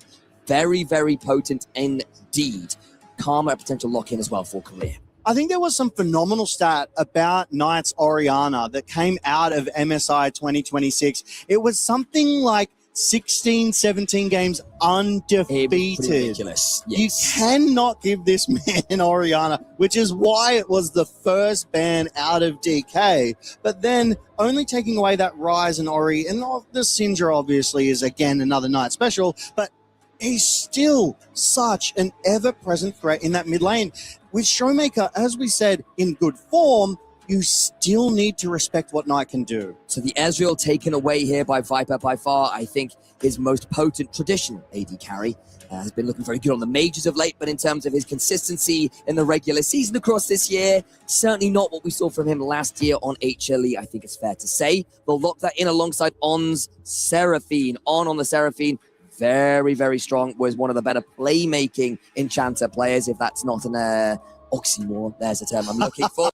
Of course, you have to look over to D+K to see what they want to lock in, whether they want to find something for Smash here, like the Jhin that they're hovering, or look to lock in something to match against Bin. With this Seraphine, I will be looking for multi-man encores. I'll be looking for extended encores to get that lockdown, that CC control that will buy the time BLG are looking for to jump on top of DK and close out these fights. Because that encore is a difference maker. It's a complete wipeout if it lands onto 3+, and DK need to be respectful of it. That said, Mel is still up, but I don't think she's got any space left in this draft because we've got that Jhin on that bot side as AD carry as well as Karma. So that's already your bot and mid locked in.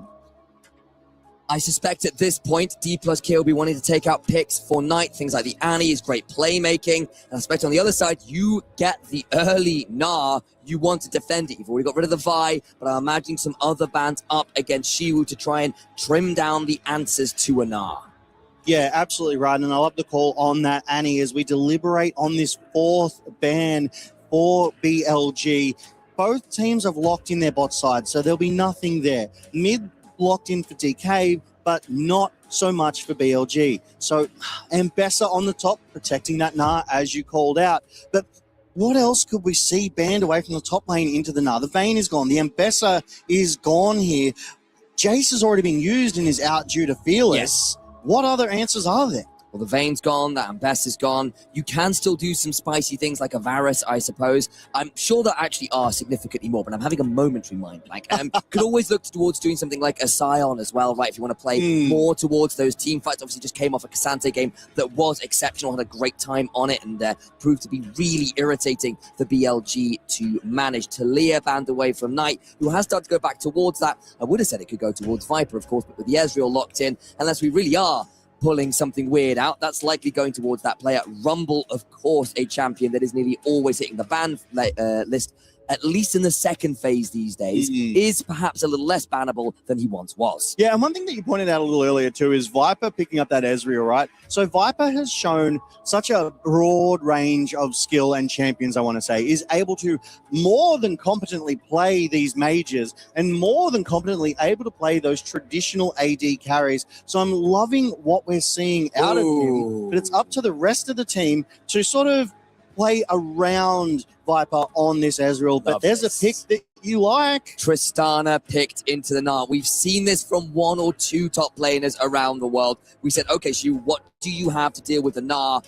That's a fun one. You can definitely look to play very aggressively with things like the Hail of Blades. It is a very volatile matchup, but you need it not to go wrong, because when it does, Tristana from behind doesn't have a lot of fun. Tristana from behind is not a champion, basically.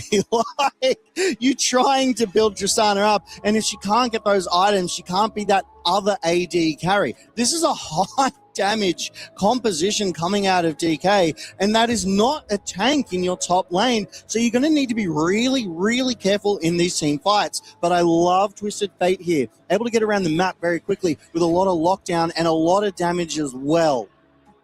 And again, when you've got the Neferi as well, you can take those towards one of those side lanes, use that global from the Twisted Fate and look to make those dives happen. Last pick of the Poppy for Lucid to try and deny some of these dashes from the Neferi, from the Ezreal, from that Gnar. Yeah, and that's one thing that I love seeing with the Steadfast Presence from this Poppy, right? You look at a team that has a lot of dashes, you can pop your Steadfast Presence, and the entire time the Steadfast Presence is up, it will prevent those dashes. It's not like it's a one and done.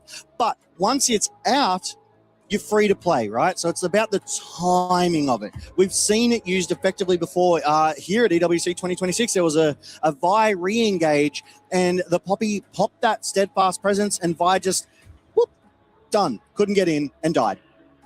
Indeed. Actually, the moment I think about it, I think Ezreal E is a blink, so would actually not be stopped by the W, so worth calling that one out. Oops, sorry for mentioning that one a little earlier, but still is important nonetheless. And again, it's early playmaking, which can be important to try and deal with something like the Neferi at the very least in that 1v1 matchup. And let's remind the viewers at home what is at stake. D plus Kia are on match point here in this best of 3 against the LPL's BLG. If you lose here today, you are done. You are dusted. Your key will get crushed, and it will go to, as you've coined, the Boulevard of Broken Dreams initialized. Such a fantastic quote. Sometimes you just need to make a Green Day reference or two. It's the way of these things. Just waiting to load onto the Rift, and you're absolutely right. Because again, BLG came into MSI as one of the tournament favorites alongside the likes of HLE. HLE are now no longer in EWC 2026. Yep. BLG are 0-1. One game away from not being in EWC 2026. And again, the schedules have been hard for these teams that have been winning a lot domestically, that have been going through the international circuit. Your time to turn around and turn up to these kind of tournaments is very short indeed. D plus Kia have had a little bit more time to prepare, come in, and honestly, they have been so resilient. They showed it in game 1. They can show it here in game 2. Again, they've got another fun draft, that Tristana top for Shiwu. See whether it works. One thing that I love there is flashing the emotes and Viper with the BLG, but I also saw a JDG emote coming out of one of them. So, you know, they know they're the last LPL representative. They know that they need to get this done here at EWC 2026 at the Kadia City Battleground. And already we see them in position. The bot lane's trading. Bin on that Nah, patiently waiting in that brush. Hasn't spotted Shiwu, is just going to return to the lane. But we take a look at those wards, right? They're very classic, very traditional wards because you want that information on the opposition jungler. You want to know where they'll be in a minute and a half, and now is when you find that out. Trading has begun. But vision control is always so important, and I feel like it's almost an underestimated part of the game by, dare I say, and I'm going to probably get some flame for this, most solo queue players. Certainly by me, but I'm not a particularly excellent solo queue player, it must be said. Little note here as well, Shiwa with the exhaust in that top lane for that 1v1, playing towards the spot side, fighting for the level 2 heal popped by both Korea and On. Yeah, one thing I expect to come out of Shiwu here is a healthy CS advantage. Serious range advantage and needs to abuse that hard, fast, and early. Because if you're going even with Bin on that Nah, you are behind when it comes to those team fights. Because that range should be very, very punishing into the Nah. But we do take a look across the Rift, a very, very minor gold lead over to DK already by this 2-minute mark. And right now, I think I'm looking for Lucid to make some plays. This Poppy has that movement speed, can be unpredictable in the locations where Poppy goes. And looking for these high-value steadfast presence. So either make or plays the BLG want to put forward. A little bit of trading on the bot side, but it's A-okay. They're just going to back away. A couple of summoners burnt heals on both sides as everyone else, everywhere else. Sean looking on the top side. See, we might be caught here. Whoa, he's in danger. The pack is called the exhaust down, but there's a flash on forward, flash out from the Tristana. Survives, but is down both of her summoners. Yeah, I really like this play. That's a win, right? What a lot of people need to realize is that if you go in and you get their flash, that's a win. You just come back anytime within the next 5 minutes, and they are so gankable, but Lucid. Indeed, he's looking to come over the wall and actually smites it out. Very nicely done. Shun now, though, might look to trade with this Poppy. The Conqueror stacked, eviscerates in. There's no W. Oh, Lucid! This might have been a touch far. The flash gets them safe. Shun comes across. Big dies in a 1v1. Shiwu on the Tristana. No summoners, no problem. Shiwu had no flash, but neither did Bin, so Bin's unable to get away from that Tristana, who doubtlessly jumped on top of them. Lucid, running for his life, has the blue and the red buff, but is looking for this execute to deny the gold over. Then that should be all very cleanly done. So nice So nice. We'll get the replay. Lucid gets away with it. Bin does not. Here's what happened in that top lane 1v1. Bin aggresses forward. Siwu just sidesteps, starts stacking up that damage, jumps on top of Bin as well, and then that's all she wrote. I mean, Siwu didn't even have to dodge that last skill shot, literally stood there and gunned Bin down. I mean, the Gnar was blinded, and we said, okay, what do you have, Shiwu? The Tristana is here and looks excellent. Backs away with the Berserker Creeps. A reminder, that's after the flash went down. That's after the exhaust went down. We said, hey, that could be a problem. The topside matchup undoes a lot of woes. Shun here in this bot side, though, looking to try and find another angle for an attack. Korea forced to flash away as the dogs and the Darking Dagger landed. Yeah, good early flash load to prevent any follow-up there from BLG. Deadly Flourish to prevent the recall, slow their tempo down. But both sides just going to walk away from this one. Nothing really lost except Korea's flash, which in turn gives BLG that summoner advantage on that bot side. Lucid, I can't believe it. He went so deep into BLG's jungle just to smite that camp and very nearly died for it. I mean, he does, but it's an execute, and he gets the camp, and he actually gets Shun's flash as well. That's a win, as far as I'm concerned. Also, now looking into this mid lane, I'll note that Showmaker is doing a great job so far in tonight, up about 10 CS. I know, obviously, Rise, a very potent laner on the TF, sometimes takes a little while to come online, but still very well done. Lucid taking the opportunity to get onto this Raptor camp. Bit of a fight happening here as the W tether will be broken. On left pretty low. Smite fight secured there, I believe, by Shun, but I might need to have a look back on that one as actually I see Lucid Smite on cooldown. Likely a win for the Poppy. Yeah, Korea was doing a great job there, keeping on in the lane, unable to assist around that jungle camp as well. Knight just constantly chipping away, peppering with that damage as well. We get a little emote out of Smash. I wonder what brought that one on. However, the first Drake of the game is on Summoner's Rift. The DK find themselves with an early advantage, nearly a 1,000 gold lead, and most of that is on Siwu after that first blood on Bin. Gets the kill, gets that first blood bounty bonus, happy days. And like you called out, with that Berserker Greaves, that extra move speed, that extra attack speed, to be able to stack more autos during that ability and get more damage down on Bin, making his life so much harder. Bin, though, only 10 CS away. I think that's actually pretty decent in this situation. No, it's not. Viper gets away from that deadly flourish. Korea looks with the Mantra Q, that Soul Flare. Knight looking to try and find an angle here as well. Gets that gold card down. Doesn't necessarily find the moment he's looking for. He actually gets slowed down there by the Rune Prism without the Essence Flux on, so it's not a root, just a slow. It looked like Knight had started to channel a recall, not expecting Showmaker to be there to follow up. So Showmaker able to delay the recall, get a little extra damage on tonight. A great little punish there is Lucid looking to get something on the Shun. Shun sees it though on that ward because Lucid went over it. DK, another one smite there, Shun. Not on it there on his camps right now. Gets that blue buff away. Very nice. And should be the level 6 here of this Scuttle Crab too. And this is a worrying trend. We saw that smite on that Baron in game 1, and they let it live on 1 health for a little too long. The smite effectively missing here, and Shun now missing basic jungle camps with these smite. He needs to lock in and remember who he is. Shiwu taking the opportunity. Mini Nod transformation. Buster shot. And the rocket jump out. There's a Destiny Gate to flash gold card and make it the 1-for-1. But Shiwu came here to play and finds another solo kill. Yeah, really well done by there, Shiwu, to get that kill on the Bin, forcing Knight to respond. Because if you let Shiwu get away there, that low health, the punish is incredible. The gold lead, 1,000 for DK. On Siwu alone, because the rest of BLG in that mid lane, Knight getting that kill, able to mitigate that. Destiny Gate successful, finds the value they're looking for. But again, I have to go back to draft. I have to go back and say, look, there is an adage, that's probably the way I'm going to phrase it. I'm in France, we'll stick with it.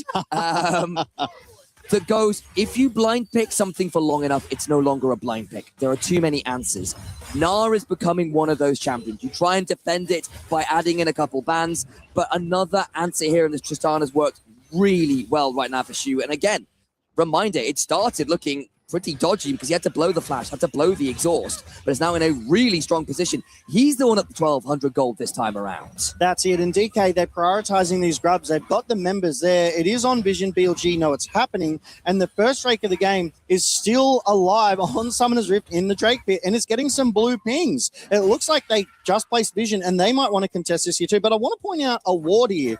If you look at the minimap on the top side, there is a red ward behind Shiwu. So if BLG want to look for it, they could go for a deep TP. They could indeed. Viper was really threatening there. Has got a true shot barrage that will interrupt Smash's ult. The reason he didn't throw it out initially, because he was kind of betting on it. Bin hops in, gets exhausted, and Buster shot it away, nearly at the mini. There will be a reset on that rocket jump. Oh, Bin, you need to be so careful. Shiwu! He's dead. Absolutely broken in half. The Tristana here to play. Shiwu with the Tristana counterpick is running Bin on this Rift. Good flash from Korea. And gets out. The encore leads to nothing. BLG, you need to start finding some proactivity soon because these plays are not going your way. Bin is 0-3. And here's the thing, Shiwu with the fancy feet is dodging pretty much everything Bin wants to do on this Gnar. As we go back to the second kill here onto Bin on that Gnar, where he went under that turret, and there's the instant ult from Knight to make sure he gets something back, to flash forward, to get the gold card before he doesn't see him in that vision. So a heavy commitment from BLG to lock that down, but Shiwu, unperturbed, keeps driving home this advantage in the top side. And what a statement from this player, right? Game 1, locks in the Cassante. Still finds fantastic angles in the team fights, becomes such a bulwark for the squad, flanking, dragging people out of position with the all-outs repeatedly into the Jace from Bin. That's something that's very iconic for that player, who was down the 1,200 gold.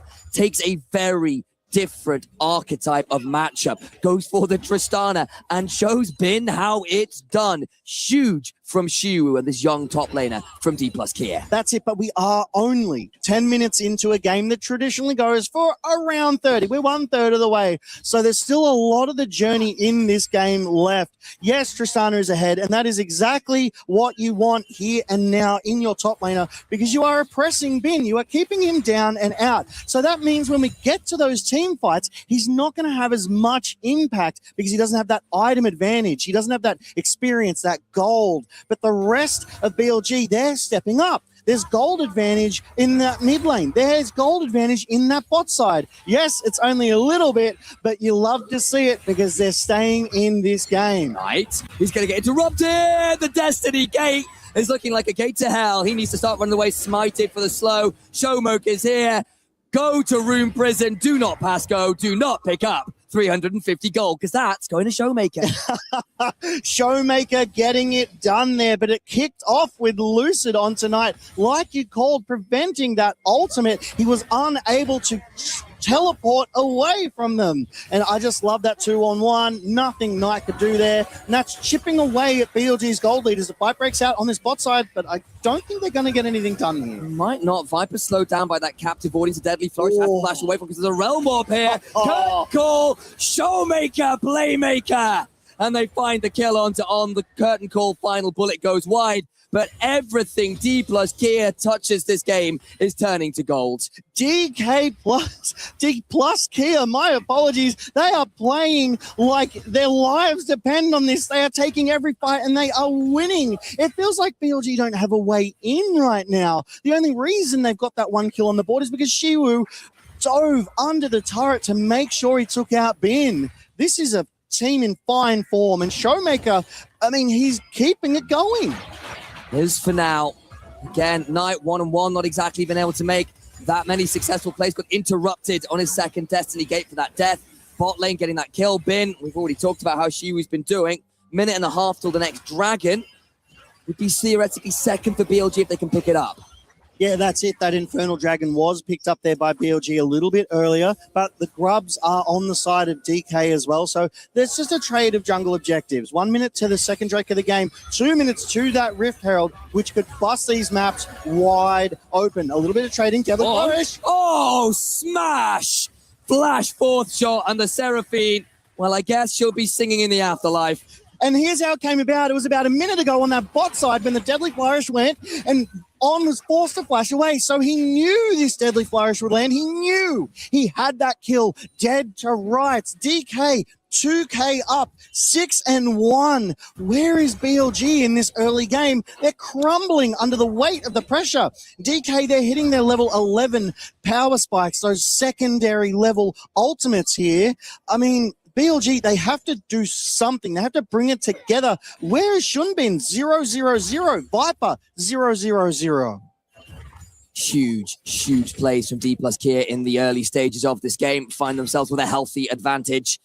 Can look to contest around this dragon should they so choose. Again, they've got a Rise, they've got a Tristana and 3 Grubs. They can also afford potentially to play for these side lane turrets, play for a 1-4 or a 1-3-1, and look to play the map a little wider on.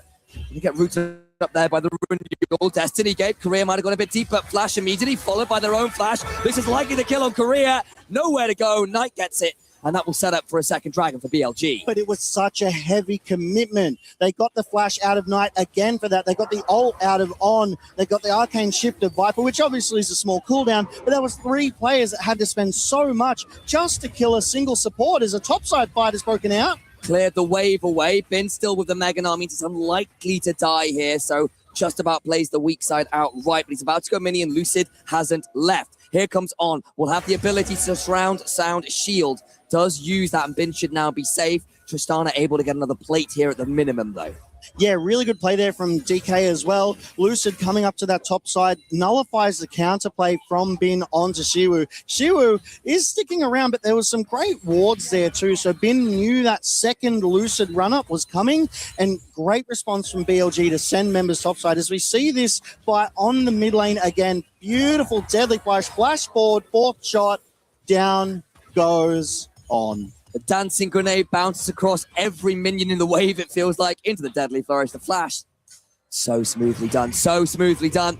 Still a good gold lead here to D+ Kia, but the dragon stacking is there for BLG. They're within touching distance, feels somewhat like an inversion of last game. I'd argue, to be honest, D+ Kia more proactive even than we saw from BLG in game 1, but with how these two teams have played, I feel like there's still a few twists and turns yet. Absolutely. It's 15 minutes into this game. BLG, they might be down, but they're definitely not out here. But I'm loving the level of play we're seeing from DK, that proactivity. I called it before with Luce. I wanted to see him being a menace across the rift, and so far he is doing that. He's been in the right places at the right time when he's needed to be. Shunno is keeping up in farm, has that Cyclo sword compared to Lucid Sundered Sky, so one's going for a more damage heavy build, the other for a bit more sustained, but a fight around the Rift Herald. That it is. Shun steps into the river, looks to try and tag Lucid if he can, can't quite. Flash on the beat drop. The Hound's pursuit in Korea is dead. Over. Flash, heroic charge of the wall. In comes the realm of Shun gets the rest of you eventually, but on left low. Shun alive, but now needs to reset. Viper, desperate to dance around somewhere, can't. Shiwu busts a shot away and survives. Bin, hop forwards, flashes on in, gets that last auto, but Smash is there, the grenade, and a double for the AD carry of D+ Kia. D+ Kia win the fight. They send 4 members of BLG packing and leave 2 of their own alive, so they're going to push this mid lane advantage that they have. Deadly Flourish lands, roots up Knight, but I think that will end that fight. Able to clear out the wave, just about a 3 for 4, I Believe, in favor of D+ Kia. We'll get the replay because it's a frantic one. Yeah, we take a look here. Career is basically in a 3v1 toward this mid. Smash is there as well, but Career walking forward confidently. 3 members of BLG. The flash forward from On to root Career up. The ultimate from Viper over the top. Lucid does get a great stun, forcing the W out of Shun. The TP's committed. 2 from BLG to come straight back in. But we look on the bot side. Lucid's chasing Shun. Shun tries to go over the wall. Lucid, though, is able to lock him up with that deadly flash from Smash. Shiwu against the wall because of Bin. Bin goes down in the face of Showmaker and Smash, and that is all she wrote. The gold lead still there for D+ Kia. Dragon still there for BLG. 10-5 the kill score as we stand. It's where that gold is, I think, that will be more important. 2,000 of it is in Shiwu's advantage. And again, you are a top lane Tristana. Your draw a bead passive that increases your range extends with every level. As a top laner, you get more levels. Showmaker might be in danger here. Jumps onto Lucid instead. Damage is good with the boulder toss. BLG hear him force. The Hound's pursuit. No steadfast presence for Lucid means he's down. That's a reset for Shun. And poor old Showmaker ain't making many plays anymore. Yeah, it was a good job there by DK to try and drag that one out, but BLG just brought the members. They juggled that turret aggro beautifully, and on that bot side, they prevented Career from being able to get that tier 2 up to that tier 1 to try and do anything about that fight. BLG, they turned that top side priority, that team fight that they just won, onto this Rift Herald, and BLG right now, they are large and in charge of these jungle objectives. They've got the first 2 Drakes, they've got this Rift Herald, and the 3rd Drake of the game is up only in 1 minute's time. So they're stacking very much online. Significant win from there. Knight, of course, with the Lich Bane, able to get a significant amount of work done here on this top lane turret. Reminder, they've got all of the turrets in the game for them to claim. 3 already down for T plus Kia. Back at this replay, though, Lucid with the W. Probably a little early, I fear. Yeah, I do like that they used that lens to try and get some vision control. They knew this play was coming. There was nothing that they could do about it because BLG just brought everyone to that top side. And it almost feels like they didn't lose anything anywhere else across the Rift either because DK, they were forced to respond. Career was running out to that top side as well. Gonna try and come into the mid lane. That's 2 members. Good hop away from Viper. Ondo gets an encore off, but it's his final moment in that particular play, picked up by D plus Kia. D plus Kia will not be put down. They will not be perturbed by the giants of the LPL, BLG. They laugh in the face of these odds right now, Initialize, and they start up this Mountain Drake to try and slow BLG's Dragon stacking down. This will be the first Drake of the game for DK, and it buys an extra 5 minutes before that soul condition is online. But we were talking about gold leads a little bit earlier. DK currently at 1K. BLG, they've been chipping it down. That gold lead has been, becoming smaller over time. And look at where the gold is here. Shiwu, 2.2K, but Knight, 4-1-1. And we've seen him carry games before. That is a dangerous TF right now. Root there onto Knight briefly with that deadly flourish. Won't turn into anything more, of course. Worth noting, a significant chunk of Knight's gold lead will be from his passive, that stack deck, giving all the extra golds. Still does keep them in touching distance. They've got a couple turrets as well. That standing gold available to them if they could just get to those turrets in mid and bot outer. But here's the thing. Knight is literally a full item ahead of Showmaker. He also has a 7-stack Dark Seal. So that advantage from Knight over Showmaker alone means these team fights are harder. It means Knight can more easily 1v1 anyone else across that rift. Does have a slight experience advantage, but that's about it. But Shiwu does have a full level over Bin on that Nah. And like you called out, top laners can get up to level 20, which gives more range, more damage over to Shiwu in the later stages of these games. Whereas Nah, I don't think scales as hard and high in that 19th and 20th levels. So if this game goes long enough, I dare say that advantage will go to DK. 3 minutes until the next dragon or so. That might be our next port of call. We have got Baron up, but I don't think either team necessarily wants to rush that. Yeah, you're right. And I mean, the vision control is there from both teams as well. A lot of BLGs on that bot side through jungle, DKs all through that river. Both teams really want the intel on their opponents. They really want to know when that Baron is pulled or if they're going to make those plays towards that Drake, because even if the Drake isn't up for another 3 minutes, right, you've got the wards in the area. You will see when they send the sweepers. You will see when they go and clear it. So your support knows, hey, they're clearing that out. I've got to go and clear it and get my own vision down. It's just, that's a common war with supports. It's a vision war.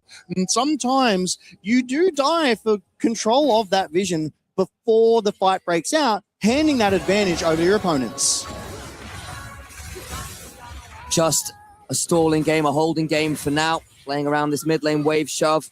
TF was roaming up the river, but doesn't want to pull the trigger as it stands, and neither team feels that willing to pull on an aggressive play right now. If there was a timer, it would be now. Try and earn yourself some summoners, try and earn yourself an ult or two ahead of this potentially critical dragon fight. Yeah, and to that point, right, every single ultimate up on the side of BLG, every single ultimate up on the side of DK, every single summoners up. So the next fight, which almost feels inevitable at this point, will be explosive. It will be massive. BLG drop the Rift Herald. They're forcing DK into this mid lane, and they know it because they demand a response. Knight TP's in. They get the roots. Oh, the encore. And Korea is spellbound.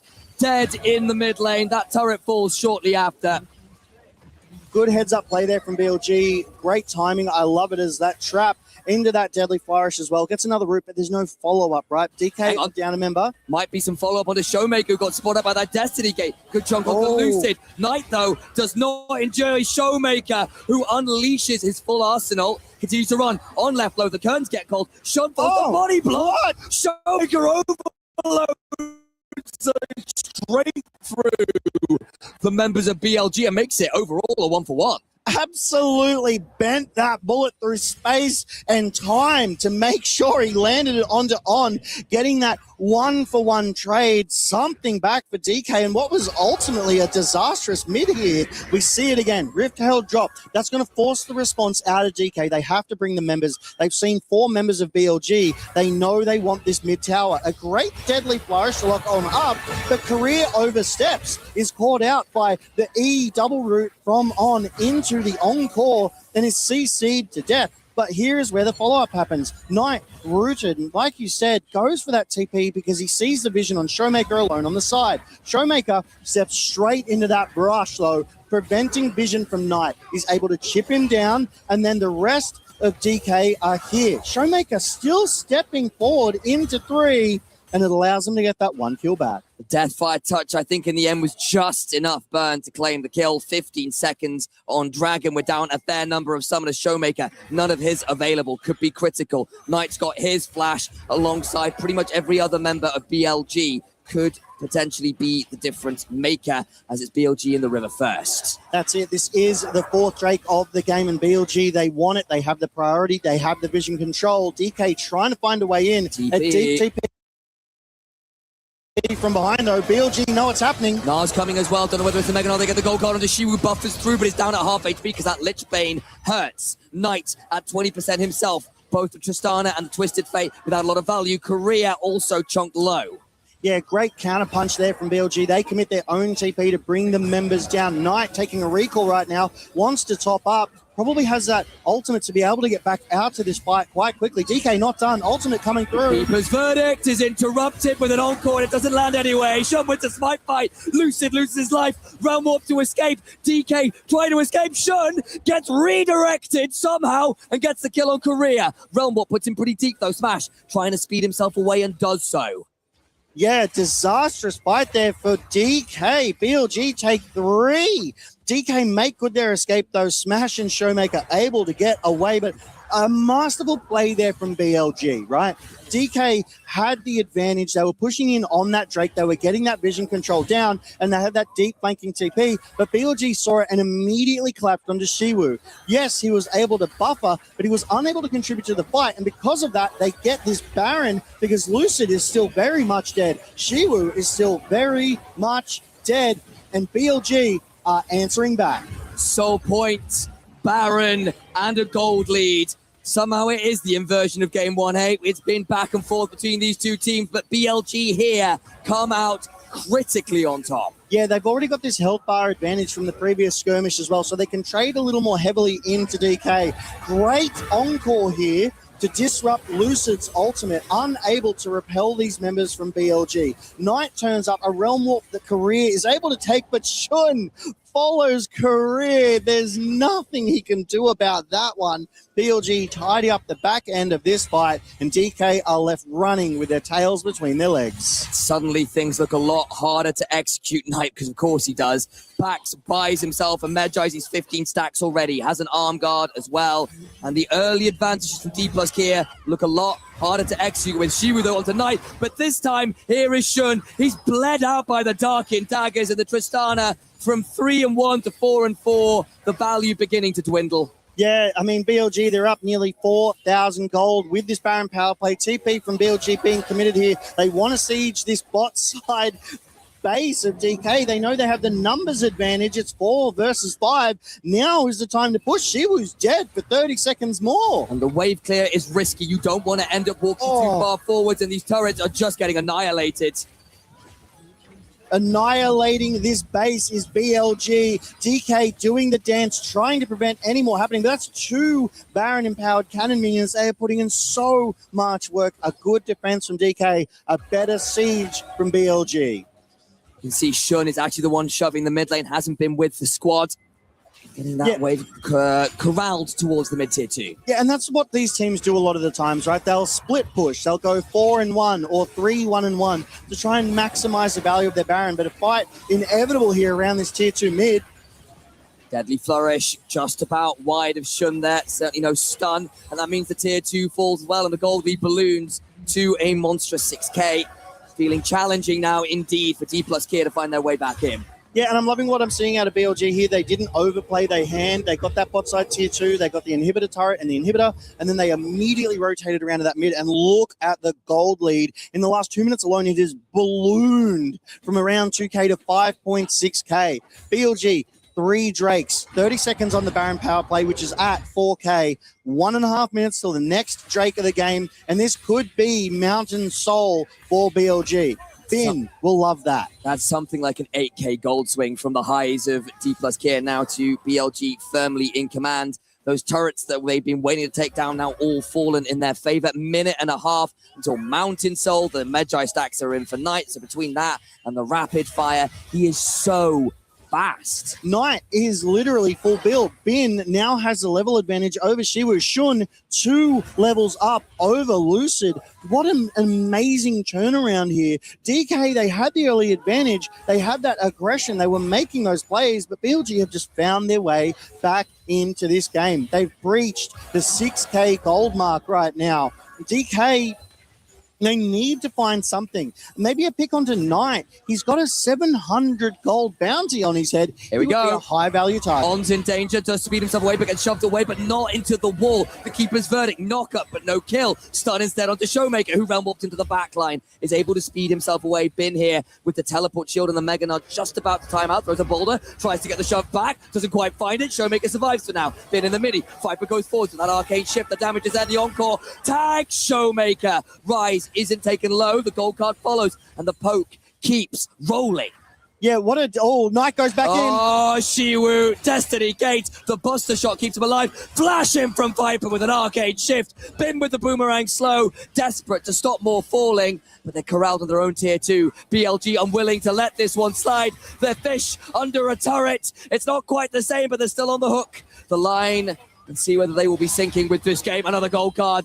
Golden goes Knight, eviscerating in is Shun. They're all so low. The Deadly Flourish not there. In they go. Shun gets it. Immediately taken out. The House Pursuit reset. Doesn't come on through. The curtain call comes on down, and Knight should just about escape.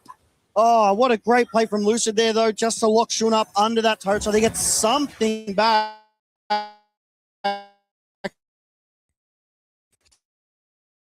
As we did aggress forward, they didn't have a wave.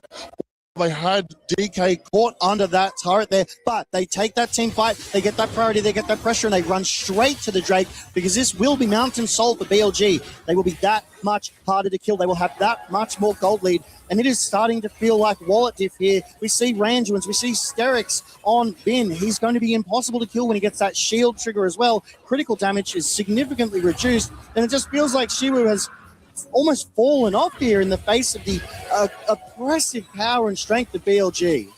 Have a look at this replay again. They attempted to make the pick onto On, but he escapes, and then D plus Kier are on full retreat, and credit to them, they do a decent job of buying time. And this fight is so long as well. They're trading summoners, they're trading ultimates, and you would think there'd be a couple more kills in this phase of the fight, but DK are able to dodge a lot of the damage that BLG are trying to get done here. We do see Knight follow up on the back end, and immediately Shiwu Buster Shots to get rid of Knight, but the shift forward from Viper takes him out, and it gives them the numbers advantage and gives them the confidence to go under this tower. No wave for BLG here, though, so it is all on them. And we see they turn on to Knight. He's forced to stopwatch. And Lucid, with that, I love that there. Lucid keeping Jun locked up under the turret. So it gives DK something back. It wasn't a massive loss. No, back to life. Tier 2's falling. They do get the Tristana to shove on up. Has at least got to the QSS, which helped against that gold card, as we saw. Hang on. Needs to be in danger as he's rocket jumped in. QSS is there. Flash from Knight. Exhausted. Still gets the kill with the last auto. Showmaker trying to run away, but all the while the Baron's going down. And both your solo laners are on the bot lane. What can you do right now? BLG are everywhere on the Rift. They're making the plays. They're leaving only 2 members because they know they have this Baron secured. They're going to reset, spend that gold that they've earned for themselves, and come back out onto the Rift. Showmaker in retreat on that bot side. We do see Lucid back in base after taking that recall, but members of BLG, they're aggressing into DK's topside jungle here. They're trying to get that vision control. They're trying to rob DK's jungler of any minions that he can get here. It takes gold, it takes experience, it takes time. But look at these items. We've got the Infinity Edge, the Storm Surge, the Rapid Fire Cannon for Smash, the Rod of Ages, the Actualizer as well for Showmaker. So the damage is there. Now it's... Oh, the encore is there. Shun with the Darkin Daggers brings low Lucid again. 0, 6, and 6. It has not been his game.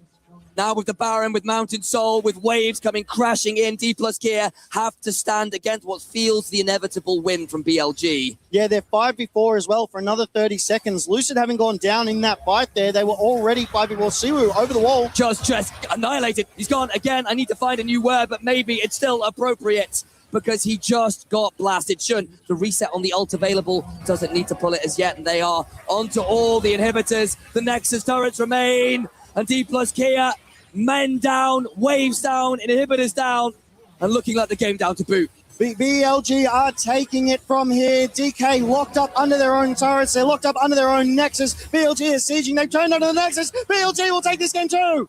BLG even it up. It is not a 0-2. The crowd goes wild, and the competition continues. Both keys just about safe.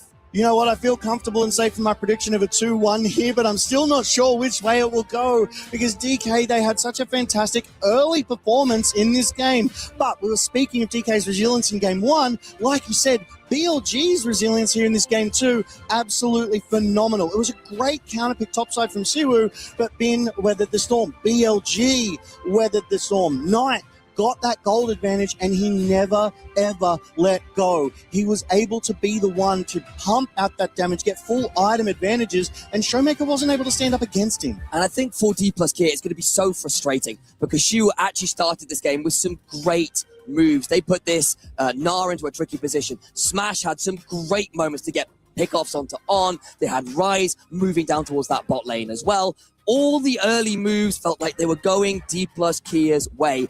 And then as the Dragons started stacking against them, as some of those fights started to get a little bit trickier, the mid-game fell apart. Yeah, and you can't let the mid-game fall apart, right? You need to remain in control at all times in the face of BLG. They are the LPL's #1 for a reason.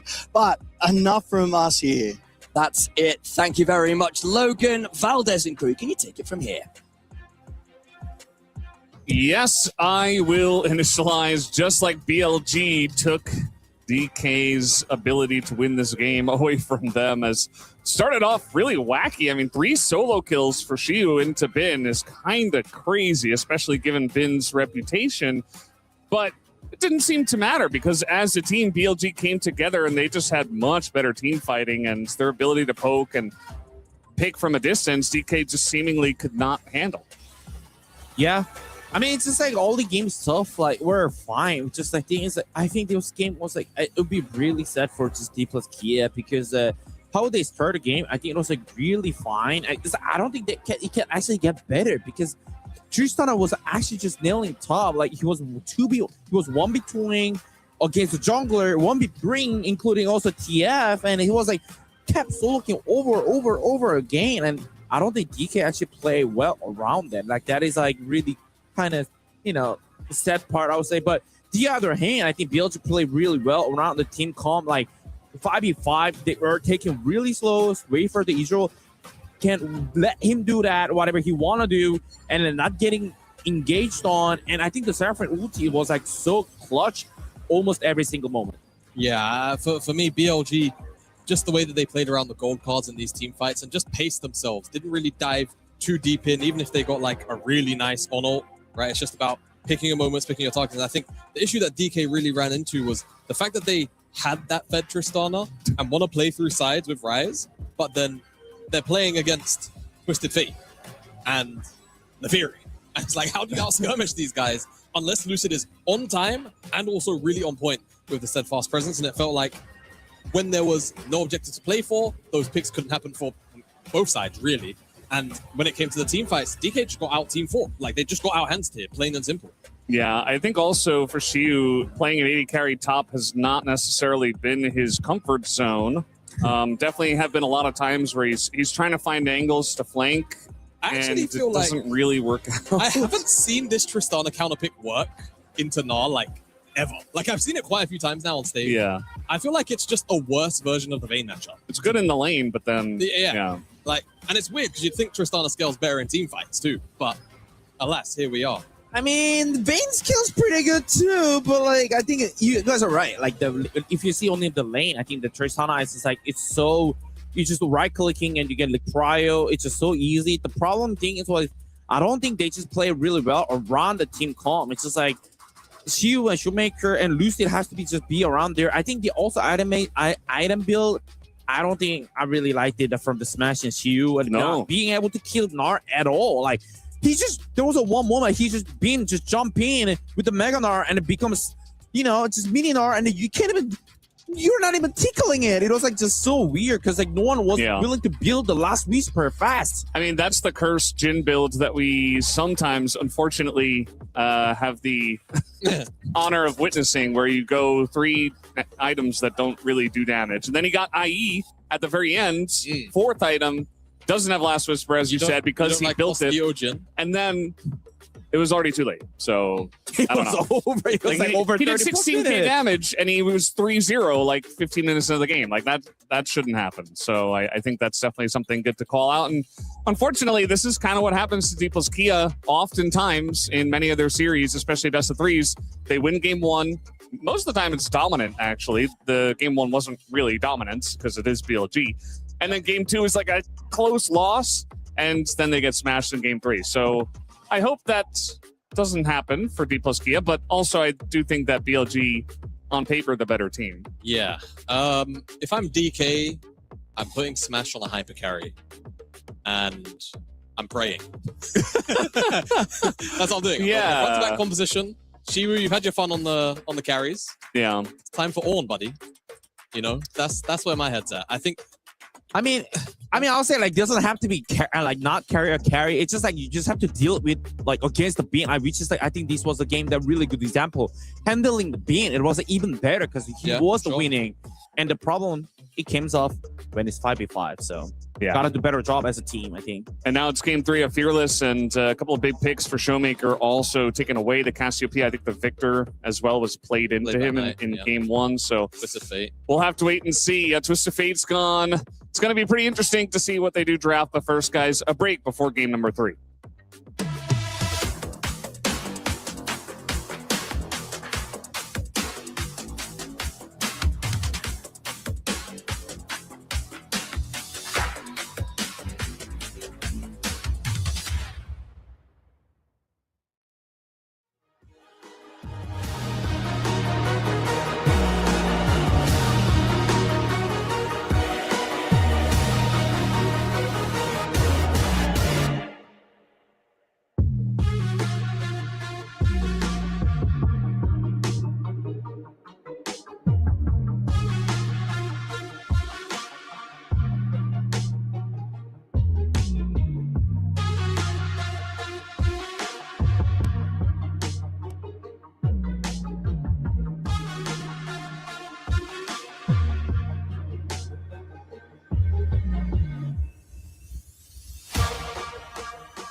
Play is in our DNA. Whenever we let it out, it becomes our superpower. Now imagine an entire city being built to supercharge it. Kadir City, powered by Play.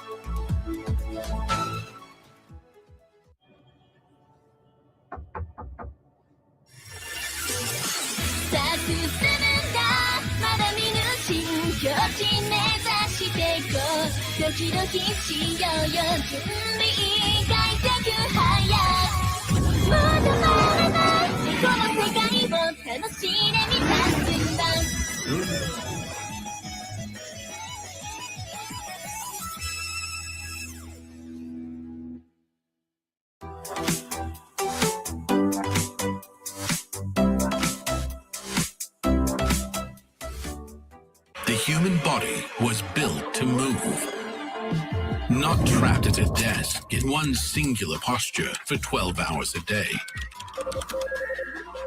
It's time your chair evolved. This is Secret Lab Titan Evo. Ergonomically engineered for you, gamers, hybrid workers, artists, backing your every move.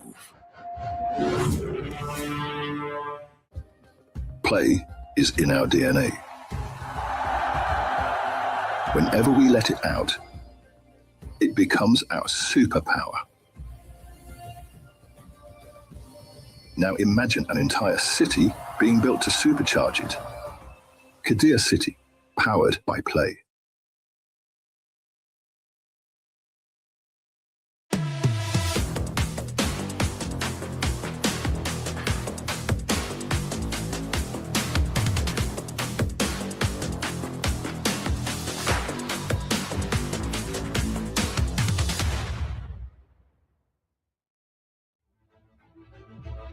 Hello and welcome back to EWC 2026 as we are here on the secondary stage, and it appears we have become the main stage, primary stage because we are surrounded by so many people who are here to watch this game because, of course, on the main stage, if you guys did miss it, Carmine Corp did take the win 2-0 over AGAL. Woo!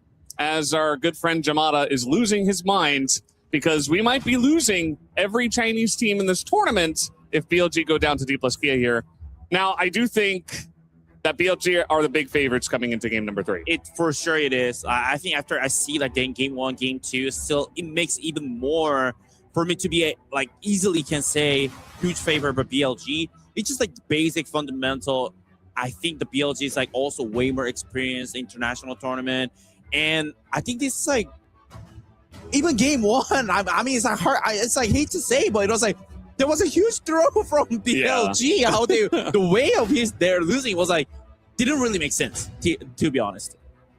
Yeah, that's BLG a lot of times though, and that's just the frustrating part about this team. They can be so good and so bad at the same time, and all it really takes, especially as we get to this game 3 of Fearless, right, is maybe one slightly off-key draft where it's like, oh well, now all of a sudden the game is going to hinge on maybe 2 plays tops.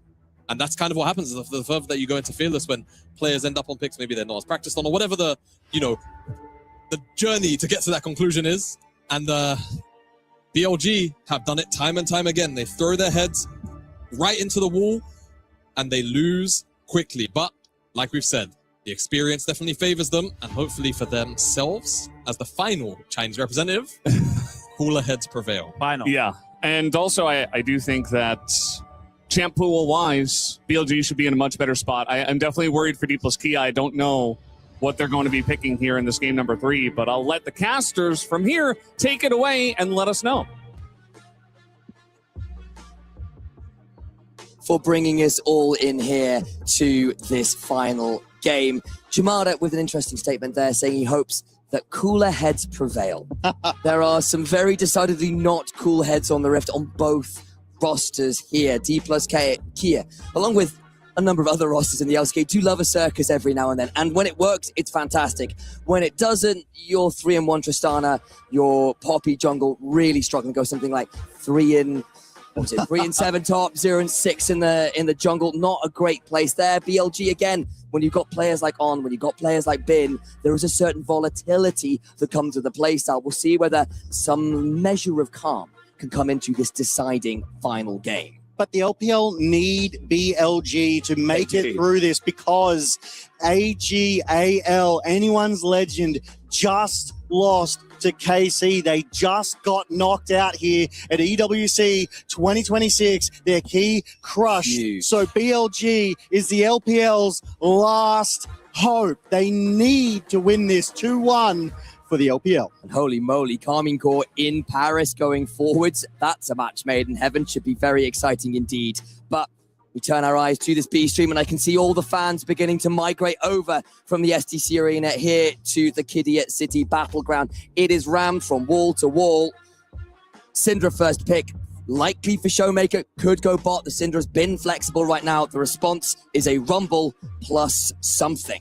I'm loving seeing the Syndra come through here as well, because that is a powerful mage that can go in the bot or the mid side. We really want to see it put in some work, but we've also got that Rumble and that Bard. Bard, such a powerful playmaking support these days. And On is probably the best Bard in the LPL.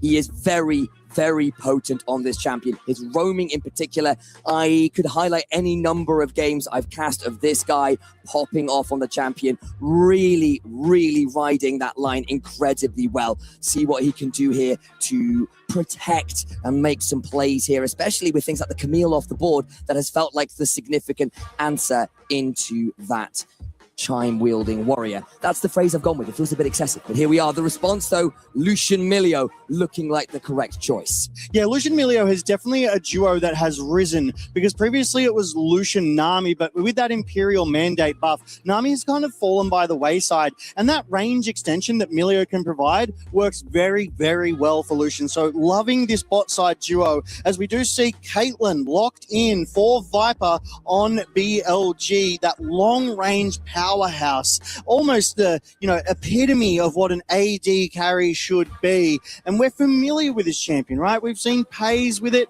when he duos with Lux. I think there's something like a 18-0 run with him in the area. It's wild. And I'm hoping we get to see that same kind of energy out of Viper and On, especially if the Bard is on point today. Indeed, and often what happens with Viper lanes at the minute is they do it. If you remember when Kuma Yushi was on T1, which I suspect a lot of people do, a lot of what you see was when Kuma would lock the Caitlyn, rather than always playing for lane, Kerry would sometimes go, cool, you've got this, I'll see you later. Yeah. And would on things like the Bard go make plays elsewhere. Yep. And On loves to do very similar things with Viper. You can play for the 2v2 kills. Obviously, that combo of stun into trap, into headshot is a deadly one for certain. But potentially being able to play towards, say, a Rumble, play towards wherever Shun is, can also be very potent indeed, especially because the Milio can get a little obnoxious to land those stun combos on when you have that 6 available and the Breath of Life gets you out of dodge. A couple of bands coming through that I absolutely love here, right? So D plus Kia, they've gone for the mid lane. They've gone for the LeBlanc. They've gone for the Akali, right? Because they know Knight is a monster in this mid lane. And we have seen Knight on Akali before. He has performed miracles, heretofore untold. And D plus Kia do not want to see that again. And on the opposite side, BLG have banned away that Trundle. They don't want that Subjugate affecting their side. They've banned away that Ornn, that monstrous scaling topsider that I dare say Bin would feel more than comfortable even if he weak-sided that, because he's not playing for the lane, he's playing for the team, he's playing for the late game. They lock in Shun's Pantheon, another global to potentially go running around with things like that Bard, making those plays. It's a champion that's fallen away from the absolute apex of the meta, but once you start getting deeper into these best of series, is more than potent, and certainly something that Shun is accomplished and experienced on. Xin Zhao would make an apt response. I will also note, though, that Bin has what I used to call Red 5, the Luke Skywalker pick. It's own blue this time around, of course, because that inversion of first pick and side selection has come across in this one. But what it does do is theoretically give a counter pick up here to Knight in particular. They're waiting to see the draft to ensure that the champion he locks in is exactly what BLG need to win this draft. Fun fact about Xin Xiao, I was looking him up before we came to EWC 2026. He is the single most picked jungler across every single region combined to date. That does not surprise me. Yeah. He's been so strong, so competitive, so versatile for such a long time. He has finally been nerfed somewhat, but there's the Aurora last pick for D plus Kia, likely throwing that towards the top lane for Shu into the Aurora, but that's then allowed Knight to pick up a Silas. I am seeing a couple decent ults here. The Shinzo ult in particular, very strong alongside that Aurora ult. Yeah, that Crescent Guard is such a fantastic ultimate to steal. You can start fights, you can defend your team in those fights with it as well. Aurora's ultimate, no slouch to grab either, gives you a lot of mobility, a lot of chase down. I don't think we'll be seeing him pick up the culling though, unless there's no sort of other better ults in the fight at the time. And I sometimes see that it's a Syndra picked into the Silas, because stealing Syndra ult is kind of a bit lackluster as well, because you don't get to put down extra dark spheres. It's base numbers of spheres every time you press the R button. Yeah, no, absolutely. So, a couple of decent ultimates, but also a couple of ultimates that are less than ideal to grab here. But both compositions are locked in, and I'm really looking forward to how this one turns out, because game one, it was a very resilient win from D plus Kia to get ahead of BLG. Game two, D plus Kia came out kicking and screaming, but BLG, they turned it back around. They got the advantages, they got the objectives, they exhibited the readiness and the resilience that was needed to take that game too, which has put us here in this position, right here, right now at EWC 2026 Qiddiya City Battleground, our game 3 of our best of 3. Loser goes home and their key is crushed. To the Rift we go for the final time between these two teams. The crowd has continued to grow, to swell, and to surge. It is electric here, and both these teams will be feeling the pressure, no doubt about it. We've heard the gyos, we've heard the fightings. LPL versus LCK, a rivalry as old as League of Legends, has another chapter here. Here at EW6 2026. We do see that ward though go down though, so it will spot Knight out as he starts to step forward. DK aware, respecting it and backing away. Knight sees them backing away, and with that intuition goes, no, they've seen me. I've walked over a ward. They know my game. But he's going to get back to that mid lane, and he's not going to have lost any experience for it. Just a little bit of advantage over to Showmaker with the range that he has. Sees Knight stepping up and goes to just push him off the wave. And that's another thing we need to point out. This is a melee into range matchup. Range will have the early game advantage, but it's easy for Knight to come back into this fight. And our junglers have started on opposite sides of the rift. That they have. We can see Shun pathing towards his top side. Of course, on the other side, Shinzo pathing towards that bot lane to try and interrupt a mess potentially with that Caitlyn and with that Bard. Viper and On have got the early shove. Not really a surprise considering the matchup. But again, the Lucian Milio has been very potent over the last few patches in particular. And I'm sure that Smash and Korea will have a few things to say about this shove in a level or two. Yeah, absolutely. I mean, we do find ourselves in a situation where we're only a minute and a half in, and On is already looking, dare I say, for that level 2 roam. He was moving around, has cleared that ward out, and is just trying to make sure that the vision control favors BLG here on that blue side. Shiwu getting a little bit of early poke on the bin. Worth noting here as well, look at Shun has done his bot side quadrant, is now going into the enemy jungle to try and steal away a comp and potentially look for some bot side advantages.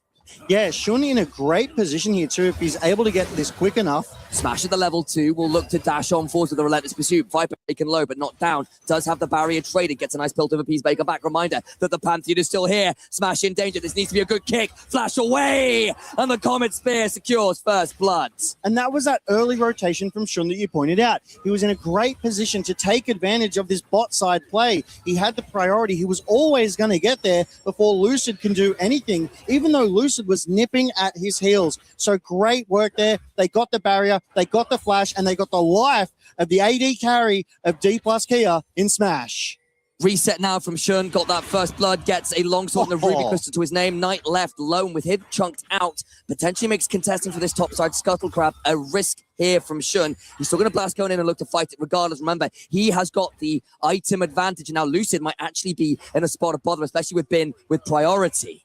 Yeah, Lucid running away from that mid lane, that scuttle crab there. I thought he was maybe going to try and turn something back around on to Bin because it was around a 50% health differential here for both of them. But instead, he decides better of it, goes, I'm going to recall back to base and top up my life, pick up that health stone there too. That little extra bit of health for him. So he's able to trade a bit better, but still questionable plays here. 3.5 minutes in, 1.5 minutes to that first Drake of the game. It will be that Hex Tech Drake as well. As we go to the spot side replay, DK are aggressing forward here. They're trading well, but Smash, unable to avoid that Piltover Peacemaker, takes up too much damage. Flash for flash, not enough, as Shun with the spear takes Smash's life. Really nice. And again, that's off the early play. Lucid, though, with a wraparound gank, gets the flash off of Knight, who's just TP'd back in. Yeah, Showmaker getting that ward down just in the face of Knight. Will ping it, doesn't get the auto off. So that's a healthy ward in the mid lane. Advantage Showmaker. But something else that's advantage to Showmaker right now is the gold, is the CS. Has picked up that Amp Tome, so a nice little extra chunk of damage over what Knight has to offer. However, the biggest gold advantage right now, 600 of it, is on Shun. From that first blood with that extra bounty, he's 600 of the 600 that BLG have. Always miserable there to sit under the turret versus the Caitlyn, especially when she starts to put down those Yordle snap traps and kind of block off either side of the turret. Can be a bit annoying for a Lucian who wants to get a good piercing light across. Nice work there from Korea to remove them pretty swiftly and mitigate some of that obnoxiousness. But Shun is back again. BLG playing around bot side, say it ain't so. Well, they know that Smash doesn't have a flash. If they go in on Smash, who's less than 50% health already, they now know that Shun is here, then there's nothing you can do to get away. However, Shun himself, because he committed his flash, is unable to dive in after him, so we'll just back away. And look, it's a relatively slow early game, though I'll say again, these invades, the early play bot side, nice proactivity from BLG, but one of their weaknesses as a roster of late has been their inability to play through that bot side, play for Viper. Shun playing so aggressively towards him across the series in general, and certainly in this game, has been a little bit of a different look for the team that often likes to take their support, their jungler, and look towards, say, Bin or Knight. Yeah, but this proactivity coming out of Shun is really, really good because it's also forcing a response from Lucid, right? Lucid is being pulled away from his jungle camps. He has to answer the aggression of Shun, which means Shun is able to run him around the rift. Bin playing on vision here. Shiwu knows he's there, playing very carefully. Doesn't want to get burnt alive by Bin and this equalizer. But we take a look at the vision, right? We see that Deke plus Kia, they've got that control ward near that Hex Tech Drake because it's the first Drake of the game. It hasn't been taken. Good equalizer. Obviously a wave clearing. It's a bonus, though, to get extra damage onto Shiwu. A little extra pressure.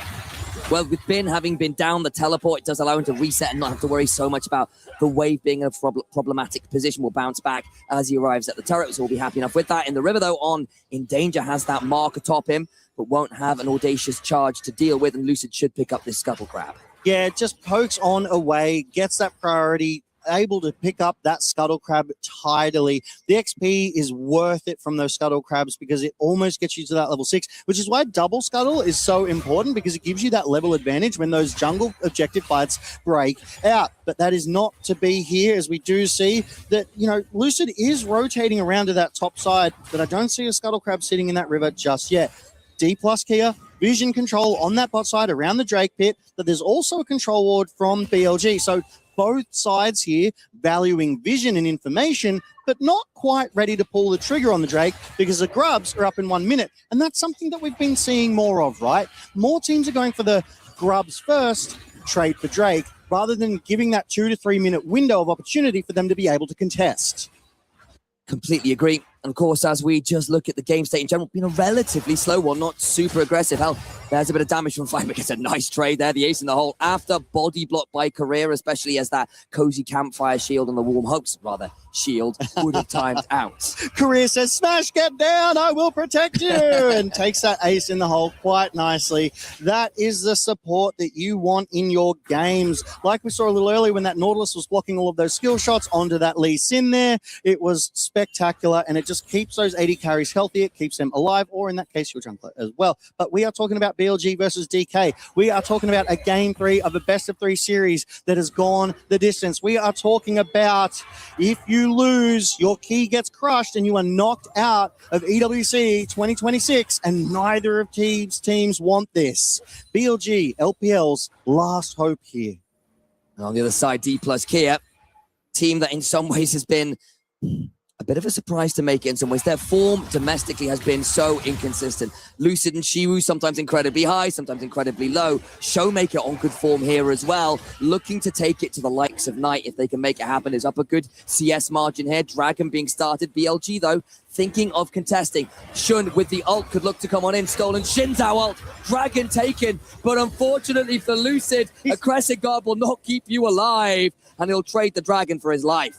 And that's the thing I like about the Pantheon ult and the Crescent Guard interaction. All the play's still going. Smash does have to flash away from that binding from on, and that'll get something extra out for BLG. A very respectful flash, because if that stun had landed, that was built over Peacemakers, that was your little snap traps, that was an ace in the hole, and you would have been dead. So that speaks to the experience and expertise of these players. But I wanted to talk about that interaction with Pantheon and Xin Xiao, right? Depending on who pulls the ultimate first is how the interaction pans out. If you Pantheon ult in and then Xin Xiao repels you, happy days. But if you Xin Xiao Crescent Guard and then the Panth ult comes through, unfortunately, that does not work in your favor. Yeah, you go. About to say the Dragon still went the way, of course, of DK. You still see the grubs towards BLG, and they've got that 1,000 gold lead. But again, one of the things we've seen across the first two games was attempting to get that lead to snowball beyond 1 to 2,000 has been a challenge.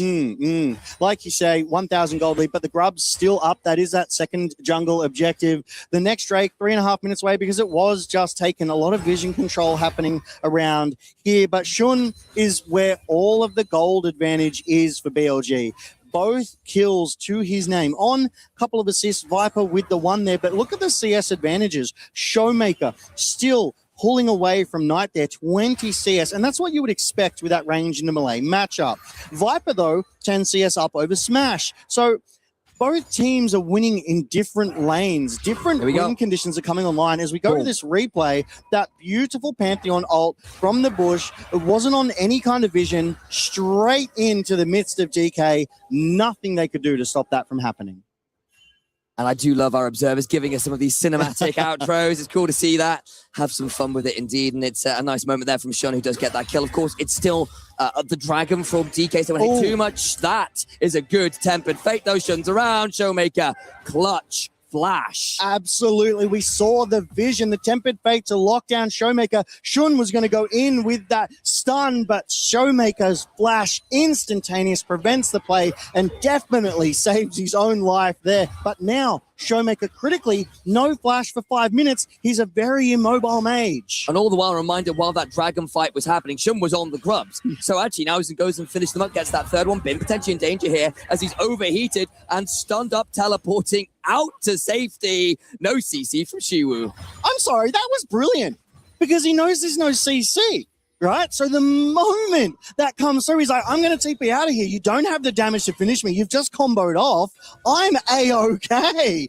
These are the kinds of plays that make and break fights. And this is why he's earned himself the nickname Giga Bin, because it's just these creative plays, these different angles that you just do not expect that change how it plays out. But Lucid trying to invade on the jungle here. On will spot it out and try and repel them. There's the smite away, and Lucid gets that one at the very least. Still a gold lead and the teleport behind. Hang on, DK. This might get a bit spicy. It's the Silas coming on in. On over the wall with the magical journey. Shun here. You don't pull the trigger too much further, and that will be DK able to get out. BLG looking for a little something, but can't quite find a kill or a pick. Yeah, the timing just a little bit off there from BLG. I like the call. I like the initiative, the proactivity to try and get that team fight in that mid lane because they know Showmaker didn't have the flash either, but DK playing respectfully, they've just backed away and there was nothing left for BLG to get. Has been trading in the Shiwu on this top side. That they are. Lucid on his Krugs, overcomes Knight, looking for damage. That's big blast cone away. Tempered Fate means the scout of the week does nothing. Showmaker no flash, but wait, Knight super deep. Needs to potentially turn this around and go Shun with that W. Buy some time, the magical journey out. DK defend, and now actually maybe can run at BLG, who've gone very deep to make this attempt on Showmaker's life. No. Viper's here as well. It's a numbers advantage over to BLG if DK keep pushing forward, but I think they're happy with that so many resources committed. His career there, just trying to offset the tempo recall from Knight. But a great sequence of plays from both teams. The numbers were there, the ultimates were there, but they were just able to juggle their health bars. Showmaker and Knight both went golden at the same time because of that tempered fate coming through from On, which bought DK the time to set up, robbing the initiative from BLG. Gold in the bot lane is near even. 91 to Viper is hardly anything to speak about at this point. Interrupt there onto Showmaker as he was looking to reset, is still farming well. And again, Syndra is so potent, it feels like right now. And Showmaker over the years, how many incredible Syndra games have we seen from this man? So many. And when you get to that 100 charge, you get that execute, it comes online, you become so much deadlier as the next Drake of the game. Our second Drake has spawned here at the 13-minute mark with the Rift Herald a mere minute away. This game, after those 2 kills in the early, has stayed so close. DK not willing to give over any gold, any objectives, any kills. BLG hunting, fishing, poking, trying to find a weakness in the defense that DK is putting up right now. But DK, they know this is the last effort. They have to win. Dragon is alive, 50 seconds on Herald. Lucid in the river first, but On and Viper currently tussling with Smash and Korea over vision control. You can see Knight has made the roam up through the river. Yeah, look, a river is a great place to roam as well. Wide open spaces, a little bit of water, just something to refresh. A bit of play happening. Tempered fate on both. Billy Gaming, the traps are there. It's sprung, and the bot lane collapses from D plus Kia. BLG found their angle, but they're not done yet. Lucid in danger. The Crescent Guard gets him out to safety. Alas, the same is not true from Smash and Korea. The crowd begins to erupt behind them. The BLG fans smell blood in the water. On with the tempered fate on 2 to start it all off. Viper with the follow-up on the snap traps to get the lockdown. Knight responded as well. A fantastic sequence of plays coming out of Billy Gaming to get themselves a priority on the Drake. The thing is, though, they take so much damage doing it that despite the numbers advantage, they don't feel confident sticking around. They still get the Dragon D plus Kia, find a silver lining.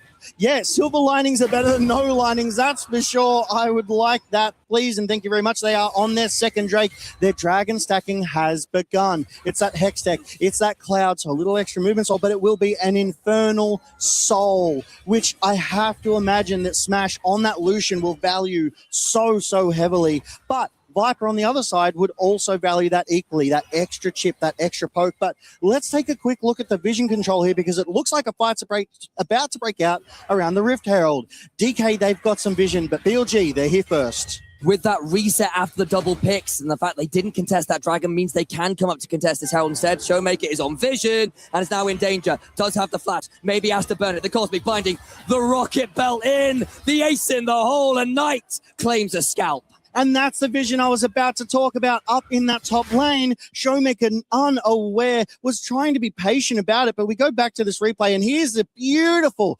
tempered fate. Unfortunately, unable to get out of that one. The snap traps, Knight is there, Viper is there. It's 4v dead, and they take the fight convincingly, but we're still not done. Tempered fate landed onto Korea, but they didn't manage to quite get the trap underneath him. Arm on over the wall. The locket keeps him alive, but elsewhere, Shiwu with the solo kill on Bin. And through the magical journey goes Lucy, gets trapped, gets stunned pretty low, but not taken out. Jun is on top of Shiwu, trying to get some vengeance for his top laner. A smite and a comet spear. Ensure it's a 1-for-1.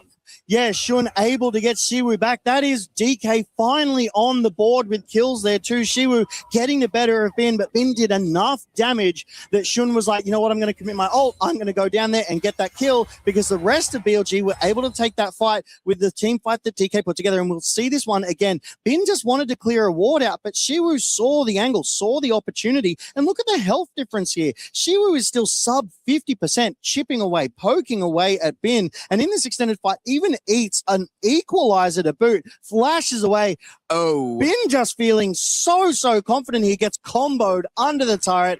Down he goes. Bin giveth, Bin taketh away. We've seen a little bit of that from both our top laners this series. Bin and Shiwu have had very high highs and a few lows to go with them. Make no bones about that one. Knight does get that bot lane tier 1 as we come out of the replay, and BLG now find themselves up 4.1 thousand gold.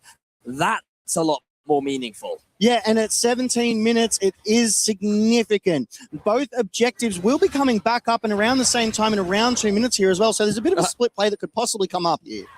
Oh, yeah, Showmaker nice. does manage to force of will away that red buff, but the smite is a little early. That does mean, however, that BLG still don't secure it. Yeah, good job there, Syndra being able to use that to pull the red buff away. But we look at the CS, Bin has some lead. We see Showmaker still up, but Viper up over Smash, so he's definitely caught up, has that 1.2k gold lead, as does Knight, as does Shun. So it's gold leads abound here for BLG, except in that top lane where Shiwu was able to secure that 1 kill onto Bin. You can see all of those gold leads, Viper, Knight, and Shun leading the way by significant margins. They're in fantastic positions. I think Viper as well with that BF sword and that pickaxe in inventory can't be miles away from an Infinity Edge, especially considering Smash has already completed his. I'll note, however, that Viper has gotten the steel caps as the Caitlyn, where it's just brown bags right now for Smash. Yeah, that's it. And the Essence or even Navori Flickerblade are a little bit cheaper than an Infinity Edge Hex Optics as well. So that's why it's going to take Viper a little bit longer, despite having that 1.1k gold advantage. And like you said, completed boots versus not completed boots. On looking for more. Doesn't throw the Tempered Fate, was trying to see whether someone overstepped. Won't happen. Minute until Dragon and Smash in Korea manage to hold their nerve, and BLG don't decide to pull the trigger. That's it. Both teams have 4 flashes on either side as well, so there's so much mobility, so much movement. Surely they want to try and fish it. The abscond, the abduct, and Showmaker has to scatter. Just about keeps himself alive. Knight smells a kill there and can't quite get what he was looking for. Well played by Showmaker to live there, but such a fantastic angle from Knight. The patience, he saw Showmaker alone and was like, I can take you 1v1, and he very nearly did if it wasn't for that stun coming through. But we're back to normalcy somewhat. We've got the Baron up in 15 seconds, the third Drake of the game in 30. So which team will go for what objective? I have to imagine DK will go for that Drake to try and get their third and get on to Soul Point. Because if you can get that Soul, that Infernal, you have a win condition online. Your damage is serious, almost exponentially improved, increased here. Is going to have to go through the tier 1 here. Rocket Belt's away to drop some turret aggro. Knight looking for it, but they are therefore giving up this Dragon. Likely Knight flashes in, looking for the Abscond Dog to get some damage down. That's good from the side of Shiwu. Knight left low but not down, keeps trying to heal. The Between Worlds is there across the Veil as well. Abscond, Abduct, the Kingmaker tries to make this work. This is a bad one from Shiwu at all. The 1v1 though eventually goes the way of BLG's mates. I feel like Shiwu did a great job there. Bin goes in, Equalizer dropped. On to Lucid of all job people as well. The jungler left at about half. Slight fumble of my words, but Lucid just about survives is the gist of it. Yeah. Towards the Dragon, though, go BLG. That's it. They get that priority because they're able to poke the jungler of DK away. So they're going to be able to slow down DK's Dragon stacking here. They take the third Drake of the game, which is also an Infernal. But look at the damage as well. Shiwi putting in so much work at 14.5k. Lucid again, just threatened a little more. Won't quite go down. Smash does try to go forwards there with a relentless pursuit. Flash in from On, gets the stun. Damage onto Lucid! And the jungler's dead. Korea now in danger. Knight over the wall, the Abscond, the Abduct. The damage keeps rolling. Scattered back. Just about surviving a Showmaker. The damage can't quite be found. And they'll lose their mid-tier 1, but it's only the one member for D+ gear, but everyone else on blinking health bars. Baron alive, but I don't think BLG feel quite that bold. BLG take the life of Lucid and they take the mid-tier 1, so still a great fight for them, even if they didn't get everything that they wanted. Ben looking for an angle onto Shiwu here, having to play respectfully. But importantly, when that fight broke out, it wasn't 5v4. Shiwu was still dead from the previous fight over on the top side of BLG when Knight solo boloed him here. Shiwu just trying to clear some waves out, and the next objective still on the Rift is that Baron. Soul Point denied, gold lead extended, no turret still for D+ gear. This map is so frustrating for them to walk through, especially now that BLG with this Bard, with this Pantheon, can just turn up from very odd angles with Magical Journeys and Tempered Fates and Grand Starfalls to boot. Yeah, that's it. There's a lot of playmaking ability on the side of Billy Gaming here. And we do take a look at the gold bounties that are up. Shun nearly 700, Knight 400, Viper 300. So these guys, there's a lot of standing gold. Shun is 5-0-1 right now and is matching the CS of Lucid too. Lucid, unfortunately, has died twice. So he has the Sundered and the Black Cleavers, but that's it. He hasn't completed his boots and he's half an item behind Shun. So there's a lot of power there in that Pantheon. He's currently 2 levels levels behind as well. A camp should make that just the one, but it's still not a great space to be in. Yeah, Knight also having that half-level advantage over Showmaker right now. Almost everybody except the supports are on their second level of their ultimates, so the poke coming through is dangerous. Shadow Flame collected for Shiwu there as well. That could be a one-shot combo if they can find a fantastic angle. Yeah, not quite the level 16 where the ult gets a bit stronger. Worth noting as well, Showmaker 2 stacks away of those Splinters of Wrath from that 100, and therefore the execute on the unleashed power. Maybe that can be a difference maker here. We're fighting over the red buff again. Syndra's over by tier 2, so she can't pull it away this time. But Lucid secures it nonetheless. I was looking for that. I'm like, I don't see Showmaker. There's no way they're going to pull that buff away. But they bring the numbers and they get the red buff, which is now on Lucian. But they've got so much vision around the backside of this Baron pit. BLG has at least 4 wards in here. DK, they know it though. They're moving in to clear this vision out. So BLG have no information when they go for that Baron. We do see Knight though. He's lurking patiently, might be looking for another play on the Showmaker. He has been trying to find these ambush moments from the bushes, from other spots, been very active on the map, down some CS, but still up in the gold, having been pretty active in general. Yeah. Minute and a half until Infernal Dragon. I'm loving this game. We're 24 minutes in. It's a 6.5k gold lead to BLG. DK go in. On's in danger, gets knocked up and immediately blasted. Signs of life.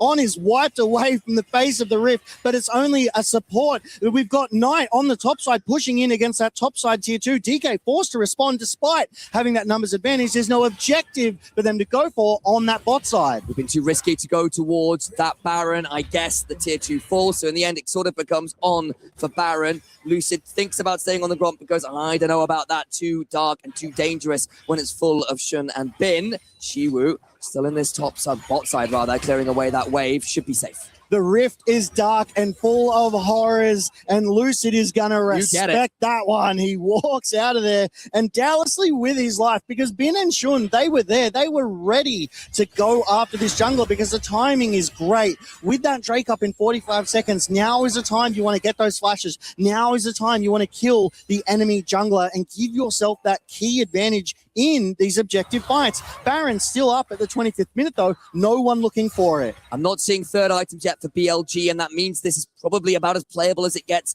for D plus Kia in an even game state, assuming no mistakes. There is still Soul Point available if D plus Kia can get this, but they will need to secure it now, and they may just say, look, we can afford to give this one up and play to scale a little. Showmaker over that 100 stack.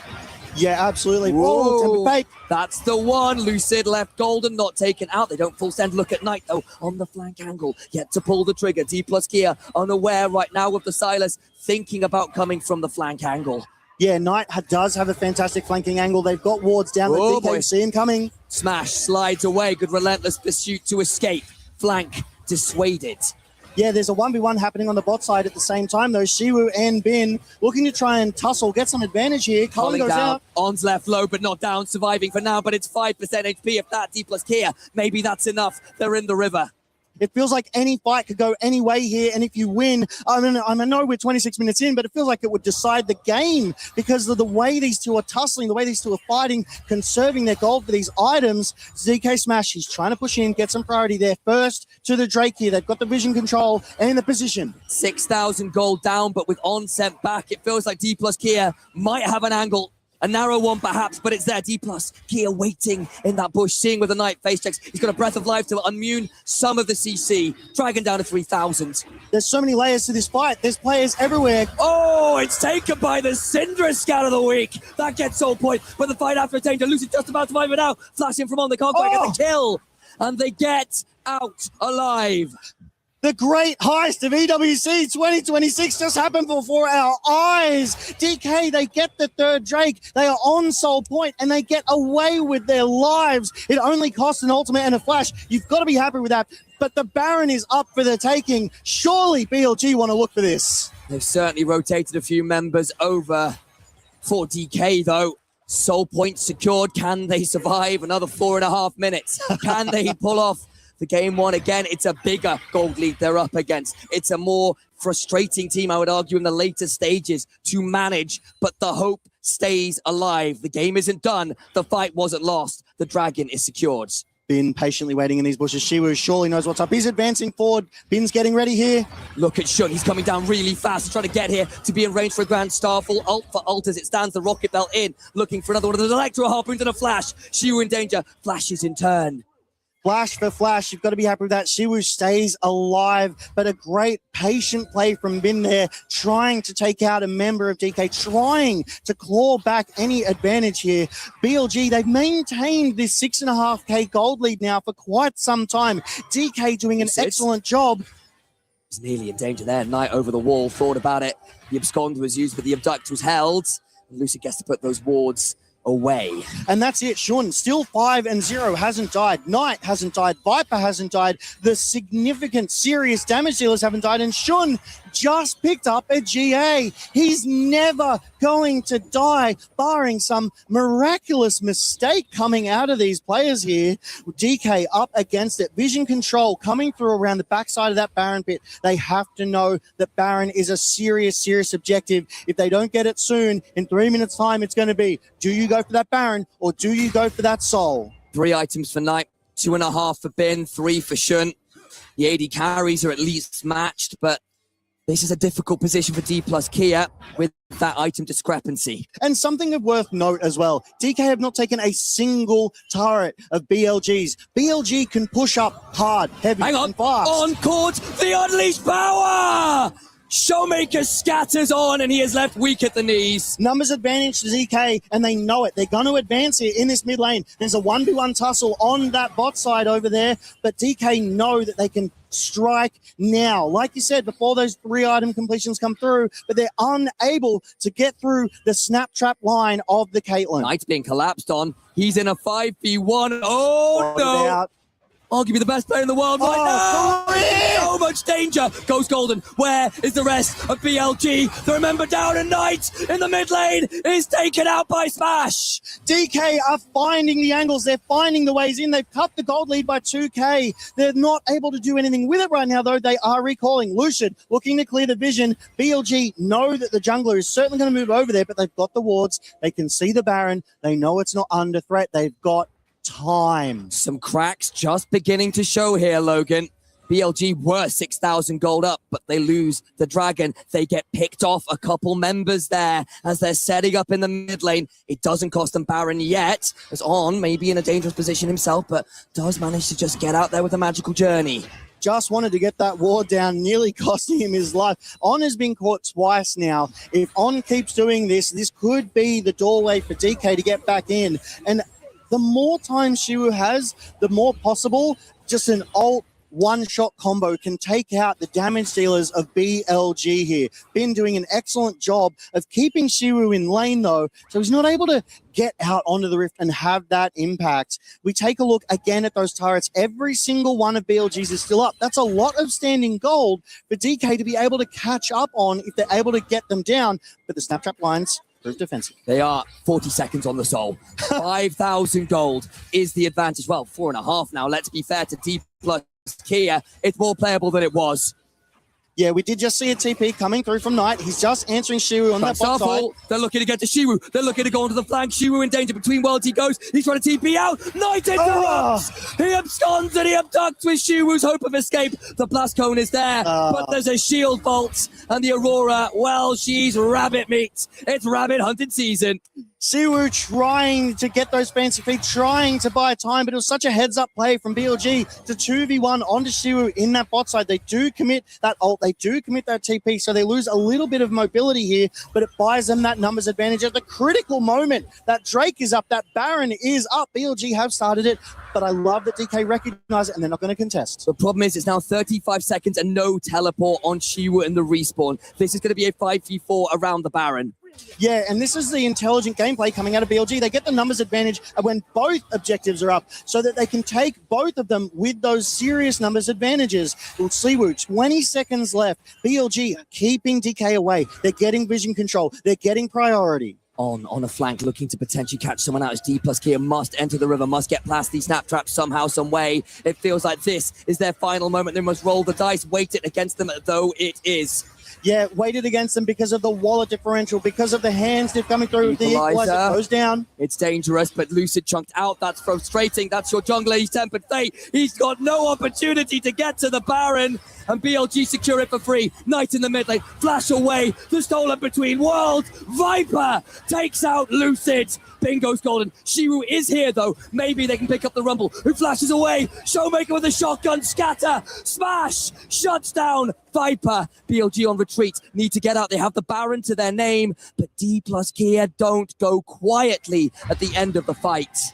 3 members of BLG get away with that Baron buff. It is Knight on the Silas. It is Shun on the Pantheon and on that Bard, who will still be able to put in the work. They will still be able to siege the base of DK. But DK are still putting up a fantastic fight. That Baron power play, it's negative for BLG right now. Look at this snap trap line. DK cannot get over it. That equalizer, so much zoning, so much spacing coming through from BLG. And they don't even need to kill Lucid, they just need to stop him getting in, and that tempered fate did exactly that. But it's a bonus that they get his ultimate. It's a bonus they get that kill. And here's where DK turns it around. They force Bin to go golden. Scatter the weak is fantastic because Shiwu's able to get over the wall and full combo Bin. 2 for 1, but the Baron to BLG. They will get to respawn. Knight here. Now look at Shu. Remember, still got the flash, but no teleport. Shun is here. The TP in from Showmaker. Looking for the angle. The scatter of the weak is there. And that puts Shun into a horrible spot. DK down Baron, down 4,000 gold, but still finding picks. BLG overstepping. BLG getting overly confident here. They lose another Baron-empowered member of their team. They're only down to 2. DK have the numbers advantage here on this top side, and they are looking to drive it home. That is a massive wave. BLG forced to respond. A TP coming in from Bin. Signs of life from DK. Signs of panic from BLG. DK are not giving up easy. They have been so resilient across EWC, and here against one of the very best in the world are not going quietly. They were down 6,000 gold. They've been down Baron, and yet still they refuse to die. That 6k gold lead cut down to 2. What was previously no turrets, they've picked up 3 of them. DK refused to go down here. They've got that vision control as well through their top side and BLG's top side, so they know what Shun is doing. He's back up in 2 seconds, but there's only 2 Baron-empowered members of BLG. They've been unable to do anything. Tempers his own fate, it doesn't matter. He's caught again. Bin's in danger as well. He gets knocked up. Lucid. 0-3, it doesn't matter. Double for Showmaker. DK get 2 members of BLG. There's only 1 Baron-empowered member, which is Knight. They've lost 4,000 gold. The gold goes down to 1k alone. There is not just blood in the water, it's crimson in truth. The TP, they're going for it. 5 members of DK are sieging the base of BLG. The last hope of the LPL in danger of being snuffed out. 3v5 DK can maybe, just maybe do it. The wave clear is there. They'll back away. Inhibitor is there. Gold lead somehow for DK on the retreat now, but BLG, they had it in their hands. This game was theirs. The series was theirs. And they throw it all away. DK not overstepping. They know the limits. They saw that snap trap. They knew they lost the wave and they had no more pushing power. They will take that recall. DK, after 36 minutes, have found their way back into this game. The gold is negligible. There's no difference here. Drake up in 30 seconds. It could be the Infernal Soul for DK if they're able to secure it. The next Baron, another 2 away. BLG, they have to get control. They have to get vision to prevent this Drake. They're in the river first, but there are a couple wards here for DK. GA for Smash. GA for Lucid. Nearly full build for Smash, who was right back in it. Yeah, 223, 400 CS there on that Lucian. Level 17. There's a level advantage for Knight over Showmaker. Bashun over Lucid. But Shiwu is level 20 over Bin as well. Advantages. Scatter! They get it onto 1 on left low, but not dead this time. They still managed to get down onto Shun, who is desperately low, 20% HP. And DK maybe again can keep on rolling. Shun will need to reset or find a camp to heal. Knight's coming down, though. It could be a pincer maneuver. He was able to push Shiwu away, who had to recall. The numbers advantage to BLG. They're just delaying. They're buying time for Knight to find a way in. Trap the line Drake is there. less than half. on trying to keep away the jungler. He's gone golden. They need to win the spike fight, and it is won by Shun. The fight after, though, is another seed in finally. The Aurora comes in. Buddy with a gun. Shotguns down Viper. Bin and Knight alone have to hold the hopes of the LPL. DK! But it's going through their hands. Water, sand in the hourglass. DK are doing it! DK are beating BLG, the LPL's #1 team, who came second at MSI 2026. It's 5 versus 1 for another 20 plus seconds. To the Nexus they go. Bin alone is putting his namesake. The last hope of the LPL snuffed out. D plus Kia, go forwards. Volley Frosty, are you not entertained? EW 2026 last quarter final delivers an absolute monstrous series. BLG's key will now be crushed by D plus Kia. One way or another, this team is magic. Sometimes it looks bad. Sometimes it gets you to a semi-finals. D plus Kia, from 6,000 gold down, from a Baron down, take out LPL first seed, who not so long ago people were talking about a golden road for. Well, they had a golden road, but it is going to be crushed here at EWC, and it will go into that boulevard of broken dreams with everybody else littered by the wayside as DK move up to the semi-finals tomorrow. I don't know how they did it. The fans don't know how they did it. They're crying. I'm about to cry because that was a win for all time. The LPL's last hope goes home. BLG go home. D plus Kia manage a wonderful, wonderful series that will go down in EWC history. It's pretty special. You look at the players like Showmaker there. How many scatter the week did that man find? How good has this man been for so long? And if I may say, as my last game here at EW26, and I believe yours as well, Initialize, it has been a pleasure. It has been a joy getting to cast with you all week, but this game as well. What a special moment to share here at EWC 2026 at the Kadir City Battleground to watch DK come back against BLG. It feels like every match that's played here is a 50-50 chance it's an upset. Everyone and anyone can lose.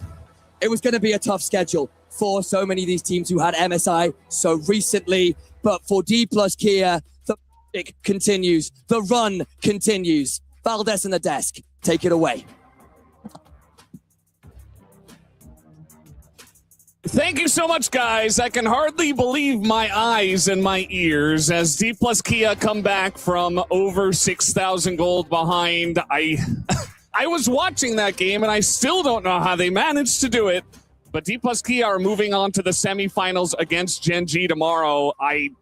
Just incredible stuff. BLG had a massive lead, and again, from so far ahead, you know, there's always two sides to every story. D plus Kia, huge props to them, but BLG feels like they dropped the ball a little bit here, gentlemen. Yeah, I mean, I think that Jamada was right. Like, BLG is really good at losing this stuff of the game. It's so random. They were so ahead in only game, but it's just like really crazy that like there's so many factors that came in once that it actually make me able to DK can actually come back. Like it wasn't even like one. It was like so many plays that were so blunder for BLG. But the thing is, like, I think today also I think DK for the main reason why I think the DK were actually on the form. Not like, you know, like this is a kind of, I would say, like what DK can bring if the enemy teams are not actually making clean game. Like this team has a momentum that actually win against good team. Like just look at the squad. Like Showmaker's there. It's like he's still playing like so well in entire this series. And I think the Syndra was actually really nice pick against this many melee champion for the draft wise. I think also she, especially like this game, I think he played quite well. And I think everyone really tried hard this game. So it was really good to see. I'm glad you had so much to say, Huni, because I think if I say much more, there might be some problems. No. I'm thanking you, truthfully. I'm not going to really try to contain my disappointment in BLG. But You what don't I will have do, to. but what I will do is I very much will credit DK because the overall experience difference between these two rosters is gargantuan. And to come back from what was realistically an insurmountable game state gold lead, this is a game DK had no business winning in almost any reality, apparently, except this one. And you can see how much it means to those guys sat in that chair. And just the ability, and I would imagine the leadership from Showmaker coming through in so many of those moments. Shiwa as well, stepping up huge in so many picks. It was funny because I remember I closed the Game 2 desk and I was like, I don't know, Showmaker's kind of running out of picks. Singer's very meta. He picks it up. I'm like, tonight. Oh yeah, like tonight. I think I should have probably known about that one, but yeah, I mean, just crazy stuff. I don't know how they managed it. And Diploskia, they surprised us once again. We are going to have Showmaker on the stage now, standing by with Kitty and Maddox. Take it away. Welcome everyone for the post-game interview. By my side, Showmaker from DK. Congratulations for eliminating. Congratulations to Showmaker for eliminating the final standing LPL team from EWC 2026. How are you feeling? 일단 쇼메이커 선수 승리 축하드리고요. 첫 번째 질문으로는 이번 대회에서 남은 마지막 LPL 템을 꺾으셔내셨습니다. 지금 소감이 어떠신지 궁금합니다. 이제 경기 시작 전에 좀 모두가 BLG가 이길 거라고 예상했을 것 같은데 네, 그 예상을 뒤엎고 저희가 승리해서 너무 기쁩니다. Yeah, I think everyone felt that anticipating the results is going to be a BLG win. However, I'm really excited that we could make an upset here. A major upset, especially with BLG's previous international result. Of course, going into our next series, you guys will be versing against Gen G, the title defenders of 2025. Do you have any words for Chovy in the mid lane? 이제 다음 상대로는 4강에서 이제 타이틀 디펜더인 젠지를 만나시게 될 텐데요. 초비 선수에게 한번 뭐 말씀드린다면 어떤 말씀 드릴 수 있을까요? 정말 산 넘어 산인데요. 네. 초비 선수 이제 내일 좋은 승부해서 네, 서로 좋은 경기 했으면 좋겠습니다. Yeah, I mean, it's another mountain over the mountain. But that being said, yeah, let's make a great game. Show the great performances here. Of course, and we have so many fans in our secondary stage. Would you love to say merci beaucoup to the crowd for our Paris crowd? 진짜 오늘 많은 관중들이 또 디플러스키아 경기를 보러 와주셨는데요. 이 경기장을 가득 메운 관중분들께 메르시 한번 외쳐줄 수 있을까요? 너무 많이 응원해 주셔서 너무 감사드리고 메르시. 네. Thank you. That's everything from us.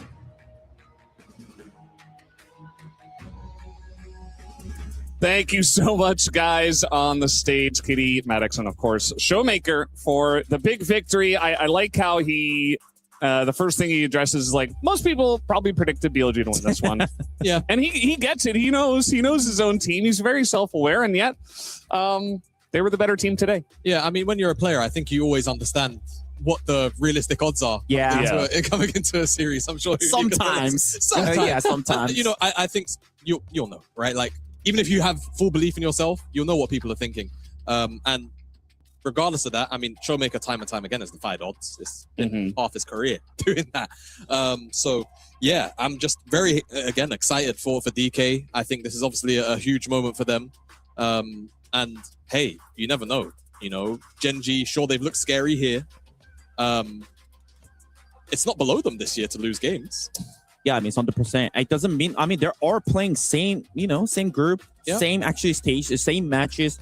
They, of course, they deserve to win. Like, sure, I mean, they indeed, that they take away, like, I think really positive way. They are really favored. So what should we do? What should we do for the next game?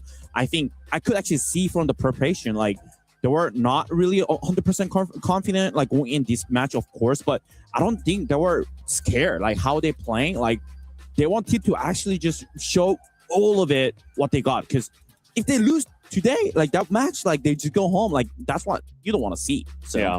And also, like, I was really appreciated, like, both team and also fans, like, going really crazy for this game, and it was banger series. Yeah, it really was. I mean, there's a lot of stuff that was going on during this series. Like we were watching Lucity bought Merc Treads at 36 minutes into the game against Kate Bard, Silas, Rumble, and Pantheon. Like I feel like there were a lot of nerves. They had to play on stage in front of a European crowd against G2 and beat them 2-0.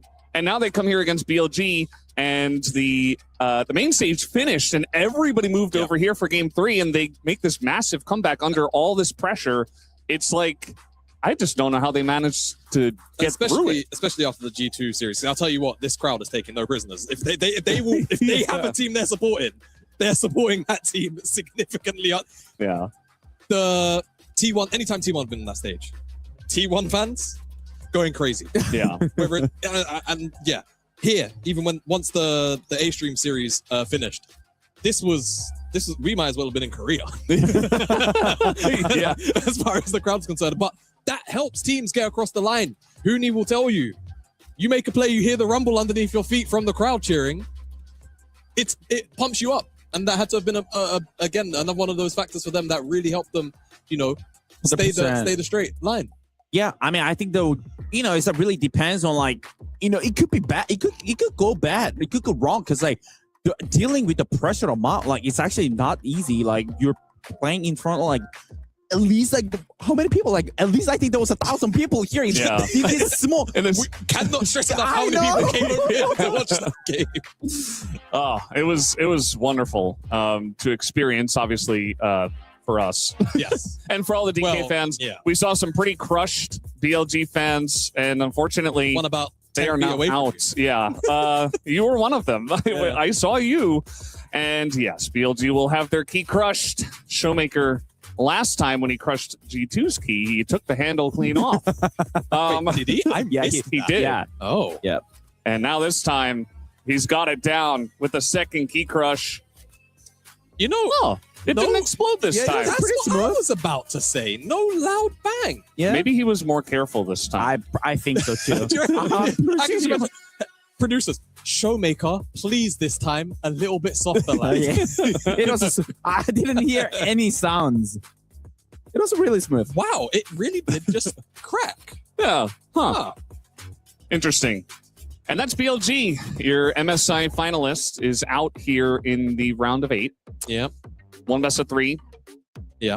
Against D+ Kia. And D+ Kia's run to get here has been through some really strong teams under a lot of pressure in front of massive crowds that were, at least on the main stage, going against them. Yep. And now they go up against Gen G, who, yes, they're looking strong as well. They're looking in form, but also I feel like had a easier road to get here based on what we've seen. I mean, they took down JDG, who is good, but is not BLG. So very curious about, how those two teams, Gen G and DK now, are going to feel going up against each other. Maybe DK makes it interesting again. Recently, League of Legends is a lot about form on the day. Yeah. Yes. And so as much as I would, very recently, as a matter of fact, and as much as I would like to say, yeah, clean, Gen G, 2-0, frankly, who knows? After what we just watched. You really can't not know. Like, I think it's like really hard to say everything since now. Like, I think because everything was under secret. Like, they didn't attempt the international tournament. No. I mean, this BLG team is like, you're a finalist. And also DK was considered as a not top tier team in LCK. And right now it's like, how I would judge this form is like, they are considered for sure as a top team. Like, I wouldn't say they're much better. It's just like they could be easily in the like top 4. I was like, clearly I can strongly say like top 5 that is like doable against Gen G at this moment. I think it's definitely doable. I think if we had predictions, I would probably predict DK. Really? Yeah. I mean, like you said, form on the day. I think DK's road was more difficult to get here. 100%. You know what? I would say DK are favored. On the main stage, I mean, obviously here they definitely had the fan support here. I reckon tomorrow they'll probably have the fan support as well over Gen G in the main stage. I could see that. Yeah, 100%. Underdog feeling as well. Underdog, and I just think in general, there's a lot of Showmaker fans. Yeah, Showmaker, Canyon. on the other side, I guess. I mean, the We'll crowd probably were do a little bit of The head-to-head. pulling for the crowd work. Yeah. I mean, crowd were crying. She was crying, like dude, she was so happy that like they actually just managed to win this game, this series. I mean, it'll be even better for tomorrow if that actually happens. So I can't wait to see. I that. even saw a fan who had the old school Damwon gaming jersey with From, like, 2019. with Nuggery's Nuggery, name on it. yeah, right. And I was like, she's so based. That's awesome. Like, she's a real DK That's fan, a DK fan from back in the day, and now she's supporting them here in Paris. It's kind of awesome to think about. You know, she's been a fan for a very long time.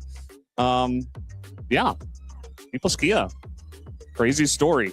And we're going to see, obviously, more from them tomorrow. But, guys, we're done here on the secondary stream. The Qiddiya City Battleground is over for now. So thank you so much for watching us during this entire tournament. Make sure you are tuning in tomorrow for the main stage games. The semifinals will begin once again for EWC 2026. But from us, thank you so much and have a good night.